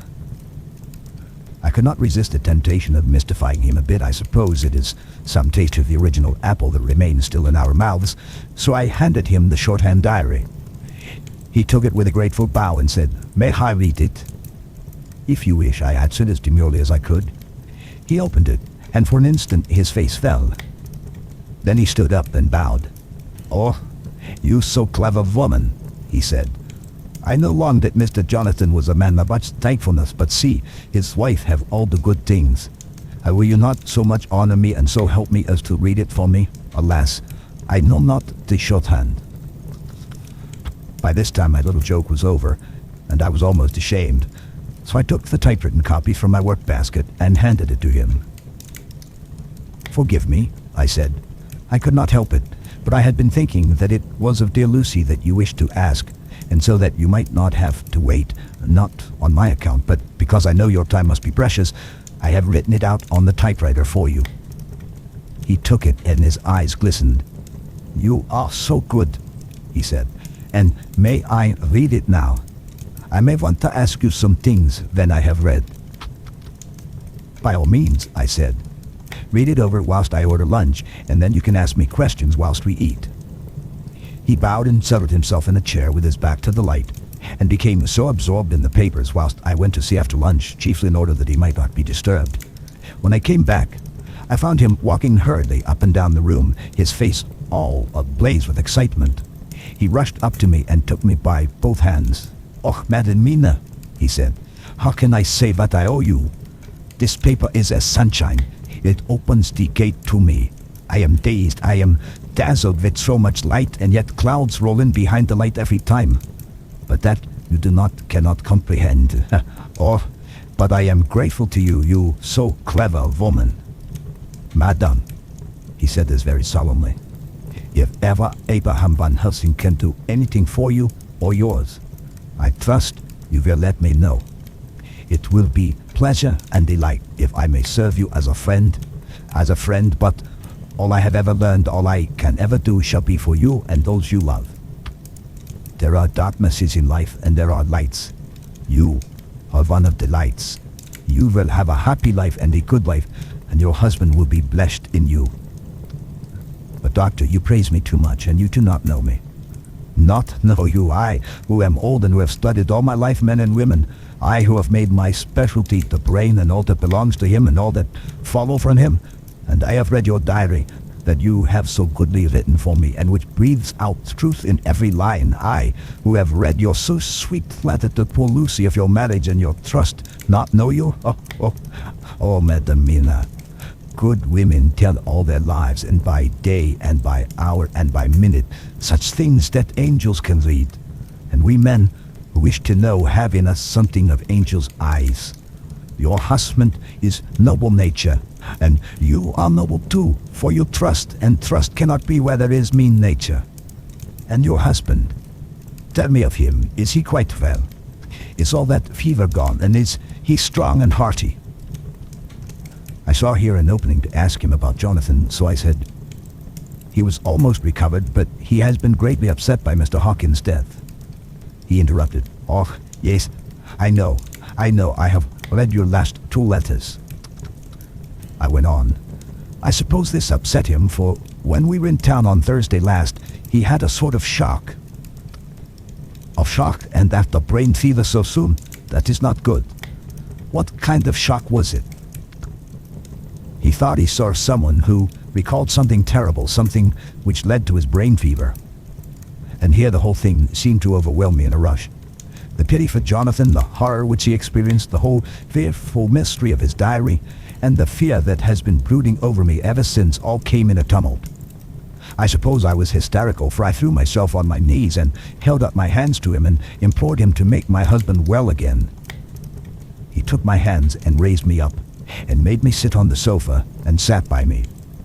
He held my hand in his and said to me with, oh, such infinite sweetness, "My life is a barren and lonely one, and so full of work that I have not had much time for friendships. But since I have been summoned to here by my friend John Seward, I have known so many good people and seen such nobility that I feel more than ever, and it has grown with my advancing years the loneliness of my life. Believe me, then, that I come here full of respect for you, and you have given me hope. Hope not in what I am seeking of, but that there are good women still left to make life happy. Good women whose lives and whose truths may make good lesson for the children that ought to be. I am glad that I may here be of some use to you. For if your husband suffer, he suffer within the range of my study and experience. I promise you that I will gladly do all for him that I can, all to make his life strong and manly and your life a happy one. Now you must eat. You're overwrought and perhaps over anxious. Husband Jonathan would not like to see you so pale, and what he like not what he love is not to his good. Therefore for his sake you must eat and smile.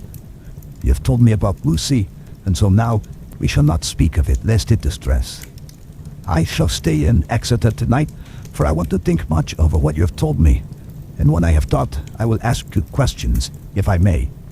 And then, too, you will tell me of husband Jonathan's trouble so far as you can, but not yet. You must eat now. Afterwards you shall tell me all. After lunch, when we went back to the drawing room, he said to me, "And now, tell me all about him." When it came to speaking to this great learned man, I began to fear that he would think me a weak fool, and Jonathan a madman. That journal is also strange, and I hesitated to go on. But he was so sweet and kind, and he had promised to help, and I trusted him, so I said, "Dr. Van Helsing, what I have to tell you is so queer that you must not laugh at me or at my husband. I have been since yesterday in a sort of fever of doubt. You must be kind to me and not think me foolish, that I have even half believed some very strange things."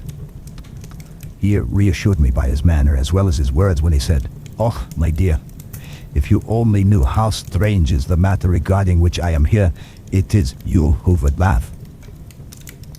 I have learned not to think little of anyone's belief, no matter how strange it may be. I have tried to keep an open mind, and it is not the ordinary things of life that could close it, but the strange things, the extraordinary things, the things that make one doubt if they be mad or sane." Thank you 1,000 times. You have taken a weight off my mind. If you will let me, I shall give you a paper to read. It is long, but I have typewritten it out. It will tell you my trouble and Jonathan's. It is the copy of his journal when abroad and all that happened. I dare not say anything of it. You will read for yourself and judge. And then, when I see you, perhaps you will be very kind and tell me what you think. I promise, he said as I gave him the papers, I shall in the morning, as soon as I can, come to see you and your husband if I may. Jonathan will be here at 11:30, and you must come to lunch with us and see him then. You could catch the quick 3:34 train, which will leave you at Paddington before 8. He was surprised at my knowledge of the trains offhand, but he does not know that I have made up all the trains to and from Exeter, so that I might help Jonathan in case he is in a hurry. So he took the papers with him and went away, and I sit here thinking I don't know what. Letter, by hand. Van Helsing to Mrs. Harker, 25 September, 6 o'clock. Dear Madam Mina, I have read your husband's so wonderful diary. You may sleep without doubt. Strange and terrible as it is true. I will pledge my life on it. It may be worse for others, but for him and you there is no dread. He is a noble fellow, and let me tell you from experience of men that one who would do as he did in going down that wall into that room, aye, and going a second time, is not one to be injured in permanence by a shock. His brain and his heart are all right, this I swear, before I have even seen him, so be at rest. I shall have much to ask him of other things. I am blessed that today I come to see you, for I have learned all at once so much that again I am dazzled more than ever, and I must think. Yours, the most faithful, Abraham von Helsing. Letter. Mrs. Harker to Van Helsing, 25 September, 6:30 p.m. My dear Dr. Van Helsing, 1,000 thanks for your kind letter, which has taken a great weight off my mind. And yet, if it be true, what terrible things there are in the world, and what an awful thing to think if that man, that monster, be really in London. I fear to think, I have this moment, whilst writing, had a wire from Jonathan, saying that he leaves by the 6:25 tonight from Launceston, and will be here at 10:18, so that I shall have no fear tonight. Will you therefore, instead of lunching with us, please come to breakfast at 8 o'clock? If this be not too early for you, you can get away if you're in a hurry by the 10:30 train, which will bring you to Paddington by 2:35. Do not answer this, as I shall take it that if I do not hear, you will come to breakfast. Believe me, your faithful and grateful friend, Mina Harker. Jonathan Harker's Journal, 26 September. I thought never to write in this diary again, but the time has come. When I got home last night, Mina had supper ready, and when we had supped, she told me of Van Helsing's visit, and of her having given him the 2 diaries copied out, and of how anxious she has been about me. She showed me in the doctor's letter that all I wrote down was true. It seems to have made a new man of me. It was the doubt as to the reality of the whole thing that knocked me over. I felt impotent and in the dark and distrustful. But now that I know, I am not afraid even of the Count. He has succeeded after all then in his design to getting to London, and it was he I saw. He has got younger, and how? Van Helsing is the man to unmask him and hunt him out if he is anything like what Mina says. We sat late and talked it over. Mina is dressing, and I shall call at the hotel in a few minutes and bring him over. He was, I think, surprised to see me. When I came into the room where he was and introduced myself, he took me by the shoulder and turned my face round to the light and said after a sharp scrutiny, "But Madam Mina told me you were ill, that you had had a shock." It was so funny to hear my wife called Madam Mina by this kindly, strong-faced old man. I smiled and said, "I was ill. I have had a shock, but you have cured me already." "And how?" "By your letter to Mina last night, I was in doubt, and then everything took a hue of unreality, and I did not know what to trust, even the evidence of my own senses. Not knowing what to trust, I did not know what to do, and so had only to keep on working in what had hitherto been the groove of my life. The groove ceased to avail me, and I mistrusted myself. Doctor, you don't know what it is to doubt everything, even yourself. No, you don't. You couldn't with eyebrows like yours." He seemed pleased, and laughed as he said, "So, you are a physiognomist. I learn more here with each hour. I am with so much pleasure coming to you to breakfast, and, oh, sir, you will pardon praise from an old man, but you are blessed in your wife." I would listen to him go on praising Mina for a day, so I simply nodded and stood silent. "She is one of God's women, fashioned by his own hand to show us men and other women that there is a heaven where we can enter, and that its light can be here on earth. So true, so sweet, so noble, so little an egoist, and that, let me tell you, is much in this age so skeptical and selfish, and you, sir, I have read all the letters to poor Miss Lucy, and some of them speak of you. So I know you since some days from the knowing of others, but I have seen your true self since last night. You will give me your hand, will you not, and let us be friends for all our lives." We shook hands, and he was so earnest and so kind that it made me quite choky. "And now," he said, "may I ask you for some more help? I have a great task to do, and at the beginning it is to know. You can help me here. Can you tell me what went before you're going to Transylvania? Later on, I may ask more help and of a different kind, but at first, this will do." "Look here, sir," I said. "Does what you have to do concern the Count?" "It does," he said solemnly. "Then I am with you heart and soul. As you go by the 10:30 train, you will not have time to read them, but I shall get the bundle of papers. You can take them with you and read them in the train. After breakfast, I saw him to the station. When we were parting, he said, "Perhaps you will come to town if I send for you and take Madam Mina too?" "We shall both come when you will," I said. I had got him the morning papers and the London papers of the previous night, and while we were talking at the carriage window, waiting for the train to start, he was turning them over. His eyes suddenly seemed to catch something in one of them. The Westminster Gazette. I knew it by the color, and he grew quite white. He read something intently, groaning to himself. Mein Gott, so soon, so soon. I do not think he remembered me at the moment. Just then, the whistle blew and the train moved off.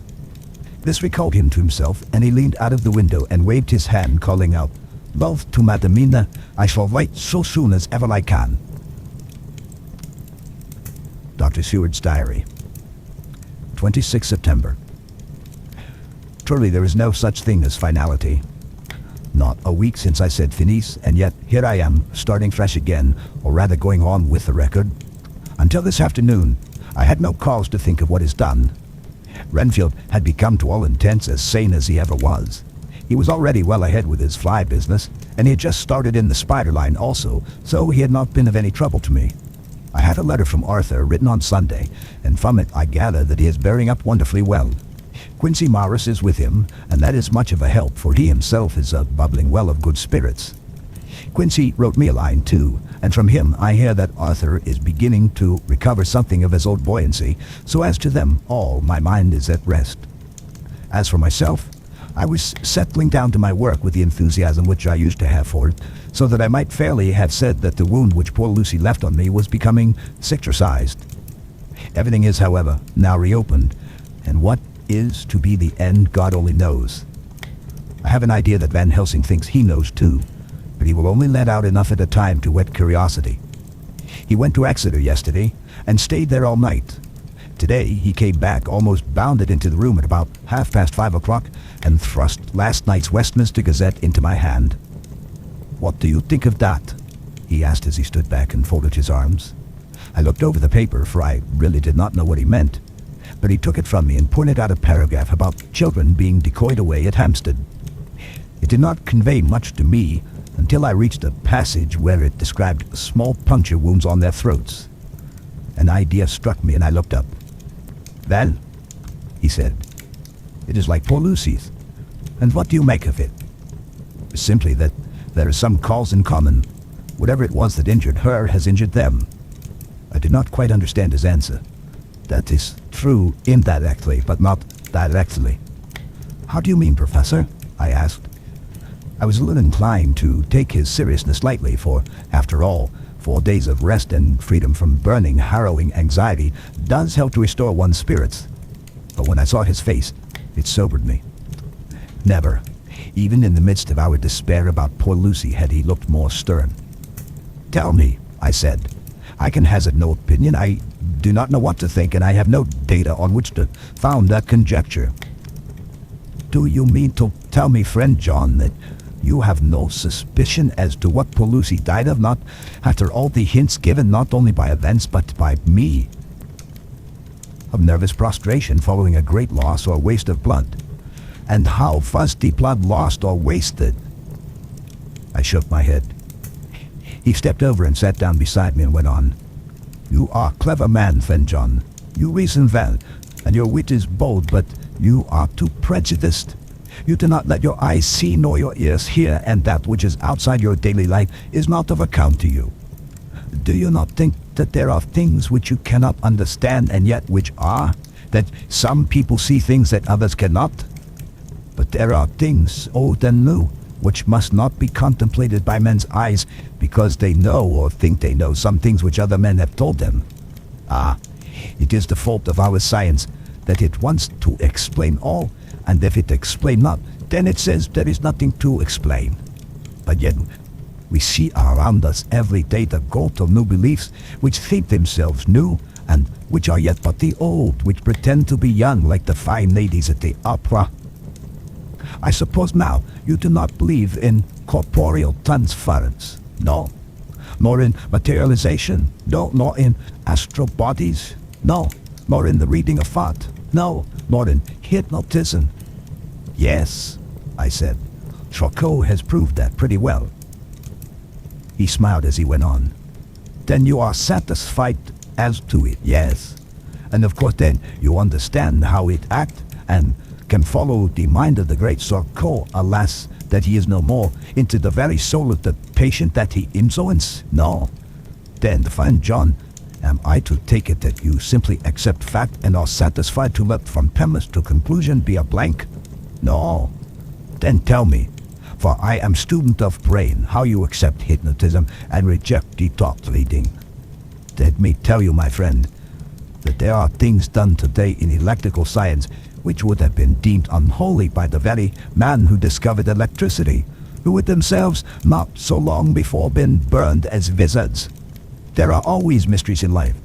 Why was it that Methuselah lived 900 years and old Paul 169, and yet that poor Lucy, with 4 men's blood in her poor veins, could not live even 1 day? For had she lived only 1 more day, we could save her. Do you know all the mystery of life and death? Do you know the altogether of comparative anatomy, and can say wherefore the qualities of brutes are in some men and not in others? Can you tell me why, when other spiders die small and soon, that one great spider lived for centuries in the tower of the old Spanish church and grew till on descending he could drink the oil of all the church lamps?